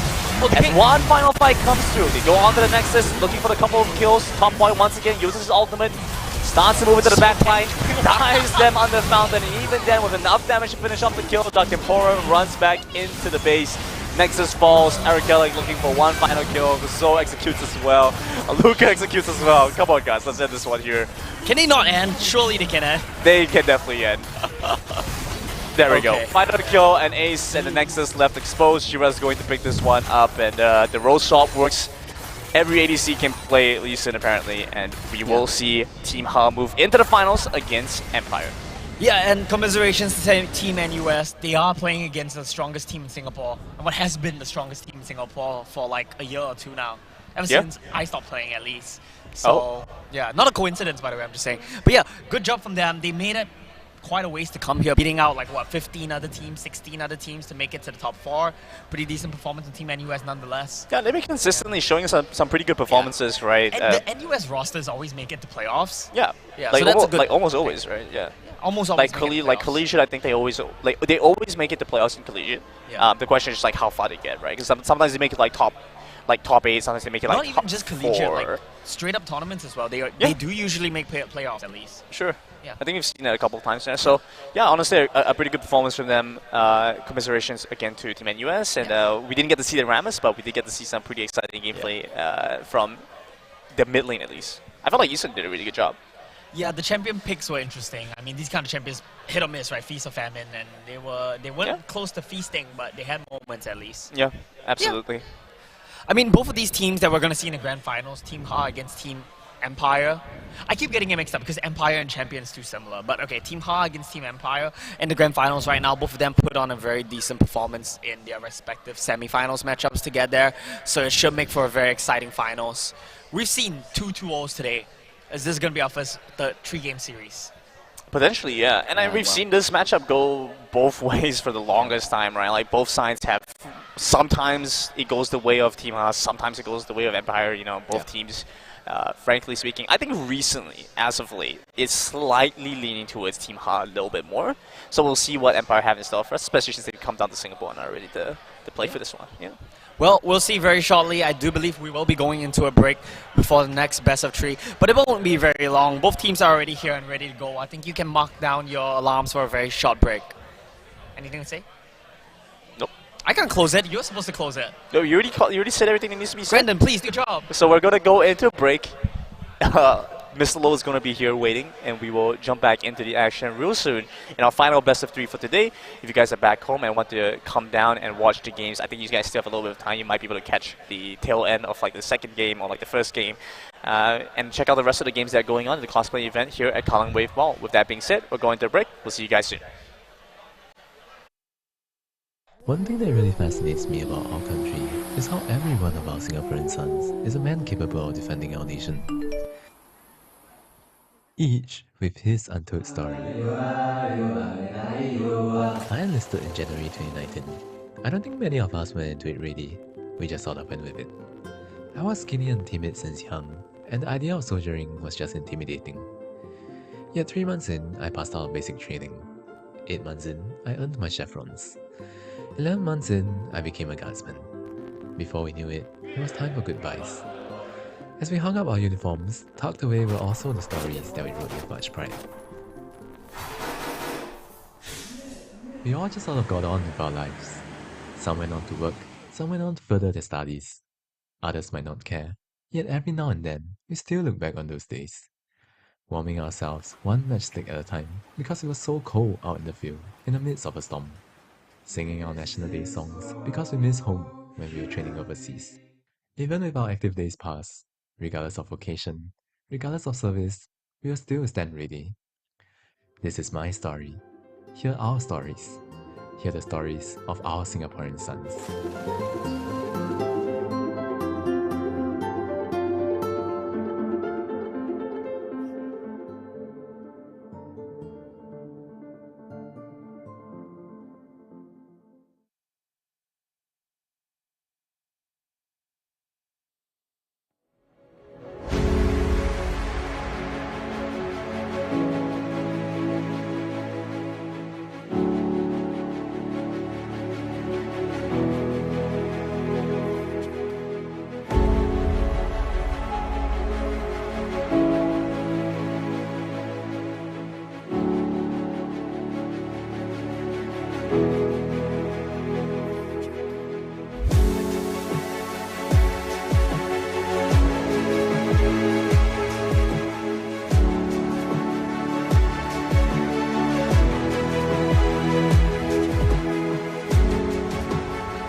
People's Association is the lead agency and main planner for One Pongal, bringing together the various government agencies such as Early Childhood Development Agency, Housing and Development Board, Ministry of Health, National Environment Agency and National Library Board.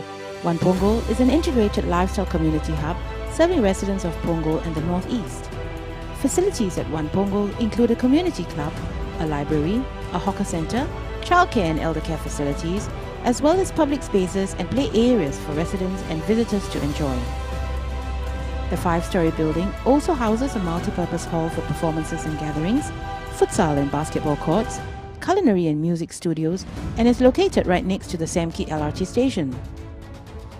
The aim of One Pongal is to bring everyone together by creating a vibrant and energetic community that thrives in a sustainable environment. DP Architects, the architect for One Pongal, shared that one of the key design features of One Pongal is its central atrium known as Celebration Square, which connects all 5 stories and stakeholders. The user is at the heart of everything we do at ENE, and the most interesting aspect of this project was One Pongal's drive to bring everyone together. For this project, we deployed technologies such as AV over IP and wireless control, ensuring that the systems are both user-friendly and future-proof. The One Pongal project was in the smack of the COVID-19 pandemic, and due to this, our teams had to navigate work restrictions, manpower challenges, and various supply chain issues. Our years of experience and commitment towards delivering for our clients and to their requirements and deadlines meant that despite these unique challenges, our team was able to successfully complete the project on time. Throughout our 71-year journey, we have been blessed to be part of Singapore's nation-building efforts, having been involved in projects such as the Esplanade Theatres, Singapore Sports Hub, and many others. We are indeed honoured to continue this legacy with One Pongal.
One thing that really fascinates me about our country is how every one of our Singaporean sons is a man capable of defending our nation.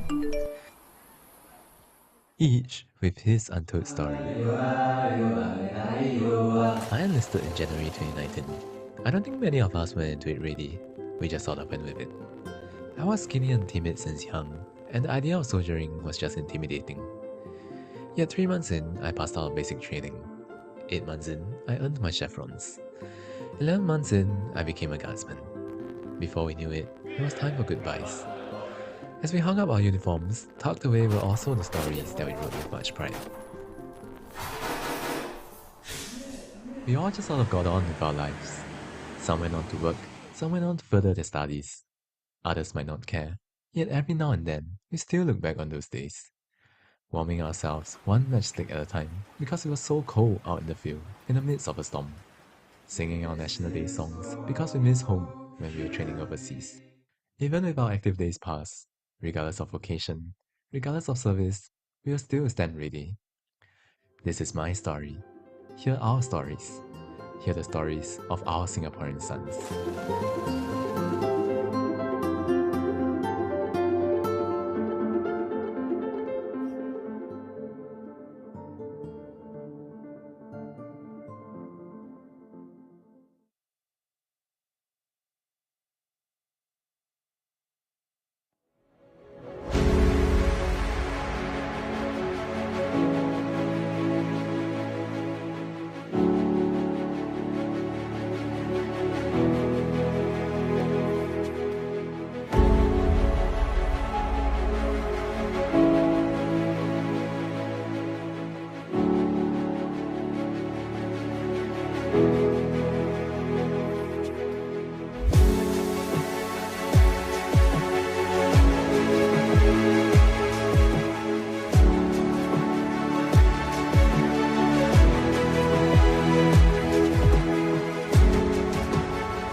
Welcome back to the last series of the day with the Esports, the Asia Esports Festival. Granted, with me here is Omo. We have our two last teams, our finalists going into the League of Legends competition. We have Empire versus Team Ha.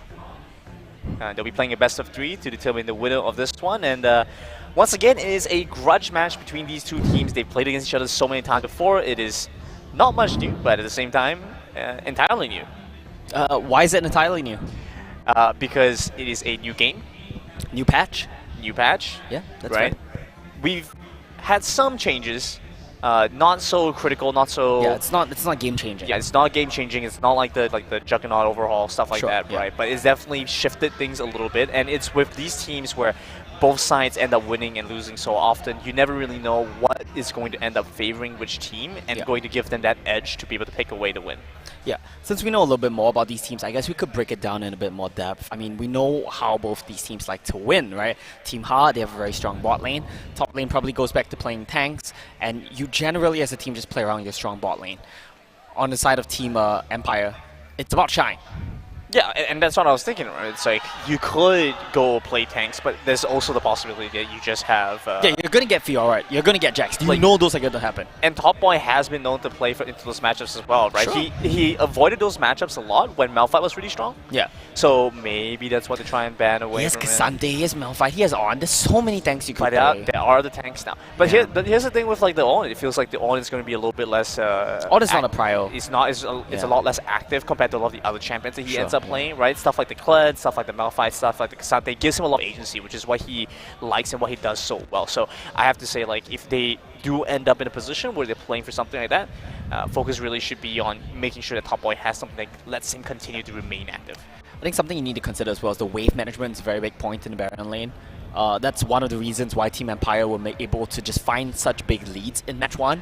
Even if you got killed, even if you got behind, wave management, stack a wave, dive a wave, freeze a wave, it's all over, right? And that's something that Top Boy probably isn't going to fall victim to as much, given his own, like, experience. Yeah, both sides, right? Like, they know what to do in those matchups, they know what to do in lane, and being able to make sure that if things do go sour, they don't go too far south. Yeah. Yeah. Being damage control is ultimately a very big part of playing top lane, frankly speaking. Yeah. Oftentimes, you know, it's the lane that ends up being sacrificed in order to get the other lanes ahead, depending on what you deem your priority here. Also curious to see how this bot lane matchup is going to go, because like you mentioned, a lot of Team Ha's strategy is going to be making sure that they have a good bot lane. Matter of fact, they have 2 ADCs on their team. That's not true though. Their jungler is an ADC. Yeah, but that's not true though. Like, you wouldn't actually run that lineup in a real game, like in a serious close game. Sure, but like, you know, they have 2 ADCs. Like, they are a team that knows what it means and what it feels like to be playing for bot side. You have 3 bot side players. Yeah. I mean, a lot of their game plans do revolve around stacking, diving around bot lane, so that's definitely true. And just know how those kind of timings work out. Yeah. Right? I highly doubt we're going to see stuff like the Lee Sin again. You know, it is very, very greedy. There is a potential that it does happen. No, we won't see a Lee Sin, yeah. Depending on, like, you know, certain circumstances, but it's very unlikely. I think much more likely we're going to see stuff that has shown to work. Stuff like the Maokai. I think that is just generally a lot safer and more effective for them if they want to Maokai has been 100% pick ban, I think, in all 4 games so far. It was banned both games against Arashi, at least 1 game against Arashi, and it was picked once, banned against once for Team Ha. So that's going to be a very high prior one. Here we go. We get to have our picks and bans starting for us now. Sleephead has had a pretty good first series.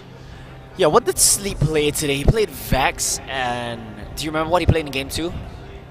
Oh, that's a good question. It was up against... It was another strange mid lane pickup. It was the set on the other side, and then the second game... that was game 1. He played Vex against the set, and in game 2 he played... I feel like it's a Zero or something. Well, it doesn't matter now. Okay, you know what? I take it back. Because if I can't remember, how can I say that's a really good... He played Azir into Talia. I just got it. Oh, okay. Yeah. So he's very capable of playing these control mages, and I think that should be one of the priorities for him. Because Sante and Trenimir, these bans make sense, right? And it really signals to you what both of these teams are trying to do.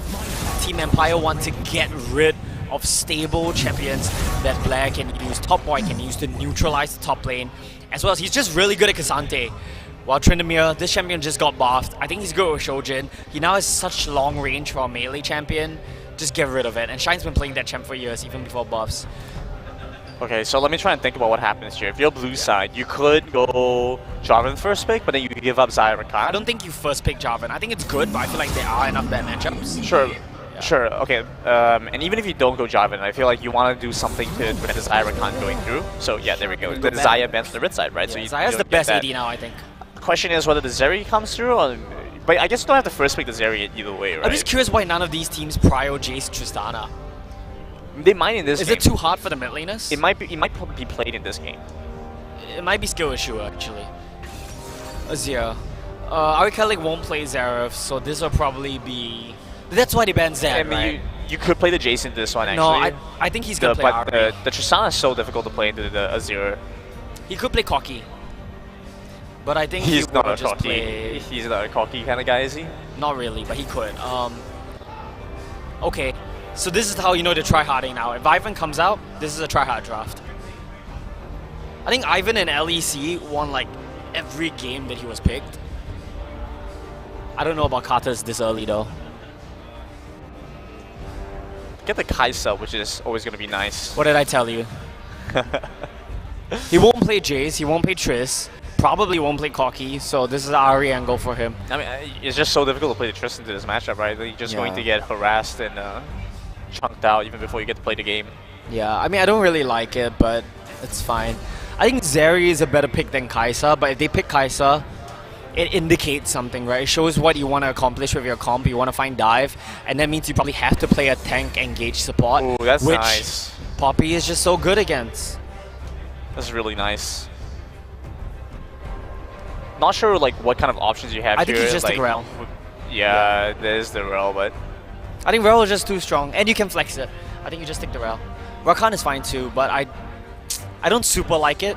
Because they can still pick Enchantress into Rel. They can still pick Enchantress into Rakan.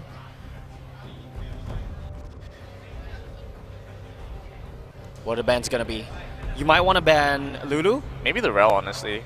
I think Lulu is a good You want to remove Enchantress away from like Rel. you want to remove Enchantress away from the Zeri potentially, but might not be that consequential. Depending on how some of the other stuff kind of goes, maybe some focus on the top lane. It's kind of interesting that Shira hasn't picked his jungle pick yet. I'm just trying to think what's still available for him. Viego's ban. You won't play Lee Sin. I don't think you'll play Jarvan into Poppy. Just play Wukong and get blocked. I think Wukong is pretty bad right now. You have 2 spells to get blocked as Wukong, by the way. True, yeah. So like you have all these like mainstay junglers right now. Yeah. Not effective against the Poppy. Fair. Maybe Right. he just goes Karthus? Oh, that's Ivan? really rough. I think he might actually have to just go Ivan. But I don't like Ivan with Kai'Sa. That's the thing. If you had like a Philios or Jinx, I like it more. Maybe they just pick top here. Yeah, but this makes more sense. That works. Just pick your jungler. Pairs well with the Rakan while healing. But Radiant Virtue gameplay. I just really don't like Sejuani Ari mid jungle. You just buy Merc Threats and you just never die. And did they go for the Alistar? You banned away the Rel, and so... Alistar's fine. Soraka, Alistar. I don't like Soraka. Yeah, so neither Alistar's do better. I. Jax. Saving that top matchup for last. Yeah. This That's is the trend against Shine, right? the all-critical matchup. Okay, Connected. Interesting. go Rumble. A lot of things you could pick here, right? Depends on what you're trying to do. You could play Aatrox if you want to carry, but I doubt he'll do that. Nar, On, even a full tank like Sion, these are all options. Malphite. Fight's not bad here, but surely there's a better pick. We're back. We're back to the Malphite gameplay. We're back. Max W, walk in, auto attack. Okay. I don't really like red team. I like blue team a lot more. What do you think? Ooh, that's tough. That's tough. I don't know. I just can't see how you could mess up the red team comp. Mess up which? The red team comp. Just so easy Really? to execute, no? I feel like it's kind of low damage. Yeah, that it is. And I feel like their engage is really easy to not stop, but kind of interrupt. Like if they want to dive in on you, you have the wall, you have the Poppy disengage, you have Alistair blocking. I feel like it's kind of hard for them to kill Zeri as well. Like who's going to kill Zeri? It has to be a Malphite out, into a Kai'Sa out. Yeah, and if you don't one-shot him, it's over. I mean, with Team Holland, they're a team that just does so well with like moving around and trying to play for each other, right? Like that's that's where the strengths are. They have good mobility on those champions. You know, Kai'Sa being able to reposition, move around in fights, it gives them a lot more freedom to just continue walking forward. Okay. Yeah, it feels like that's the kind of like playstyle that they kind of generally favor. And when we see the Malphite Renekton matchup, you know, very clearly they're not trying to play to solo kill the lane, right? So Top Boy just going to keep moving around, trying to get a little bit more pressure where he can, and see whether he can get the support the bot side matchup going. Yeah. Bot side's not going to have so much pressure this game because they are playing the Kai'Sa themselves this time. Pretty low range. This is what we talked about, right? You can't really stack and dive the wave as easily. But what I would say is that where Red Team does do better than Blue Team is they have more pick. If you get in a situation where you're controlling vision around the Dragon Pit, around the Baron Pit, if you face check into the Ahri, Sejuani, Rakan, Malphite, these champions can just get a pick on you and then Kai'Sa can burst you. That's the idea here. But in a 5v5 team fight, I favor Empire's chances a lot. I guess they were looking at it and decided that they didn't need an Ivan, especially with how much pick they already had. Yeah. So like they're like, okay, we have the Ahri Charm, we have like the Sejuani Ultimate, we have ways that we can effectively target this character, like the enemy team. Problem being, I don't see a way for them to get past the Poppy and the Alistar as like just big meat shields, right? So like they have to find very creative angles to move around. If not, I have to isolate them. And yeah, so I feel like just so much of the gameplay is dependent on Alistar roaming around. As a pick comp, playing against Alistair is so annoying. He has that unspeakable will. Is that unspeakable will? Unbreakable will. Unbreakable. That makes more sense. Yeah, unbreakable will. As well as like if you try to engage on him, Poppy has the out to just disengage. So like I said, I just really like Blue Team's chances a lot more. Team Empire does seem to have a better draft to me. I wonder if you had to design an ability called Unspeakable Will, what would that ability do? You would mind control an enemy champion. You would exert your will on them and like you would mind control an enemy champion. And then like you would make them like hit their own teammates or something. Like something like Renata out. That's really interesting. That's really interesting. Yeah. Hire me, Riot. I'll be your game designer. Start creating all kinds of stuff. I would create the most broken champions. Okay. I will make a champion with Blink Dagger. Built into their kit. Doesn't that kind of like already exist? Like Flash? Yeah, like I'll make like a 10-second cooldown, half a screen Blink Dagger. No, but that's easy. Like anyone can do that, right? But you have to have How like do you balance the rest of the kit, right? You have to like make it conditional. Yeah, like Katarina has that. I'll make the champion do no damage. 0. Maybe not 0, but like really little damage. You know? Okay. Like really little damage. So it's the mosquito. Yeah, kind of. It's like death by 1,000 cuts kind of character. No, but his goal or her goal or whatever is not to do damage. It's just like a, I don't know. We'll see. Like, so does it do crowd control? Does it utility? Yeah, so it's utility. And just like a scouting champion maybe. That would be cool. Okay. Like you know Wukong in this other mobile game jumps around on trees. Something like that would be cool. Yeah. So but what you're telling me is hire you as a game designer so that you can rip off ideas from other games to implement into this game. It's not what it sounds like. You're misquoting me here. You're literally describing me using abilities from other games. No, you're misquoting me. I don't know what I can tell you. I'm being misquoted. I don't know what I can say. Let's talk about the game. Well, you're not gonna ask me what I would make. Okay, but like in 2 lines. You have 2 lines to sell me on this champ. Okay, the champion sells your health for his health. Sells? Yeah, so like they lose their health, and based on like the amount of health you lose. So you tether, and then you lose health, and then you have an undying like Tryndamere. As in like to your teammate or to yourself and to the enemy. So you don't auto attack or anything. You just remove their health by removing your health. So if they hit you, they lose health. Yeah, and you can lose health yourself. So you made Rammus. No. You made like a cooler Rammus. Yeah, sure. Okay. We're gonna go in the game. Look at that. Perfectly timed. They started the game because they had enough of this. They heard the ideas and they're like, yeah, that's pretty good. Let's finish this game and then let's pitch the idea. I'll write it in an email. We'll make a deck, yeah. I'll write it in an email, yeah. Alright, Arashi already starting to do some damage here with his passive proc. Oh my goodness. Look at that, so much damage. Electrocute as well. Oh, big damage. Kuso has done this every game, lurking the mid bush in case anything happens. Bonk. Phase rush for the Poppy. Yeah, I hate that build path. It's so broken on Poppy.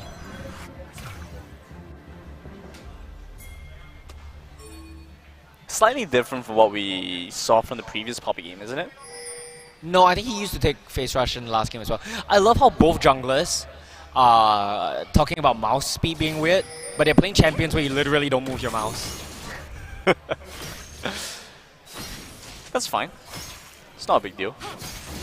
Yeah. Do you win this trade? I don't think so, by the way. You have Okay, it's even enough. Oh, he bought Corrupting Pot. Yeah. So that's why he Little wants to bit keep trading. Big Malphite trade. Oh, look at that. The 80 damage that you deal. Oh. Okay, we don't want to watch top lane this game. Bot lane, I guess, would be better. But only from level 2. Are they gonna fight, actually? I mean, just doesn't seem like it's beneficial for either side, right? You just like incur so much risk. No one will hard fight, but because blue team leashed, Kai'Sa gets prio. So if they hit level 2, they might try to look for something. It's not gonna be a I'm pretty sure by the time like they get level 2, like the wave's just gonna start crashing in. And no, one creep, one more creep. But they respect it. Yeah. Sorry, it was 2 creeps. Right. Yeah, the wave's just gonna crash, and then. You don't want to crash this early though. I think they pushed it a bit hard. You want to crash on Cannon Wave, but not a big deal either way. Nah, Cannon Wave is coming. It's gonna crash a Cannon Wave anyway. I think. It's fine. It's not a big deal. I mean, not like you're gonna get ganked, right? Get into some specific micro here. Yeah, because both of these teams are just so good. They're like so good. They're like so good. I don't think you can dive this. I don't think it's a dive angle. I think they just want to get some damage down. Oh, that's a lot of damage though. Yeah, that's exactly what they were looking for. It's just so annoying. Like, which other champ can just do that? Like, come in, face rush you, and... Oh yeah, they burn TP. Bye-bye. Very respectful of Top Boy. I would have tried to greet that wave, but he made the right call. Just back, use TP, come back. No, it's so difficult because like the face rush just like introduces such a difficult element to account for. Yeah. Probably I could have stayed in base a little longer to heal up more. But I guess he got enough, just recharging his Corrupting Pot stacks should be enough for him. Okay, what else do we have going on in the game? Anything to look out for? We have a Carl for Zeri, which is nice because Rakan doesn't really have... Ooh, that's nice. Rakan really doesn't have the ways to get on you, but we have a Doran's Blade for Kai'Sa, which I do like because because Doran's Blade gives you the extra HP if you get all in by an Alistair combo. It might be the difference between living and dying. Both of these junglers are full clearing though, so nothing really too much going on. There isn't really going to be much that happens here, I don't think. I mean, with the way that the matchups are going to be played out, it's difficult for Aluka to realistically go for very much here as well. This is pretty nice from Shira, just helping them crash the wave. Oh, that's annoying. Where's the engage? Where's the fight? Get in there. Just crash the wave so your jungler can base. Actually, that Scrying Bloom doesn't actually spot them out, I think. Or it might be from Team I think it's side. what, yeah. I think it was Eric Tulloch's, yeah. Eric Tulloch's Scrying. Okay, they don't get the crash, but the wave state is okay. I think that's something you can live with. Kai'Sa getting a lot of attack speed, recurve. What does he have? Lethal tempo as well. Okay. Because he's hitting the tanks, I think. That's a rationale, right? Yeah. If you're playing against like squishies, you like the Hellblades. You play against the tanks, you like to have more attack speed overall, proc more passives. What do you call plural of passives? Passives. I just said passives, so... I know, I heard you. Yeah. But I didn't want to say anything. That's not a very good trait. He used his Empower on kind of all the wrong spells, right? You don't want to Empower E at this stage of the game at all. Okay, here we go. Aluka just walks in, gets aggressive, gets knocked back, but Kuso is joining into the fight, waiting until the dash, the flash comes through. Before trying to use his grand entrance, flash forward coming in from Aluka, one more auto attack, but it's Shira that finishes up the kill for first blood as Arashi sits by the tri-brush and watches. Yeah, Arashi couldn't make it here in time, so that is first blood going over to the bot lane. And this is... I know I'm singing his praises here, but this is enabled by Top King. Oh, sorry, Top Boy. Top King, that's what he is now, right? I'm just such a fan. He's a king. Yeah, he wasted so much time from the bot lane. Well, I say so much, but... Good dodge. Eric That's Kelly nice, because if playing with fire. if he had gotten scooped there, Poppy could have banged him into the wall, and that's a massive chunk. So it's nice of him to out when he did, like just right away. Old man still got the reactions, I guess. Fresh hands. Not that washed up yet. He's not that old. Yeah, He's younger that's than true. you are. He's not that old. Yeah, I am really old. Most disrespectful Ari in C server. Most Eric Kelly respectful RE player. walking in and just auto attacking like that. That's crazy. It is very respectful to out what he did though. I love this from Kuswa. Oh, don't underestimate how much that does. Like that is massive for lane. And it forces him to stay as well. My goodness, that's a big dub. Yeah, the timing's entirely off now. By the time he gets to back, Eric is just going to keep shoving. Especially against this champion with so much wave clear. Ari's just so good at keeping the wave constantly shoved in.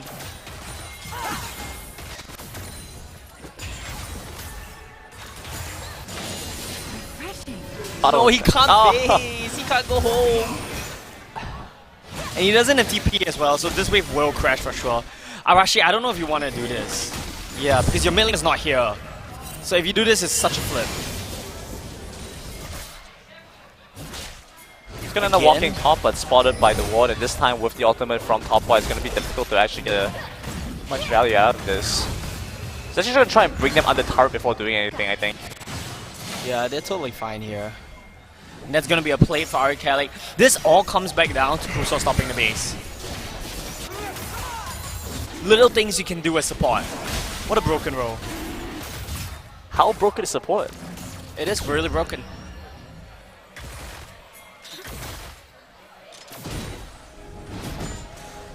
The gank from Arashi does mean that they are able to push this turret.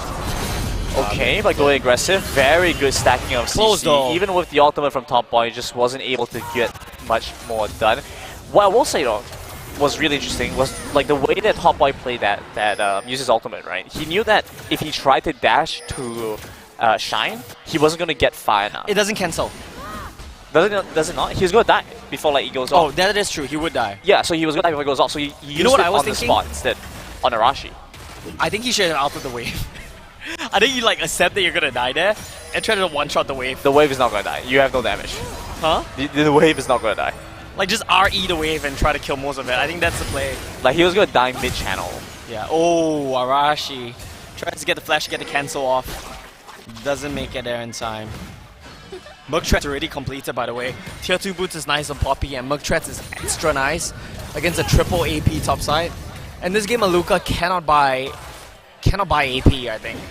He will want to go to the AD build, probably. If he goes AP, it's just so easy to itemize magic resist against them. Falling fight. Good damage on the Kusul. Ignite ticking down as well. Yeah, he's gonna be fine, just gets to walk out of there. Let's see if Shira's able to equalize the position. No flash here on the Zeri. But I think they will just be able to get away from this one. Okay. Yeah, Hex Flash. Oh, A-okay. so smart with this. The moment he sees Eric Kelly start moving over, Hex flashes out. They do lose the Herald off of this though. And it won't make it there in time. It's 2000 HP. Best he can do is force Arashi despite, but it doesn't really need to.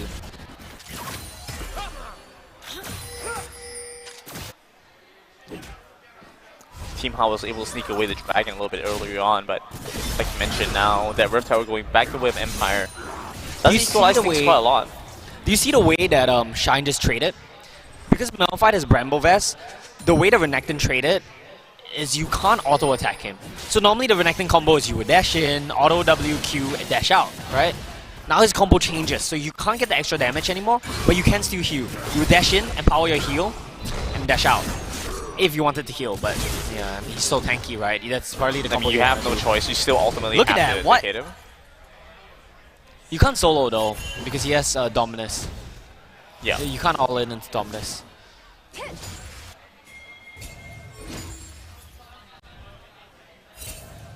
Yeah, just keep your grass while down dying up. And when he walks up, you want to hit him. Yeah, like that. And Rashi has the Rift Herald in his backpack, so you have to be very careful here. He's going to get knocked into the wall, Okay, gets matched here. They should be able to find the kill before he's able to get the dominance off. And That's there so we go. huge. Top boy chasing after Arashi, but I don't think he has the means to finish off the Poppy. Doesn't matter though, they get the Renekton. I was so worried for a second because Top Boy was against the wall. If Arashi got the bang there into the wall, it's all over, right? But because he didn't, and they got the combo down onto Renekton before he could Dominus, these little details made all the difference. And that's a big win from Team Ha, just stopping the tempo of Empire. I mean, he can try it again, it's just that buys them a lot of time. So annoying. Blocking the recall. I don't think there's all too much that's going to happen here. I think they have to respect Empire's power, especially since...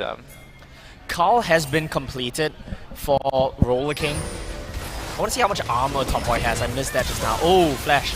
Missing and desyncing on the recall timers means that Aluka was left alone as Kuso gets the recall. Yeah, there's no way he should have died there. And this is a big swing. The play doesn't work top, which is the way they bought. Roller King comes in. He's going to get at least 3 plates here. That's a big one.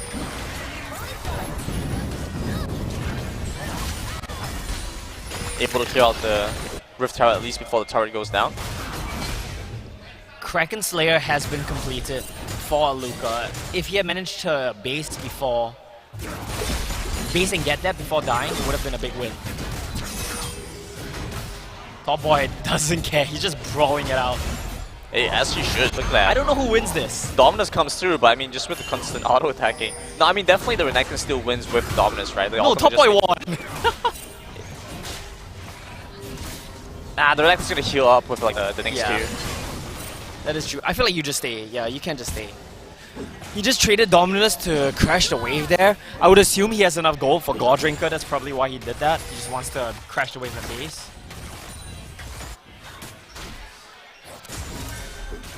And you can see like the difference in like in experience with Empire versus like Team NUS, right? Empire, you can see how much emphasis there is on placing vision around the side that they are. Multiple control wards, making sure that moving down to the bot side, information is granted over to them, so Team Han don't get an easy way flanking them, don't get an easy time finding a numbers advantage. Arashi comes in. They move on to Roller King first. Charm does land onto Philia. Arikali's going to have to keep hiding away. Gets knocked back here by the Alistar teleport. Doesn't come through. Big Everfrost unable to find more. The Empress Divide. Top Boy so far away. They get out. No chance to use the Unstoppable Force, but the Dragon looking to go the way of Team Ha. They do just manage to get out of there, and that's TP burn from Alphite. That's a free tower plate for Renekton. They do get the Dragon off of this, but it's a trade-off here. Now Renekton is going to have TP advantage, which means the next fight, Team Ha have to be the ones to be careful. Clear the wave, make him tank a turret shot. But it's only once, it's not too big of a deal. Top Boy there giving him the a way to escape by slice and dicing. But it's A-okay. Yeah, that's so annoying. Try to cut off their exit path, but they get to use you as a means of escape instead.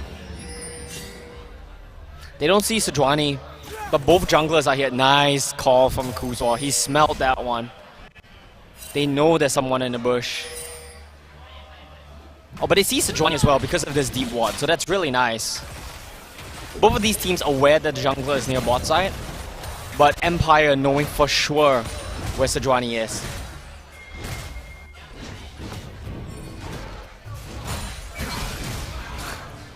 Well, just about to reach the point where mythic items are going to be completed across the board. I think Team Ha are looking to keep scaling with the Dragon advantage if they're able to pick up that build fight. It's not going to let you base there. You're definitely going to have to walk deeper in. The Azir is going to be a bit of a problem here though. I'm not too worried about the Renekton, Poppy, even Zeri. But I feel like they don't have an answer for the Azir. And that's what we say, right? Everyone just buy Merc Treads. Top side is Malphite, Sedge, Ahri. Buy Merc Treads and you're good. 4 Merc Treads on the side of Empire.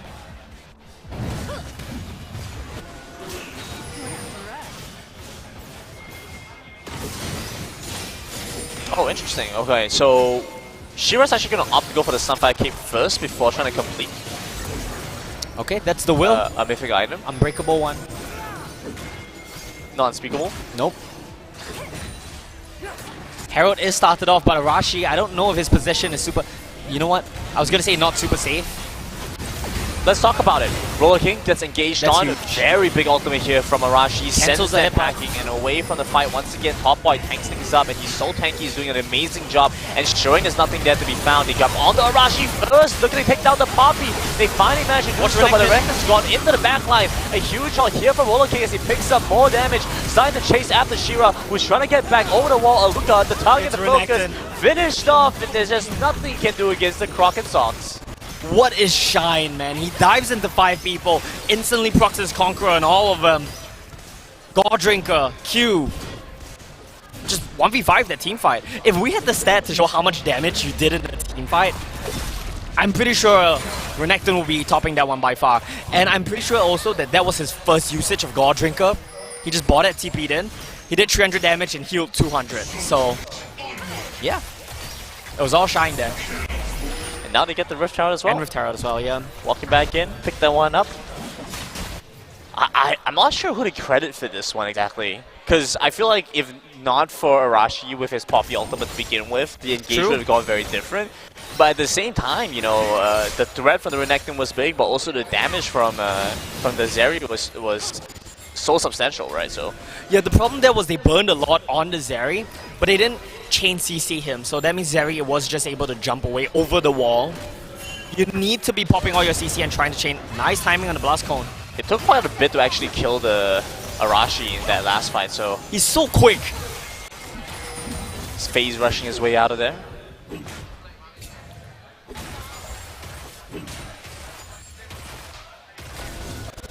Gold lead now, 5,000 for Team Empire, but Team Har is stacking dragons. He has the unbreakable will, he's not afraid. And you have ways to close up that gold distance. Top one with a 2-man knockup. Empress Divide by Eric Kellick. Somehow he weaves through it. Misses the opportunity for the charm, but he's still good for the kill on the Philia. Wait, Renekton's in. Yeah, joining back into the fight, but Arashi and Shine are in a weird spot. They're gonna have to run away. Did you agree with me when I say that the Poppy W radius is too big? I'll stop you right there. Whatever you say, agree with you. I'm just gonna say no. Don't you think that Poppy's W is too big? Oh, we put it that way, yeah. Yeah, right? What an annoying champ. It stops the base as well. We've seen a lot of that this game. A lot of greedy basing. He's gonna get stopped again. Surely. Okay, guess not. Yeah, well. Dragon is gonna be up in less than a minute. Both these teams need to get their resets in right now. Team Ha gonna be a bit slow, gonna be a bit desynced on that one. Yeah, absolutely not enough time for Team Ha to get back. Arkelic has TP though, right? Right? Maybe.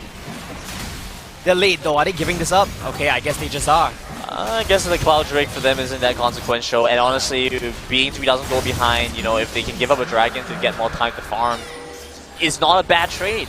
It's not a bad trade because you can say, oh, Renekton is really strong now, Poppy is really strong now, let's not take a team fight. Yeah. But I don't think you outscale either because Azir, Zeri, they do so much damage later and they scale harder. You know what they need? They need the Radiant Virtue on the Sejuani before they can fight. Yeah.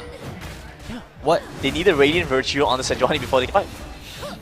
Fine, fair enough. No, they already have one though, they have it on Rakan. But genuinely, because of like the way that I think that the fights are going, the Sejuani does actually need one to have the Mythic item before they do start picking up these fights. Obviously, like you said, it doesn't make the biggest difference in that they shouldn't be win or losing their fights because of it. But it can give them a little bit of assistance, especially when some of the fights involve the Renekton coming in and hitting a big call. Yeah. You're just using your ultimate and healing back up that little bit of damage means that you can get back into it right away. Shine has just got a big gold swing here. He's picked up his second full item on the Black Cleaver. Not sure where he found all this farm, but he started managing to get a gold lead. I guess that team fight into just pushing a bunch of waves. And he's going to be in a very strong position right now. This is Renekton's biggest power spike, or I guess one of his biggest power spikes. We see Arkelic on the Ari going for Banshee's Veil second. I'm not particularly a fan of that one. What is your Banshee's for? What do you mean?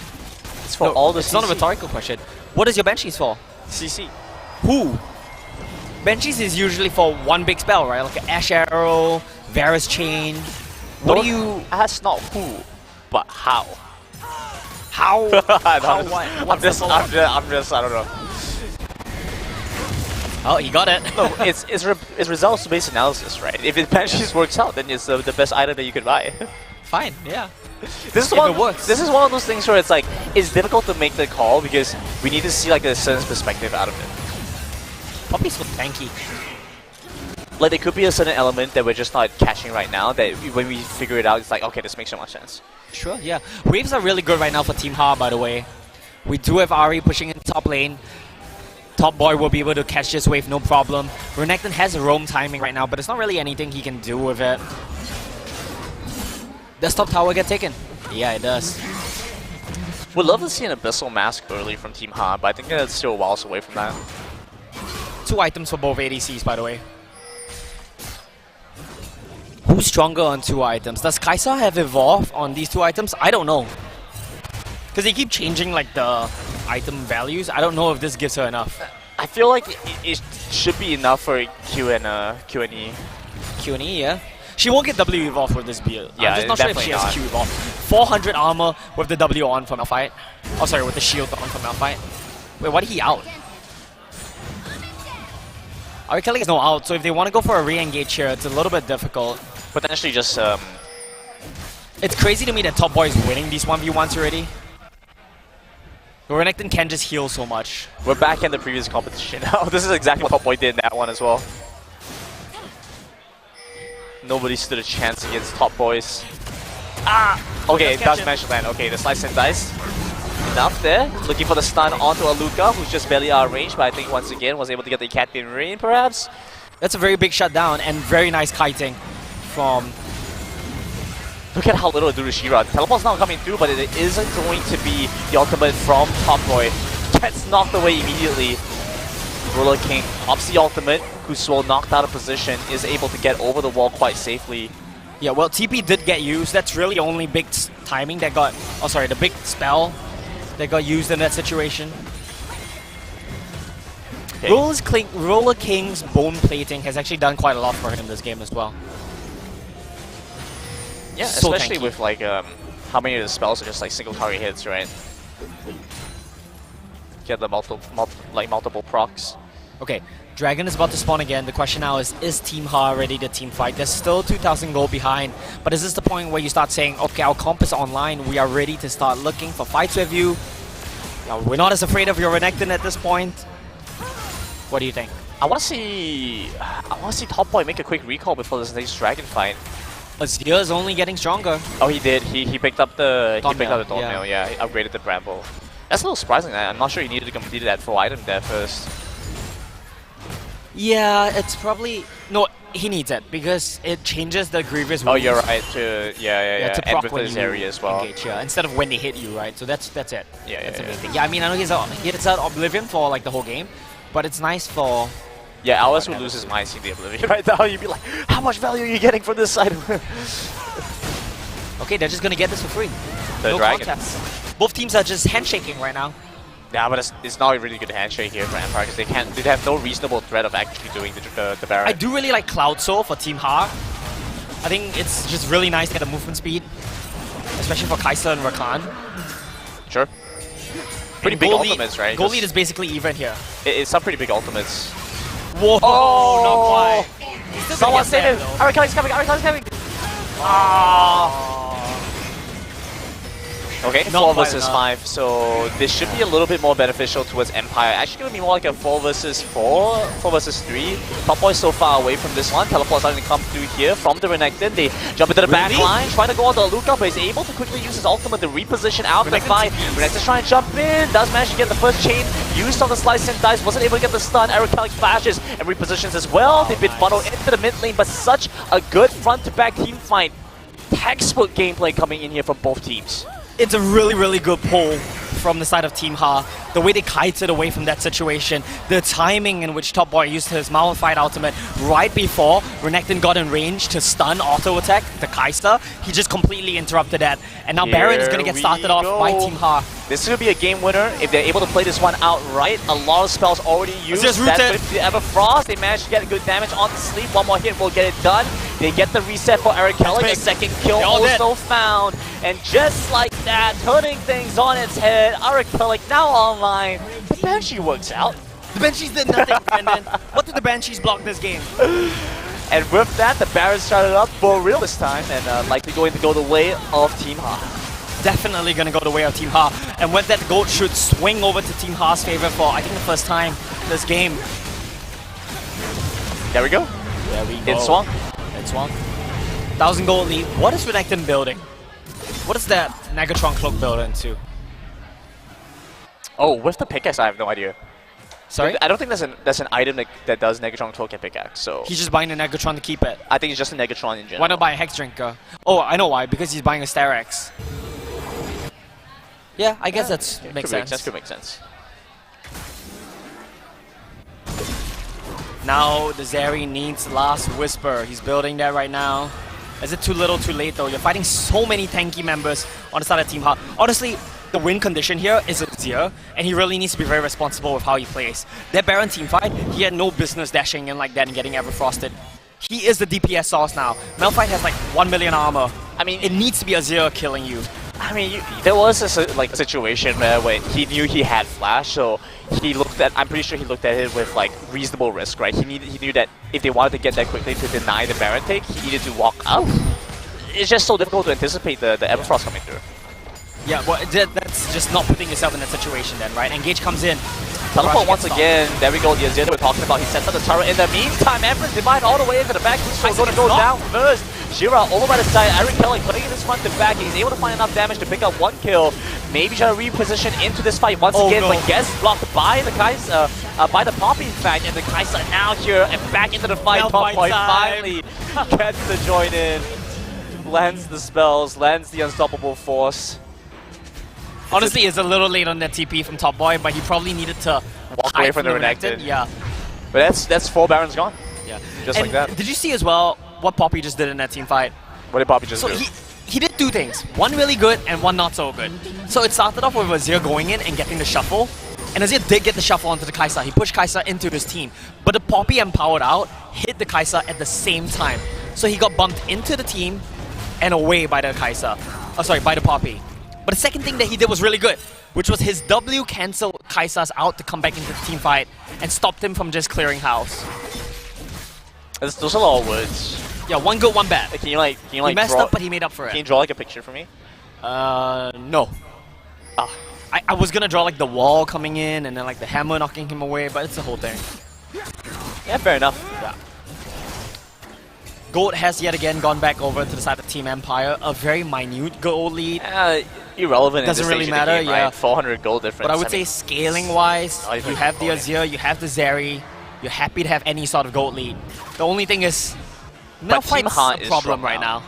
Team Ha is strong now, as Cloud Soul is about to come up. Yeah, they're about to get Cloud Soul. Starex is up on the Renekton, by the way. So he has Starex. This is the strongest he's going to be all game. Renekton will not get stronger than this. This is it. I was wondering where the Abyssal Mask is going to come from. It's going to come from Top Boy. I thought it was going to come from Shira, but Shira's actually looking for the Force of Nature, it looks like. Yeah, Abyssal Mask on Top Boy is really good because he's going to be right up in there. And they can't force him out of here. They cannot force the Sejuani Malphite to give up room. It's a 3v, oh, I guess it's a 4v4 as well. There's just so much pressure on Luca here. Like, you can see right now, he's constantly having to reposition and make sure he's in a safe spot because the moment he dies, the fight's over. It's over, right? Yeah.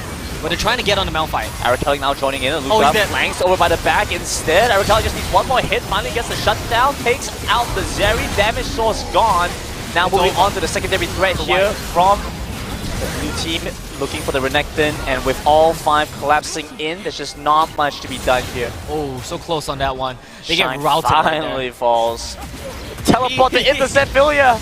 Eric Kelly's in here. The most disrespectful Ahri player in C-Server. My goodness. Yeah, it's just a complete rout here in favor of Team Ha. Flash on the Ahri as well. Whoa. They just get wiped out.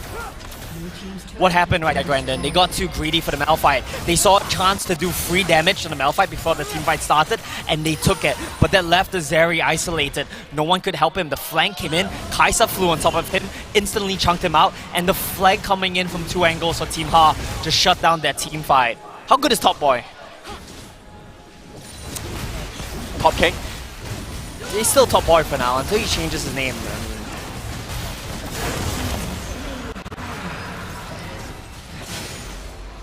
Void Staff getting picked up here for the Azir.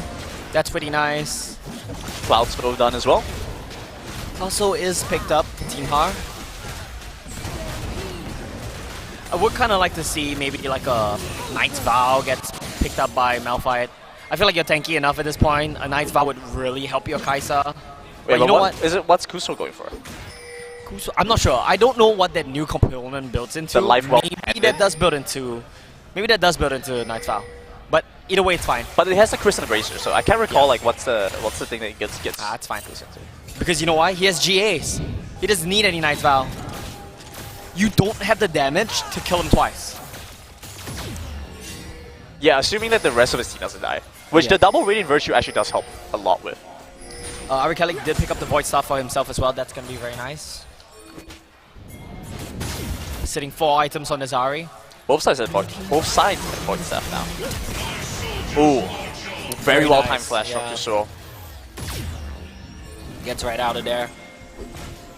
I mean, Team Ha have to be more respectful in this situation because they have both solos splitting on. Okay, I mean, you can just go for that. That's the ultimate here for the Sejuani. The Glacial Prison just pulls them back in. Top Boy joins back into the fight. Filia is so tanky, but as they run down Roller King, there's just not much you can do if you're his teammate.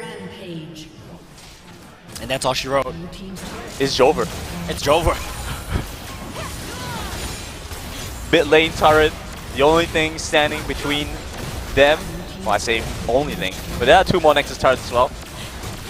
All the turrets left in mid lane, the only thing standing in their way, you can see how tanky Top Boy is. There just isn't anything that can stop him from hitting the turrets at this point. They do manage to knock away Aluka, which does actually slow down the push. The minion wave has been cleared. 15 seconds on the timers for the last remaining members of Empire before they respawn. Shine doing the best that he can, Arashi doing the best that he can. They managed to get the slow down. Are they able to finish off at least 1 kill before the remaining members of Empire start to respawn? Big double man knockup once again. They finally take down top point as the raid boss gone. Charm on to Filia with enough damage from Eric Kelly to take down the kill. Roller King picks up the Guardian Angel, so maybe able to get a kill here. But instead they go on to sleep because that's what they need to do instead. Well, Luca is still alive. He wants a Penta. That's the GA. That's the GA. It's not enough. No Penta for Luca. The finishing kill. Luca starts repositioning, goes off, pops the GA of his own, goes on to the Nexus. Is Luca able to finish this before the Penta timer runs out? He flashes, repositions. A Penta kill for Luca to wrap up game number 1. How good is Luca, man? I feel like you say it for everyone. No, I just said it for Top Boy and Luca. Just 2. So you wouldn't say it for Eric Kelly? No, definitely not. Because he got bought Dude, by his whole job that game was to dash into 5 people, Everfrost, and dash away. Like, I could do that. Sure. Yeah. Fair enough. Fair enough. Yeah. You know what? You know what? That sounds reasonable. Yeah, it's true. Yeah. Well, yeah, very good performance nonetheless. And this game, that was intense, right? That's grand final right there. It was neck and neck. Pretty much up until the Baron fight came down. And Team Empire was in the lead for most of that as well. I feel like this is the last time we're going to see a Renekton from them. It did its job. It won them the first Herald team fight. That's kind of what Renekton does, right? Sure, like, yeah. You pick Renekton, you kind of guarantee yourself the first Herald, maybe the second Herald as well. And yeah, job's done. But the problem is, I feel like they need a harder carry champion for Shine. This Malphite is a menace. Yeah, ban the Malphite. Yeah, just ban the Malphite. It's so annoying. But then you do come into like the next question is like, what are you supposed to like play? Why? I mean, my answer is, why are you banning Zed? Open the Zed. Ban Malphite. Yeah, true. Yeah. The Cassante, I think Cassante was banned. Cassante is fine. You can ban Cassante. Keep the ban. As well. Yeah, I mean, just feels like there are multiple options that you can try and go for. Yeah. You know, they don't really have to specifically deal with only like the yeah, don't have to just let the Malphite do. I mean, you can let the Malphite through, but it just does so well into so many champions that what's the point? You know, why are you letting the Malphite through? I think is the question. So like, what's the? I feel like it's just like one less jungle ban. Like maybe the Viego. Just don't ban the Viego. I understand why the Viego was banned, because the last few times these teams played together, I think Viego has been one of Shira's most picked champions. So this comes down to like, oh, we know each other so well that we know what you want, we know what to ban away from you. But I do agree with you, maybe you do open the Viego. I think you can also open the Zed. Like, Zed is not a good champion. But Zed was in picked up, wasn't banned in the first rotation, was it? I'm not sure. I'm not sure if it was first or second. It was first rotation because they first picked Azir. That's why they banned the Zed. Okay. Because they wanted to first pick Azir. Okay. Yeah, I mean, if that's the case, don't first pick Azir. Just don't first pick Azir. But You know what? Since this is the first game that Team Empire lost, this is the first time I think we'll see them get side choice. So does this mean that we'll see red side Team Empire finally be able to get counter pick for Shine? Yeah, potentially. If they're able to get red side, maybe they can... We don't know who's been picking the sides in map 1s, but I would assume that... It's probably a loser side, Yeah, right? I mean, like, yeah, loser. in map- I mean, in between map like map 1? yeah. Probably coin toss. Yeah, Probably but coin I toss. mean, that probably explains to me why they would go for red side on side of Team... Huh? I hate that team name, by the way. Huh? It's so... What, should we just call them like Circus or something? I don't even know. Yeah, but this is something we brought up as well. They're not as guilty of name changing for their players as often, but every time they sign up for a tournament, they'll have a new team name. Yeah, I mean, sure. I mean, they're not trying to go pro here. What do we... Well, I mean, every time I play Clash, I have a new team name, so I get it, yeah. Yeah, fair enough. Brendan you have and new team friends. players as well. You always recycle and like cycle through like different players. It's like, It's this, okay. this I guy don't play didn't Clash perform well anymore. enough. I don't play Clash anymore. I only play Premier now. Okay. I mean, I recall like the last time I played Clash was like we lost Let's the not first talk about it. lost the first round. And he's like, Yeah. there's no price anymore. I don't want to play this anymore. Yeah, I mean, I was raging in ARAM Clash, so it's not a very healthy situation to be in. So let's go next. Let's play Premier. I did pretty well.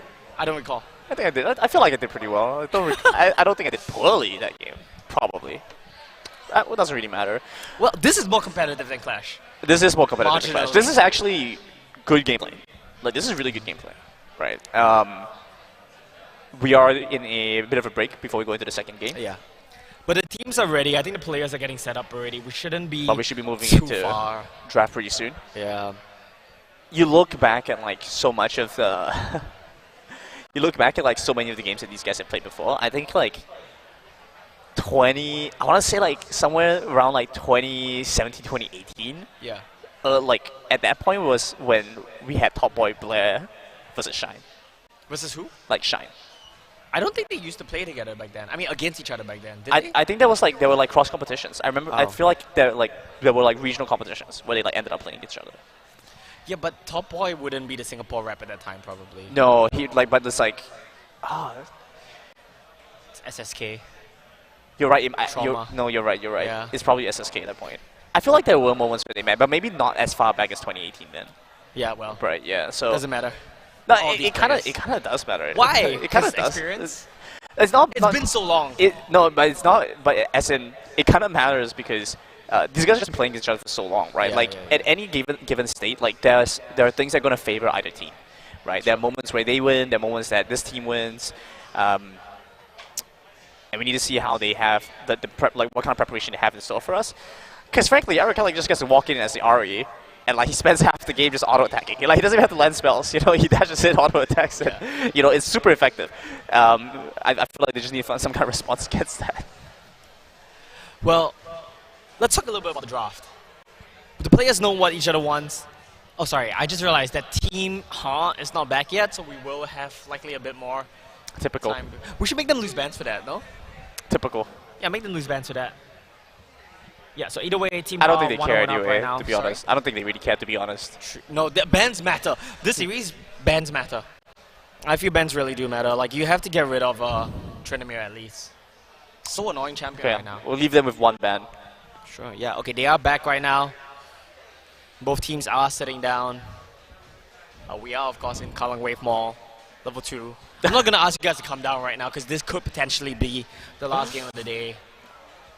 I love how you're just like going like listing the like everything off like it's I have a now checklist. we are at Kallang Wave Mall level 2. It's 4:53 p.m. on a Saturday, 2nd Weather is September. light and breezy, 30 degrees. What? Kind of humid. It's Humidity, it's almost 32%. 5 p.m. Is it 30 degrees still? I don't know what the temperature is right now. It Should I can't take be. a look? Yeah, take a look. I don't think it's 30 degrees at like almost 5 p.m. Like that's way too hot. It's 32. Oh I'm close though. I was close. It's 32 degrees at 5 p.m. Yeah, it's Singapore. That's all right. Yeah, you want to keep going? What else is on the list? Precipitation is at like 27%. Precipitation is at 27%. I don't know what that means, by the way. A chance of rain. For real? Yeah. Wow. I'm bored of this conversation. Can we talk about the game? Okay, what's the conversation I don't about know. the game? You interrupted me, so you have to bring us back in. No, you were saying something about like the matchups in the draft. You interrupted my train of thoughts. Your train of thought gets interrupted by yourself. That's true. I don't have to do anything to interrupt your train of thought. Okay, what do you want to talk about right now? And I've never asked you this question in the years that we've casted together. What do you want to talk about today? What do I want to talk about today? Keep it match related though. Keep it match related. Yeah, or league related, I guess. Have you played Briar? Is she out? Is she out? I don't know. I think she's only in the client, like on the client like preface. I don't think she's actually in the game yet. Man, now if I have like unlimited choice, I have to go and pick one. That's actually tough. No, but I guess like if I do really kind of want to talk about what we've been seeing like with the mid meta, right? Because it's been primarily 2 champions so far. It's been Azure and then like Silas, and then like we have some like variation of like a champion that does the same effective thing. Like Ari is effectively just trying to wave clear and then like roam, same as like Silas, right? It's like effectively the same ideas. So it's really interesting. We again haven't seen some of the strong picks that have been really prominent in like stuff like Tristana and Jace. Yeah, Tristana, right? Jace is a big one. To some lesser extent, I think Nico would be really fun to see. You think what? Nico would be really fun to see. Yeah, I don't think Nico is super good. Not as like a primary champ, but like to a lesser extent. You know, it's like things that deviate away from this like tested strategy of shove in the wave, get lane priority, and then roam. Right? I understand that as like the most fundamental thing that they need to effectively pressure like the side lanes, especially because like we have so much power and potential in like both like Top Boy and Shine, and then bot side with Luca and I'm drawing on blank here. Felicia. Luca and Kuswa. No, with the Team Empire AD. The AD's name is too long for me to remember.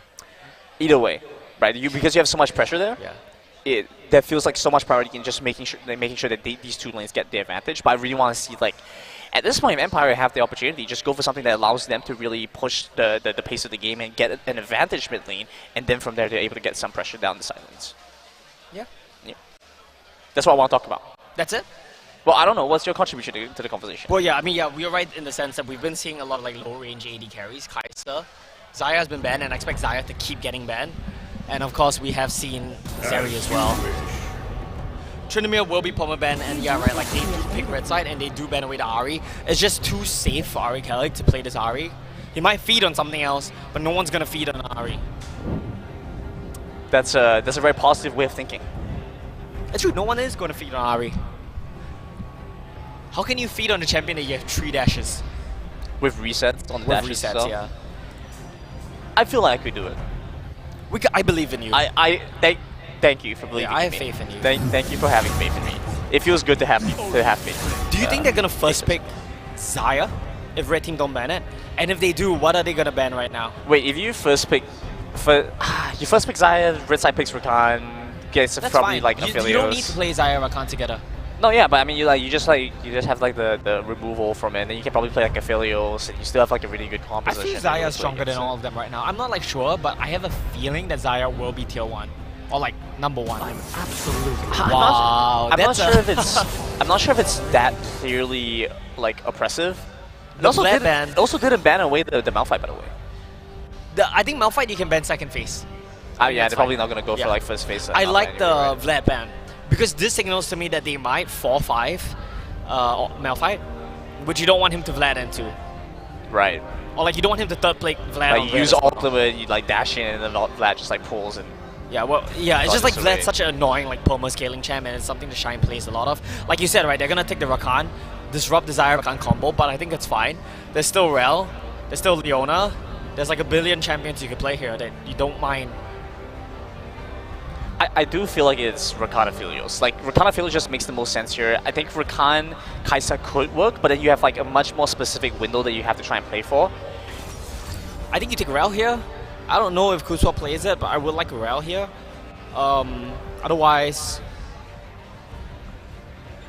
you can pick jungle as well. I think you should pick jungle here. I do think you. It will probably be jungle and support. Jarvan, but then he'll Poppy. Sedge again. What's it gonna be? I think Jarvan in the Poppy here is fine, actually. Oh, but if they go Nautilus, then the Jarvan's a little overkill. I do feel like Rel is just a better Nautilus at this point in the meta, but that's a good pick too. Just stronger in lane. Or like, not necessarily, but it is strong in lane. What's it gonna be? Jungle pick? Has to be, right? It's a little different. Oh, it's a 0. Again. Yeah, I mean... What do you think Sleep plays into this? Same principle. I don't think you can play Tristana, so let's hope for Jace. I don't think it's a Tristana Jace player. Maybe Zerath Koki? Syndra? Okay, Talia. Renekton? Jarvan. Jarvan is really, really good into Xayah. And then now they have the option themselves to ban Poppy, which would force you to play maybe Sejuani, You want me to wait while you go get them? maybe Rek'Sai, but I don't like Rek'Sai. I just don't know if it's good. We've been playing with the same 15 champions in rotation, so Yep. at this point you just guess the same 15 champions that you I already mean, those saw. are the main options here, right? Okay, I- Sejuani's banned as well. I don't like Rek'Sai as a champion, but they did ban it earlier today into Jarvan, so I don't know. What are you gonna ban? Is this a Shine champ again, or is it an Azir counter? What do you value more to get rid of? I think it has to be an Azir counter. I don't think you can do much to ban Shine champs at this point. Like, you ban the Fiora, you just get the Jax or something. Fiora. Yeah, that makes sense. Oh, never mind. You do ban the Fiora and then you just get the... But you ban a Fiora, he does still have Jax available. Yeah, exactly. I thought you could just play the Fiora Jax matchup, but I guess you play Jax into I like think Malphite. Malphite is is fine. happier to play into Jax than Yeah, Fiora. because it's not percent health Yeah, damage. because of attack speed. Katarina. Because Is this for real? It's percent health. Because Oh, the that too, vitals yeah. are percent health, so you don't get like tank you. Yeah. LeBlanc. First time we're seeing this today. LeBlanc Jarvan is a very strong combo. Can potentially punish the Azir.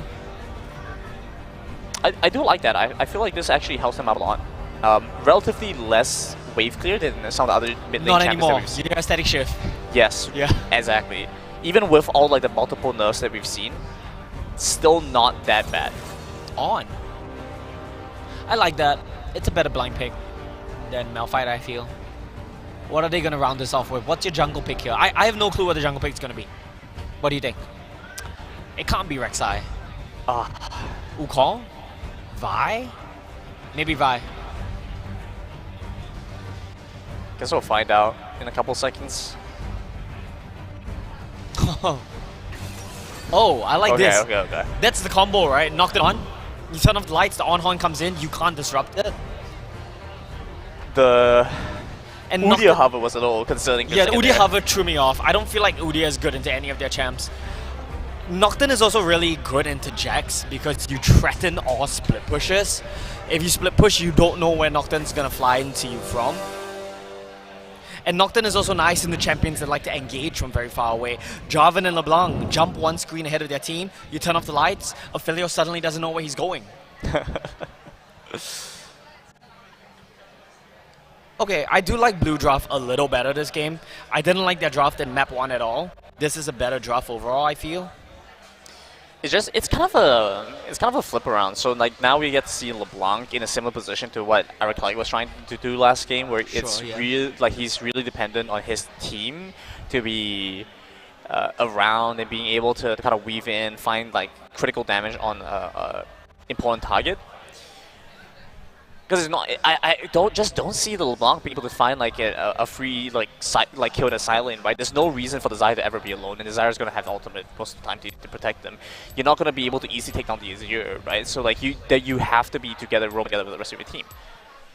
It's like you're just playing like a glorified 4-1 comp. Yeah, I mean, the comp thing is all true, but you have to consider one factor, which is the Shine Jax, right? It really is just down to that, I think. Like, So is the if Jax gets hit, he wins. So when someone asks you, is the sum or the individual the greater of its parts? I wouldn't say so, but I would say that the individual can carry the sum here. Okay, fair enough, fair enough. It looks like the case to me.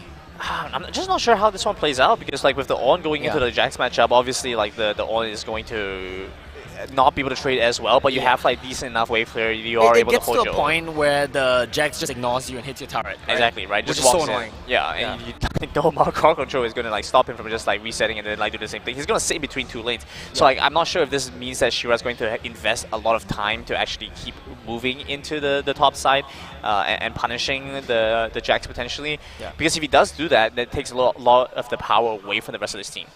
Something we could consider as well is that both junglers do want to do different things too. This time around, I mean, last game we saw both junglers are very active, trying to find ganks. Arashi was a little more active, but both junglers were trying to find plays. This time around, they've got different objectives. Nocturne wants to get to level 6. He wants to farm, he wants to full clear. Whereas Jarvan doesn't care. Jarvan can take red buff and gank. He likely won't, but he could. And we saw him gank in 2 games today at level 3 on Jarvan. So these are very real possibilities to look out for. And having that Jarvan be so proactive is something that I think Team Ha has to just be wary of from the get-go. It's not something they haven't seen before, though, right? It's not, yeah. So it's really about adjusting again to like the kind of different timings and the tempo that we can get accustomed to, but have sometimes forgotten as well. Sure. Moving into the second game, it feels good, I think, having taken that first win off, especially after such a decisive fight. You know, it wasn't really a huge critical mistake, but both sides clearly just understood, like, okay, we're going to go play for this. It was a back and forth kind of thing, and then ultimately one side came ahead after all the exchanges. So I feel like both teams are going into this not too concerned about their odds, but there definitely is that pressure on Team Empire coming down. Traveling in from Malaysia to play this competition, I mean, they want to win this, no doubt. That's true. Right? Didn't consider that as well. That's fair, right? Like, there's some pressure on them. Like, we made the trip down. Let's take a dub here today. Sunk cost fallacy. Well, I mean, you're already here. You might as well win, right? Yeah, just win, right? Just win. Yeah. It really is that simple, though, Grandin. It's not that deep. Just win. I mean, sometimes I watch people play and I'm convinced they don't want to win. Breaking summoner's code. No, I'm just saying, you know, they don't want to. Yeah, they are breaking summoner's code. Yeah, it is true. Right? Don't feel like that's the case with Empire. I think overall they're a team that's been pretty consistent. They're not ones to tilt too easily. They definitely. I don't think we're seeing any tilting here so far. It's very. They're not. They're not a team that's likely to do it, right? So they have been able to be pretty consistent throughout the competitions before. I think it takes a lot to actually get them to tilt. Yeah, they've made so many mistakes in the past that I feel like it'll take a lot to make them get tilted. When you've been so tilted, you can't get tilted anymore. It's like they're so zen, over right? the break points. Yeah, they're so zen. They've felt every level of tilt before. Yeah. And then they just reach a point where it's like, my threshold is so zen high. State of no tilt. What can you do? Yeah, well, let's see. I mean, I feel like both of these teams right now have very clear game plans yet again. What was the bot lane matchup? It was Zion Nautilus, right? Yeah, Zion Nautilus versus Aphelios Rakan. Get us in the game, Grandin. Take us in. Game number 2 now underway as Team Ha takes the lead against Empire. This is what we need to see from both sides. The absolute A game if they want to close this one out. And for Empire to pull back from a deficit. And what better way to get there than the Jax for Shine? So I'm looking forward to see how this top lane matchup plays out. We need to see Arashi, I would say, hover towards the top side because it just feels so obvious that Shira's going to be around there. We've seen a lot of this last game as well. Both teams hovering by the river, trying to fight for a little bit of vision, some incremental knowledge on the action and the happenings of these next fights, of these early game movements. Minions have spawned. This is interesting. No minion dematerializer for Sleep. So I'm not sure if he actually one-shots the wave early on. Wait, what? No minion dematerializer for Sleep, for the LeBlanc. Oh, that's true. That's a good point, yeah. You needed to one-shot the backline, right? Yeah, if I'm not mistaken, you need to use like 2 stacks on the range creeps to be able to effectively clear the entire wave with your stack shiv, like early on before you get a lot of AP. What a pro gamer this guy is. What a nerd, yeah. It's just the one champion I know. Nerd guy. Nerd. Some interesting things I want to point out right now. Like you said, the no minion dematerializer is one. The second thing is, Jax went for Corrupting Potion here, prioritizing the sustain in this lane. It sounds about right for the on matchup. Yeah, it's not bad. And honestly, doesn't derail him too much. I think the intention here with Shine at top side is going to stay in lane for a really long time. He wants to keep pressure going, so even as he reaches the next stages of the game, being able to have that additional resource of HP and mana just makes things a lot easier for him. This matchup is originally already good for LeBlanc, but with some nice trading there, Sleep is going to get a nice lead. I recall he pops both his potions here early, so we'll get a little bit more HP, but chugging those. Running out of those pretty quickly. I like that on skin. I use that one too. Man of Culture. I use the Chroma though. Was it Elderwood? Yeah, Elderwood. Okay. What is this gang timing? Is he going for an invade onto red buff, or is he going for a long flank gang onto bot? Does not get spotted. Right as Shira picks up the camp, so it's... Yeah. I'm not sure if he was trying to get into the Raptors. Maybe just some intel, since Sleep isn't looking to I feel like he should have just snuck into the tri-brush and then rented bot lane and go for a long gank. I think if he wanted to do this, that's probably the best thing he could do. But it seems like his play is he wants to gank mid. No, I think No way this works. really risky. No way Does get this the flash works. off onto our Kallang. That's the damage and it's first blood going their way. So close. Living with less than 10 HP. Absolutely insane. Nice trade from Top Boy, but the wave is too big now. It was a nice attempt there, but the root reduced any opportunity to outplay that one. There's no way Top Boy just gets to freeze the wave here, right? Yeah, he just built in Ruby Crystal. He just in built front of some his face. He's running out of mana though. Maybe he should have built a mana crystal. Wait, where does this? He could have been Raptors, and he got the Raptors. Oh, sorry, at the Scuttle Crab, and he got a Scuttle Crab. That's huge. Shira now level 4, 2 more levels away from the Paranoia.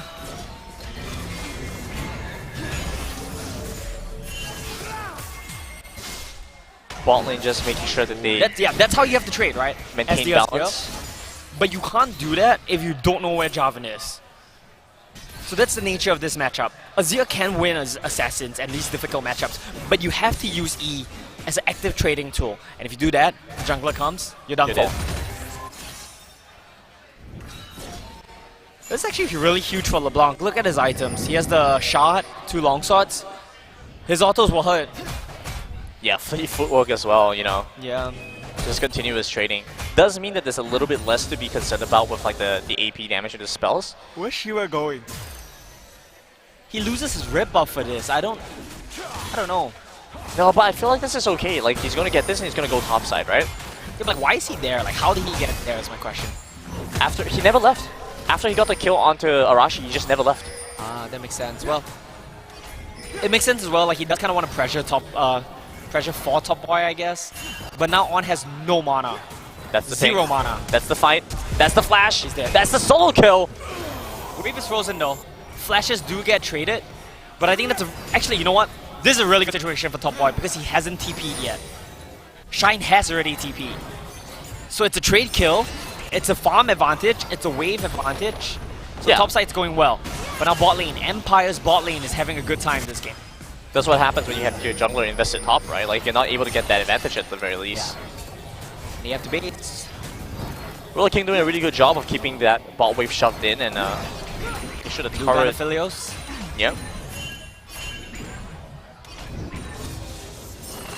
This is so dangerous. Dematerializer for the Nautilus instead. Dragon's gonna get started out here as well. Shira is gonna be very close to 6. I think one more clear and he's gonna be 6. So he's gonna get his buy-in right now. Has not bought the whole game.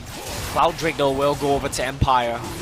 Gold's about even. I think what's really interesting is that now we're in a kind of reverse situation where Team Ha actually feels like they have the better scaling in certain regards. Who has too much scaling? I think Team Ha has slightly better scaling. Team Ha does have the better scaling in this game, right? Yeah. Except for the Jax, right? There's the X factor around the Jax. There is the Jax, but if the On is able to just hold his own against the Jax, it's more than playable, right? In the straight 4v4, slightly better scaling for Team Ha, I would feel like, and so it's interesting because last game it was the other way around. Empire were the ones who had better scaling, and so now Team Ha, they're more than happy to keep the game state as it is, right? 4 kills going on to 7 minutes, exactly where they want things to be. Goal lead, very inconsequential. We can give up a dragon or 2. It's not a big deal. Totally okay. Anyway, the next dragon is going to be Mountain, I believe, so that should be something that Team Ha will want to fight over.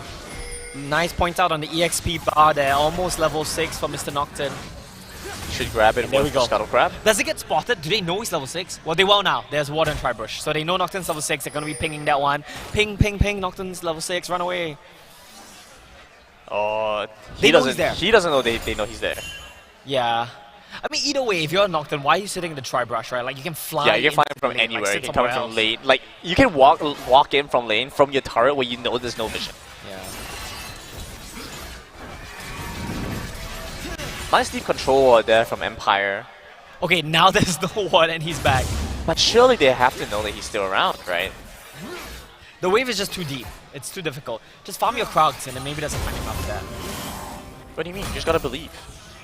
The dive is... I love the discipline on Top Boy. He doesn't even try to proc his W because he knows that will make him counter-strike. I doubt they can dive the On from full health. You can dive On if he gets chunked, but if he's full health, that's not happening.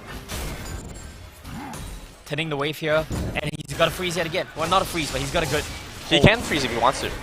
Might be hard with Barmies, but he can hold it for a while. This is gonna be Rift Herald though. Maybe you can fight this. I feel like blue team can fight this. If they are aware, they can fight this. Nah, I don't think they want to, right? I think they can. Okay, start to collapse in here. They're a Or bit could late, use though. the ultimate. But it doesn't matter. Shira just has his ultimate, right? You can just try and dive in if they really want to. But I think they're not committed for this fight. They actually do end up going for it. That's going to be the knockup. They go on to the Jax first. That's the first kill of the fight happening. Oh. Very nice knockback, but Sleep should be able to dash away. Ends up getting blocked on both fronts. Has the flash. Did he get blocked by the on Q? I think so, yes. That's unfortunate. Yeah, well, Arashi flashes away, but he does get the Rift Herald. That's just going to be a kill onto Shine there. Is bot lane playable? He's there, Is it actually going for the fight? Nice flash block. away, so Roller King will not end up taking the full brunt of the damage. Flashing away from the Aphelios ult. So critical to stay alive there. Kusuo not level 6, or they could have tried. But it was really nice of Philia to block the hook. I think that was the difference maker there.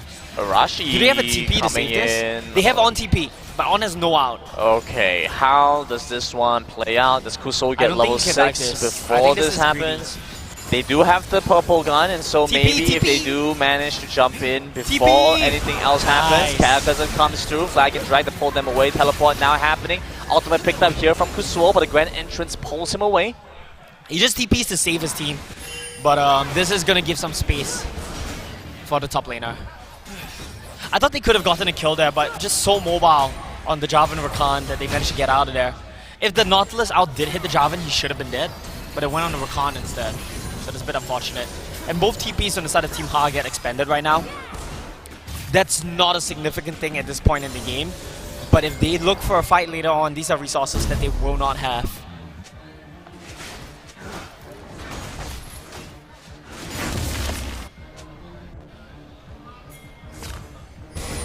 Once again, I feel like Team Ha just being so careful not to overextend and throw a potential lead. It doesn't matter if they're 1,000 go behind, they still have really strong team fighting potential in their composition. Easy to execute, right? You just have the on and Octane come in at the same time, you know, what are you supposed to do against that? At the very least, one target should go down every time they effectively use that combo, and so they're not in a rush, waiting for Shira to pick up the first mythic item. Static Shift getting picked up already is really big get for him. Kusuo will get caught here. I don't think he has flash. Yeah, gets caught on a warding mission. Not the worst thing in the world, but definitely hurts a little bit. Yeah, well, we don't want to see LeBlanc accelerate any more than she already is. Static Shift right now is big because you can just push the wave against Azir and start to roam.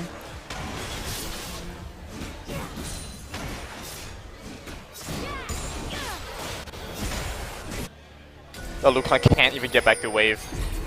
Top lane is getting very neutralized, but bot lane is gone. This is a massive lead here for Roller King. He's gonna be so big right now.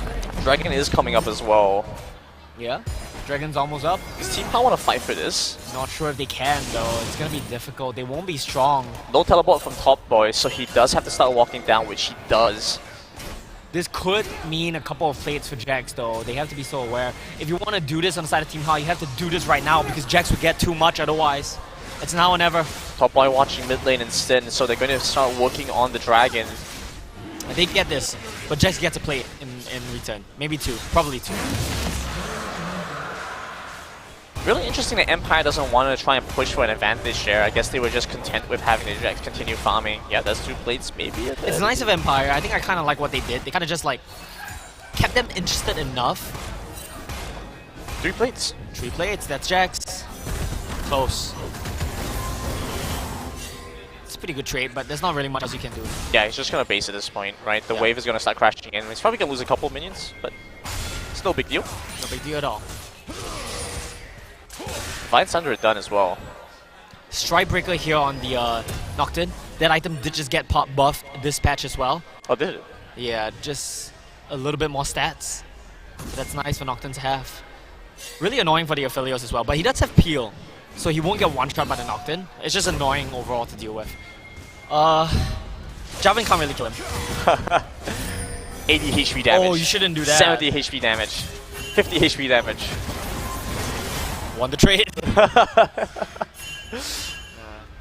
You gotta keep in mind that the on-E breaks Jarvan out as well. So if Jarvan outs him, he just bangs the wall and walks away. That's, Go back wall. does it really? Yeah. Oh. You break all terrain. You break a Nivea wall. You break... I don't know what other terrain is there. I don't know if you break a Zero wall. But you do break a Nivea wall as well. I didn't know a Zero Wall worked with Zeri W. I don't know about Zero wall, but I know for sure that you break the Javelin wall and the Nivea wall.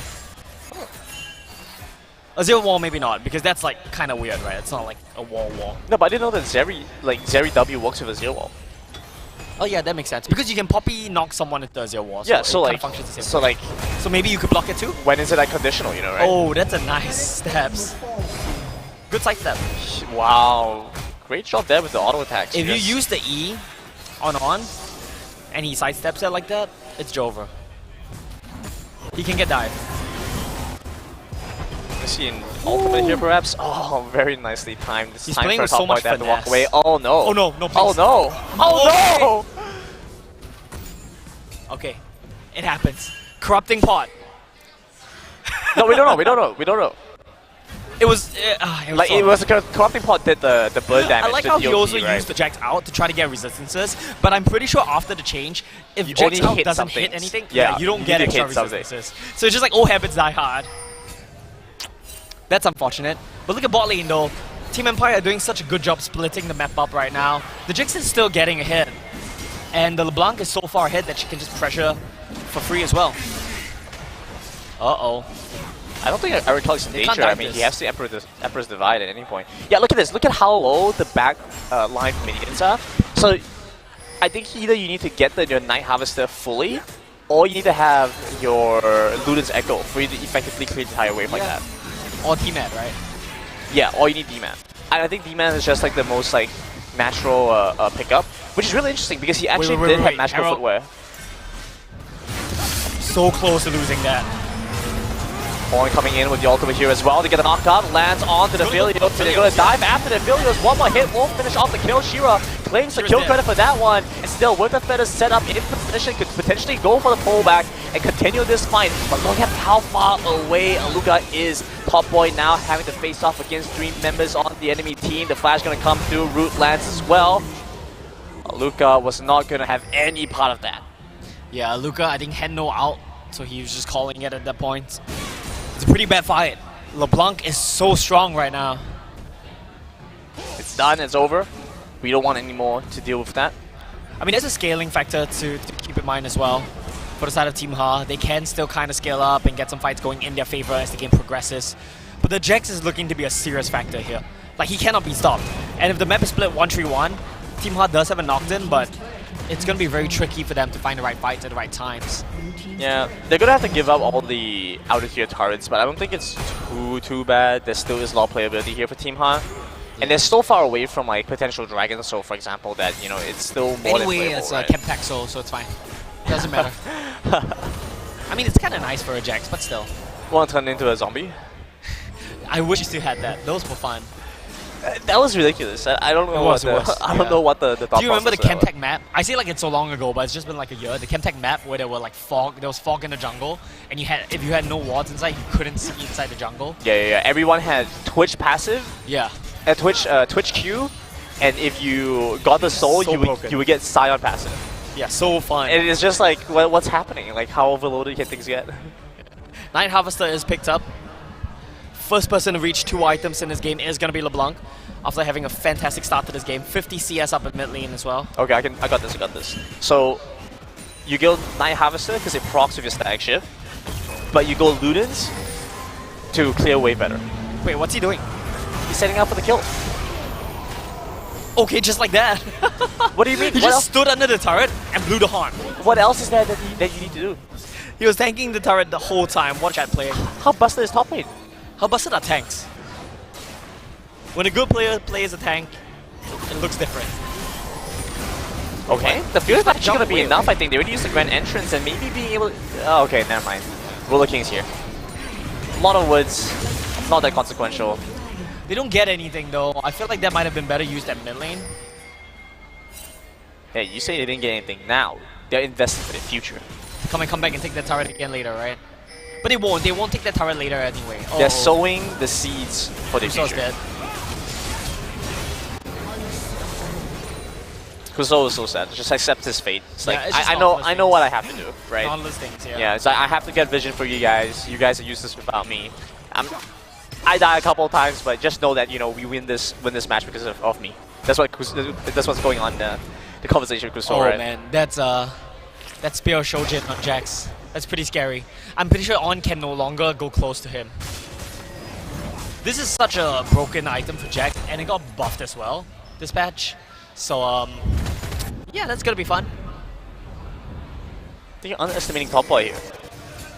Just the nature of the champions. He's gonna, I think you could, like, he's gonna right-click him. transcend the nature of your champions. You could right-click him, take your hands off the mouse, and I think you will win. Watch as he shows you how he transcends the nature of champions. He's afraid because of the Nocturne. So that's how Top Boy can get these trades in. But, of course, like, this is gonna be more favorable for Jax, you know, like... Demolish though. Wait, mid lane is a fight going on. Not quite. Nearly caught Kuso walking around again. The posturing.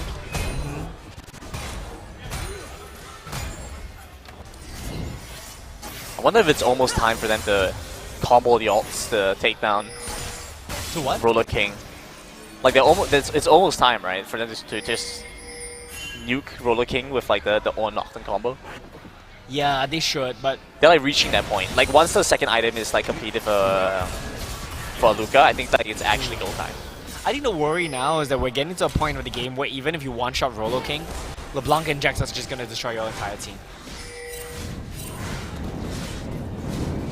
They spot out the Nocturne.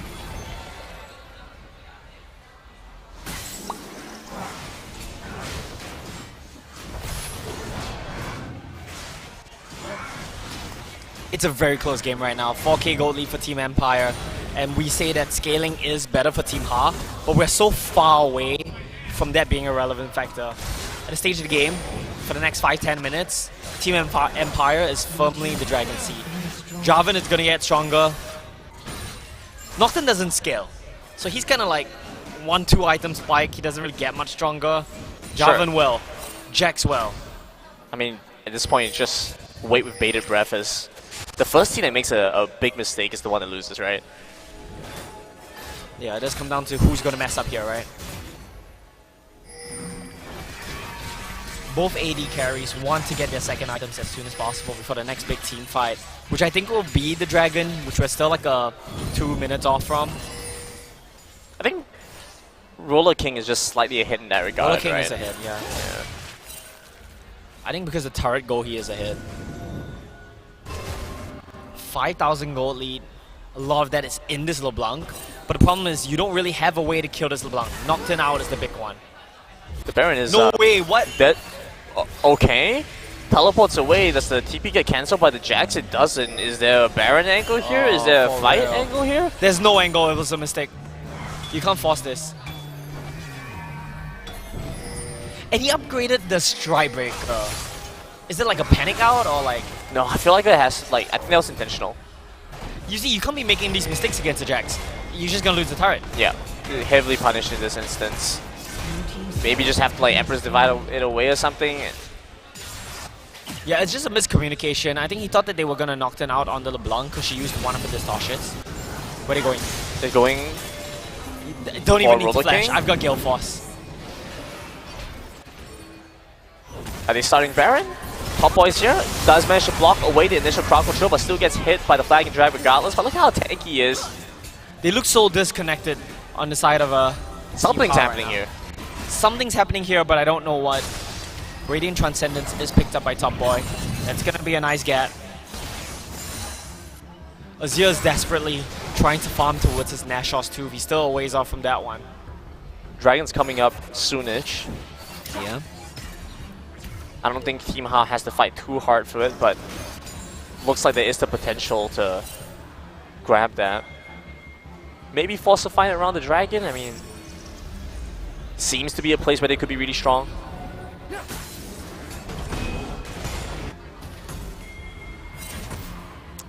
Radiant Virtue upgraded as well. Third item completed here for LeBlanc. He's gonna do so much damage. These are the 3 biggest single target damage pop items in a single game.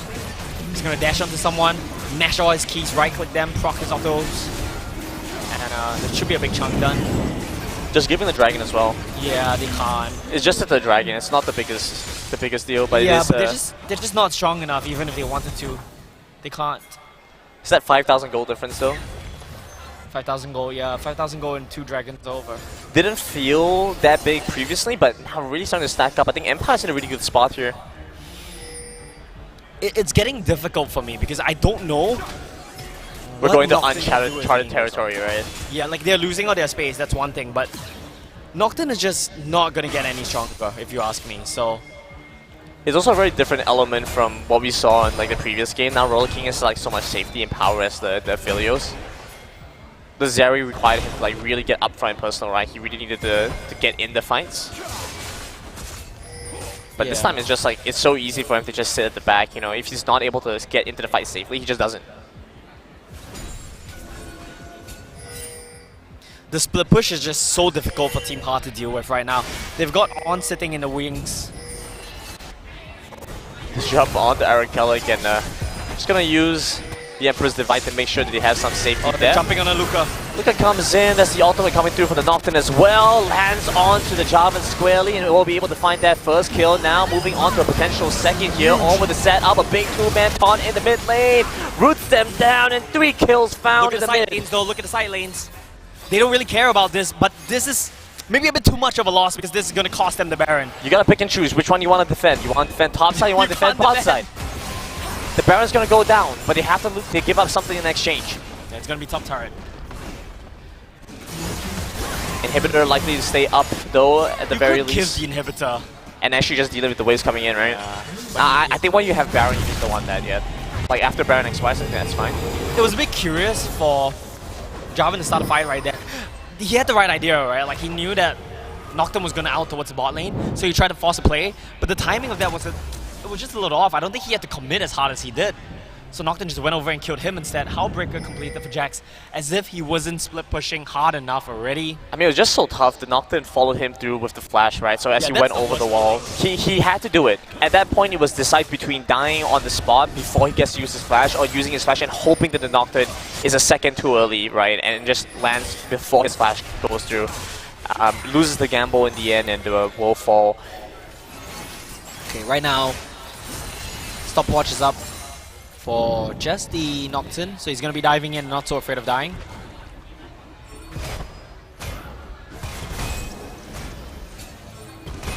Two more minutes on the next dragon. Now is the time for Team Ha to really start to shove in these lanes, because if they don't do this now, there's never going to be a second chance. Here we go. He can jump to the creeps. Should be able to, but the fear does make a pretty big difference. He had the Hellbreaker on the whole time. He's just so tanky. But they do have the means to start pushing in this wave. The LeBlanc off towards top side. Someone needs to respond to this. Might be Eric Kallang, might not be. Someone needs to go and deal with this. It's gonna be a 0. On recalls as well. They still lose the inhibitor after all that though. Yeah, you still lose it. Wait, what? Teleports back, so maybe that means that Azir is going to be able to use his ultimate. Oh, flash or flash. That was just it. Did he even flash? He didn't even flash. He just distorted away. LeBlanc didn't have to flash. No, I think he used distortion as well. Like both charges the distortion and the flash, I think. We'll see it soon enough anyway. Yeah, he has flash still up. Oh, he does still have flash. I think they were a bit too greedy on the commitment there. I think that was like a frustration force. You can't really just try to flash like that. Your flash as Azir is so important. It's so irresponsible to do that. Yeah, you can try again 5 minutes later. Sure. I think 5 minutes later, Jax is knocking on the Nexus.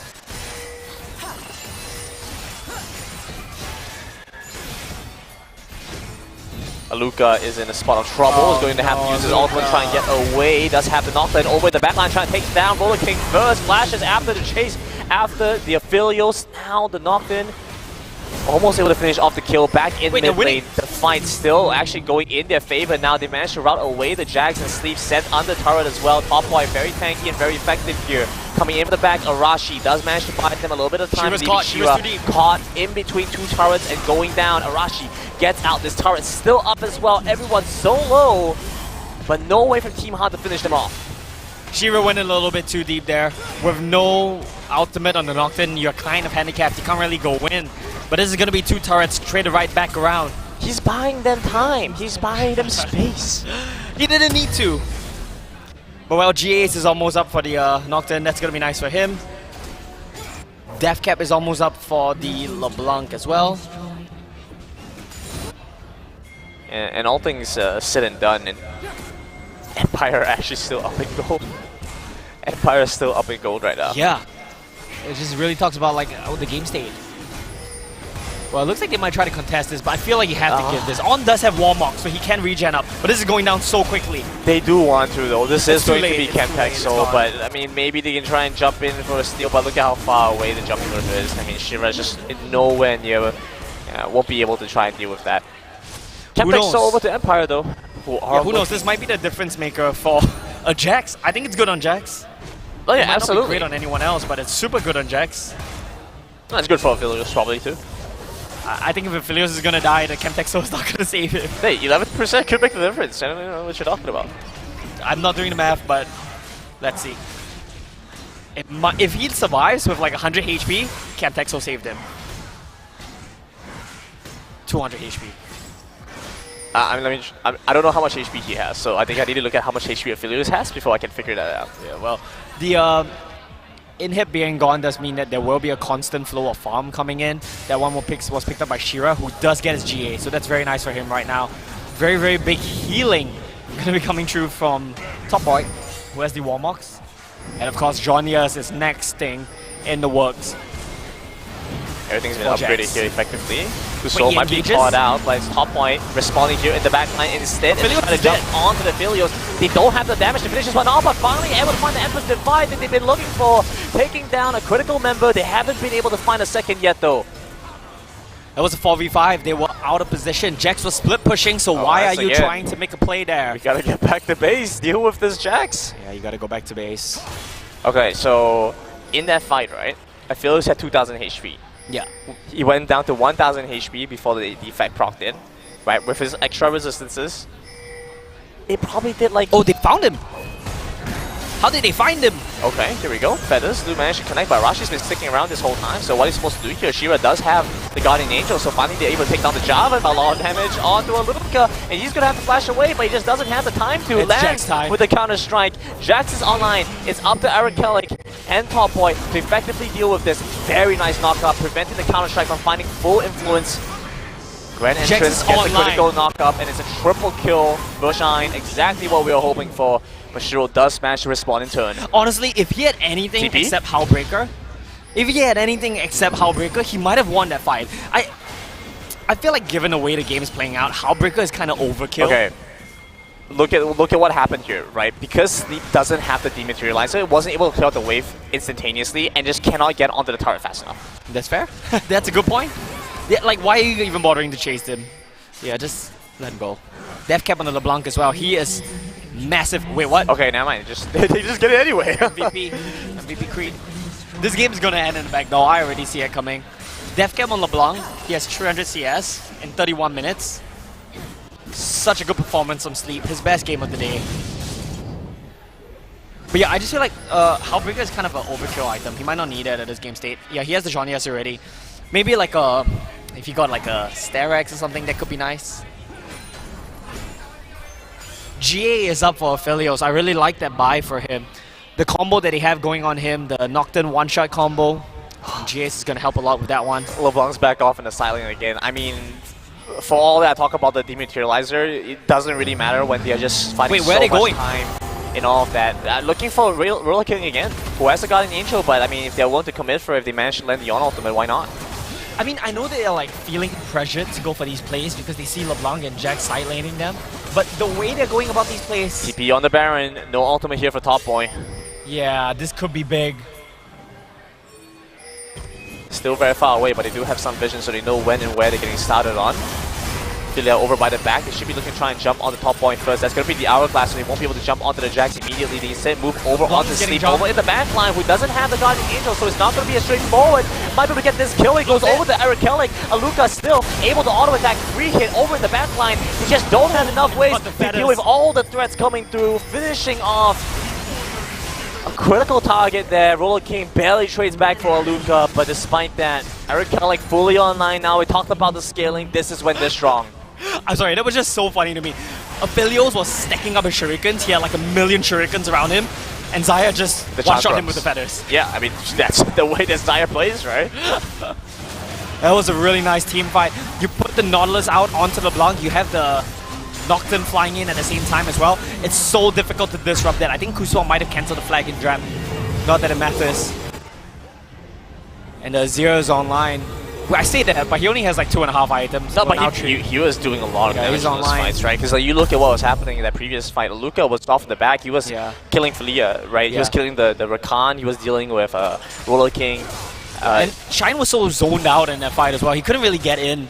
No, Shine was in the middle of the fight. Like, at the start, he was zoned out. Exactly. And so like he had two options. It was be to zone out the fight or be in the middle of everything. And he picked to be in the middle of everything, and just you don't survive that. Someone just bought a Frozen Heart? Who got that? Am I looking wrongly here? No, Top Boy did buy for a little bit, but he refunded it. Wait, why did he refund it? Am I like trolling right now? I saw in chat, on purchase Frozen Heart, but I don't see a Frozen Heart. Yeah, it just refunds it. See, it's right there. Look at that. I'm not lying. 33, 31. Sure, okay. What do you want from me? I don't know. That's it then, yeah. Okay, let's take a look at the items. Item check real quick. Stopwatch is up for Xayah. That's nice. GA is down though for the Aphelios. The push is coming in. They have the Baron buff. Side laners desperately trying to push. But if they make a mistake on mid lane, in the side lane again, and they've had to make the recall. They sent Top Boy to respond to LeBlanc instead of anyone else. Kusor can still be a very reliable form of engage. You see Shine in the bottom lane. They do manage to take down the inhibitor, but they are committed to the push now. Maybe trying to potentially end the game. A beautiful hook lands them a catch onto the AD carry of the enemy team. Team Empire need to get their failures away, but they find the kill. Kusor gets traded back in response. Multiple recalls and teleports back with the enemy team now. Empire joins back into the fight, fighting in their base, defending the Nexus with their lives. Now Shine comes online with the counter-strike. Survives long enough, but Luca now fully in power, able to get enough damage with the Blade Flip call back here as well. Sleep just hit the now base. Has to run away. Shira moving on to the Nexus is a 2 versus 1, not much mana left onto the Nocturne, but he has a spell shield, misses the chance with the distortion, and the Nexus falls in a 2-0 going the way of Team Ha. And it's the same story about games. It looks like Team Empire was in control. It looks like they were winning the game. And just through some good team fighting, Team Ha just brings it all the way back. I mean, they were able to really understand what they needed to do with their composition. They waited out until they hit their window. It felt like Empire were in control all the way until they weren't, right? Yeah. And they had turrets taken throughout all the different lanes. They had all the alt-tier turrets gone. They were pushing in the side lanes. Long pressure there, but they just couldn't hold on when it came to keeping their AD carry alive and just running them down so quickly. I think Team Han understood what they needed to do. It was honestly a super valiant effort from Team Empire, but I think they might have over-indexed on trying to side lane right there. I don't think they should have been trying to play too hard on a 1-3-1. There was a point where LeBlanc was just so strong. Maybe he just needed to come and team fight with his team. Maybe a 4-1 would have been better. I feel like they over-committed on side lane. But with that said, the 3-man unit at mid lane as well, they shouldn't be getting caught out the way they did. So it's like both. It's a pendulum, right? You need to like balance it out. Both sides were trying too hard to do their own thing, and that's how Team Ha managed to punish. I mean, it's just so difficult to avoid as the failures, right? Like, you have like one disengage tool, right? Consistent disengage tool with the Guild Force. Beyond that, you have to wait for your flash to come up, and then if not, you just really don't get to play the game very much at all, right? So you have this like a duality where you really get to play the game, but run the risk of being run down, like we saw, or you don't get to play the game and you have no gold, you have no items, and you won't be able to get anything done. So there was a point where we were expecting Roller King to pick up the 2-item spike first, and that was going to be the window for Empire to play from. But just good, really quick response coming through here from the rest of Team Ha to really just keep running them down and to make sure that there's pressure being applied in the mid lane. And I don't know if we have an MVP or what, but I'm going to give it to Top Boy. He's been so stable. His team fighting has been so good. That's all I had to say. They didn't even need to go for the Bruiser versus Bruiser matchup, by the way. Yeah, I was expecting didn't like need to. Just play tank. I was expecting like Fiora Jax. I thought they were like both sides were like, okay, you're gonna go Jax or Fiora. I'm just gonna go the other pickup. Why opt into volatility when you can stabilize the game and win it through that? Yeah, doesn't have to worry about that at all. So a big win here for Team Ha, obviously, but a really good run from both sides. There is no lower bracket, so that means that we are done with all the matches. So honestly, a really good set of matches. Yeah, last set of games were really good. First two sets as well, there were moments of brilliance from all teams involved, so it was fun to watch. I enjoyed it. Yeah, being able to have these guys come down once again to be able to play, you know, and they, again, they are so. They're so storied, they have so much experience, and they have played against each other so many times before. I mean, this is just another chapter in the book for them. They're just going to look back and be like, okay, this worked, this didn't work, we can do this or not this in the future again. Yeah. Yeah. All right, with that being said, I think we have come to the conclusion for the League of Legends component of the Asia Esports Festival, the AEF here at Kallang Wave Mall. It's been a great run for some of these teams. Congratulations once again to our winning team, Team Huh. Please come up with a better name next time. I don't want to have to be saying that like 10 times today. Yeah, it's so annoying. So please come up with a better name next time. But apart from that, congratulations to them again, and congratulations to all the teams for the performance that they put up. I've been Brandon, with me has been Mr. Low, and I will see you guys next time.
People's Association is the lead agency and main planner for One Pongal, bringing together the various government agencies such as Early Childhood Development Agency, Housing and Development Board, Ministry of Health, National Environment Agency and National Library Board. One Pongal is an integrated lifestyle community hub serving residents of Pongal and the Northeast. Facilities at One Pongal include a community club, a library, a hawker centre, childcare and elder care facilities, as well as public spaces and play areas for residents and visitors to enjoy. The 5-story building also houses a multi-purpose hall for performances and gatherings, futsal and basketball courts, culinary and music studios, and is located right next to the Samki LRT station. The aim of One Pongal is to bring everyone together by creating a vibrant and energetic community that thrives in a sustainable environment. DP Architects, the architect for One Pongal, shared that one of the key design features of One Pongal is its central atrium known as Celebration Square, which connects all 5 stories and stakeholders. User is at the heart of everything we do at ENE, And the most interesting aspect of this project was One Punggol's drive to bring everyone together. For this project, we deployed technologies such as AV over IP and wireless control, ensuring that the systems are both user-friendly and future-proof. The One Ponggol project was in the smack of the COVID-19 pandemic, and due to this, our teams had to navigate work restrictions, manpower challenges, and various supply chain issues. Our years of experience and commitment towards delivering for our clients and to their requirements and deadlines meant that despite these unique challenges, our team was able to successfully complete the project on time. Throughout our 71-year journey, we have been blessed to be part of Singapore's nation-building efforts, having been involved in projects such as the Esplanade Theatres, Singapore Sports Hub, and many others. We are indeed honoured to continue this legacy with One Ponggol.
Naruto World VR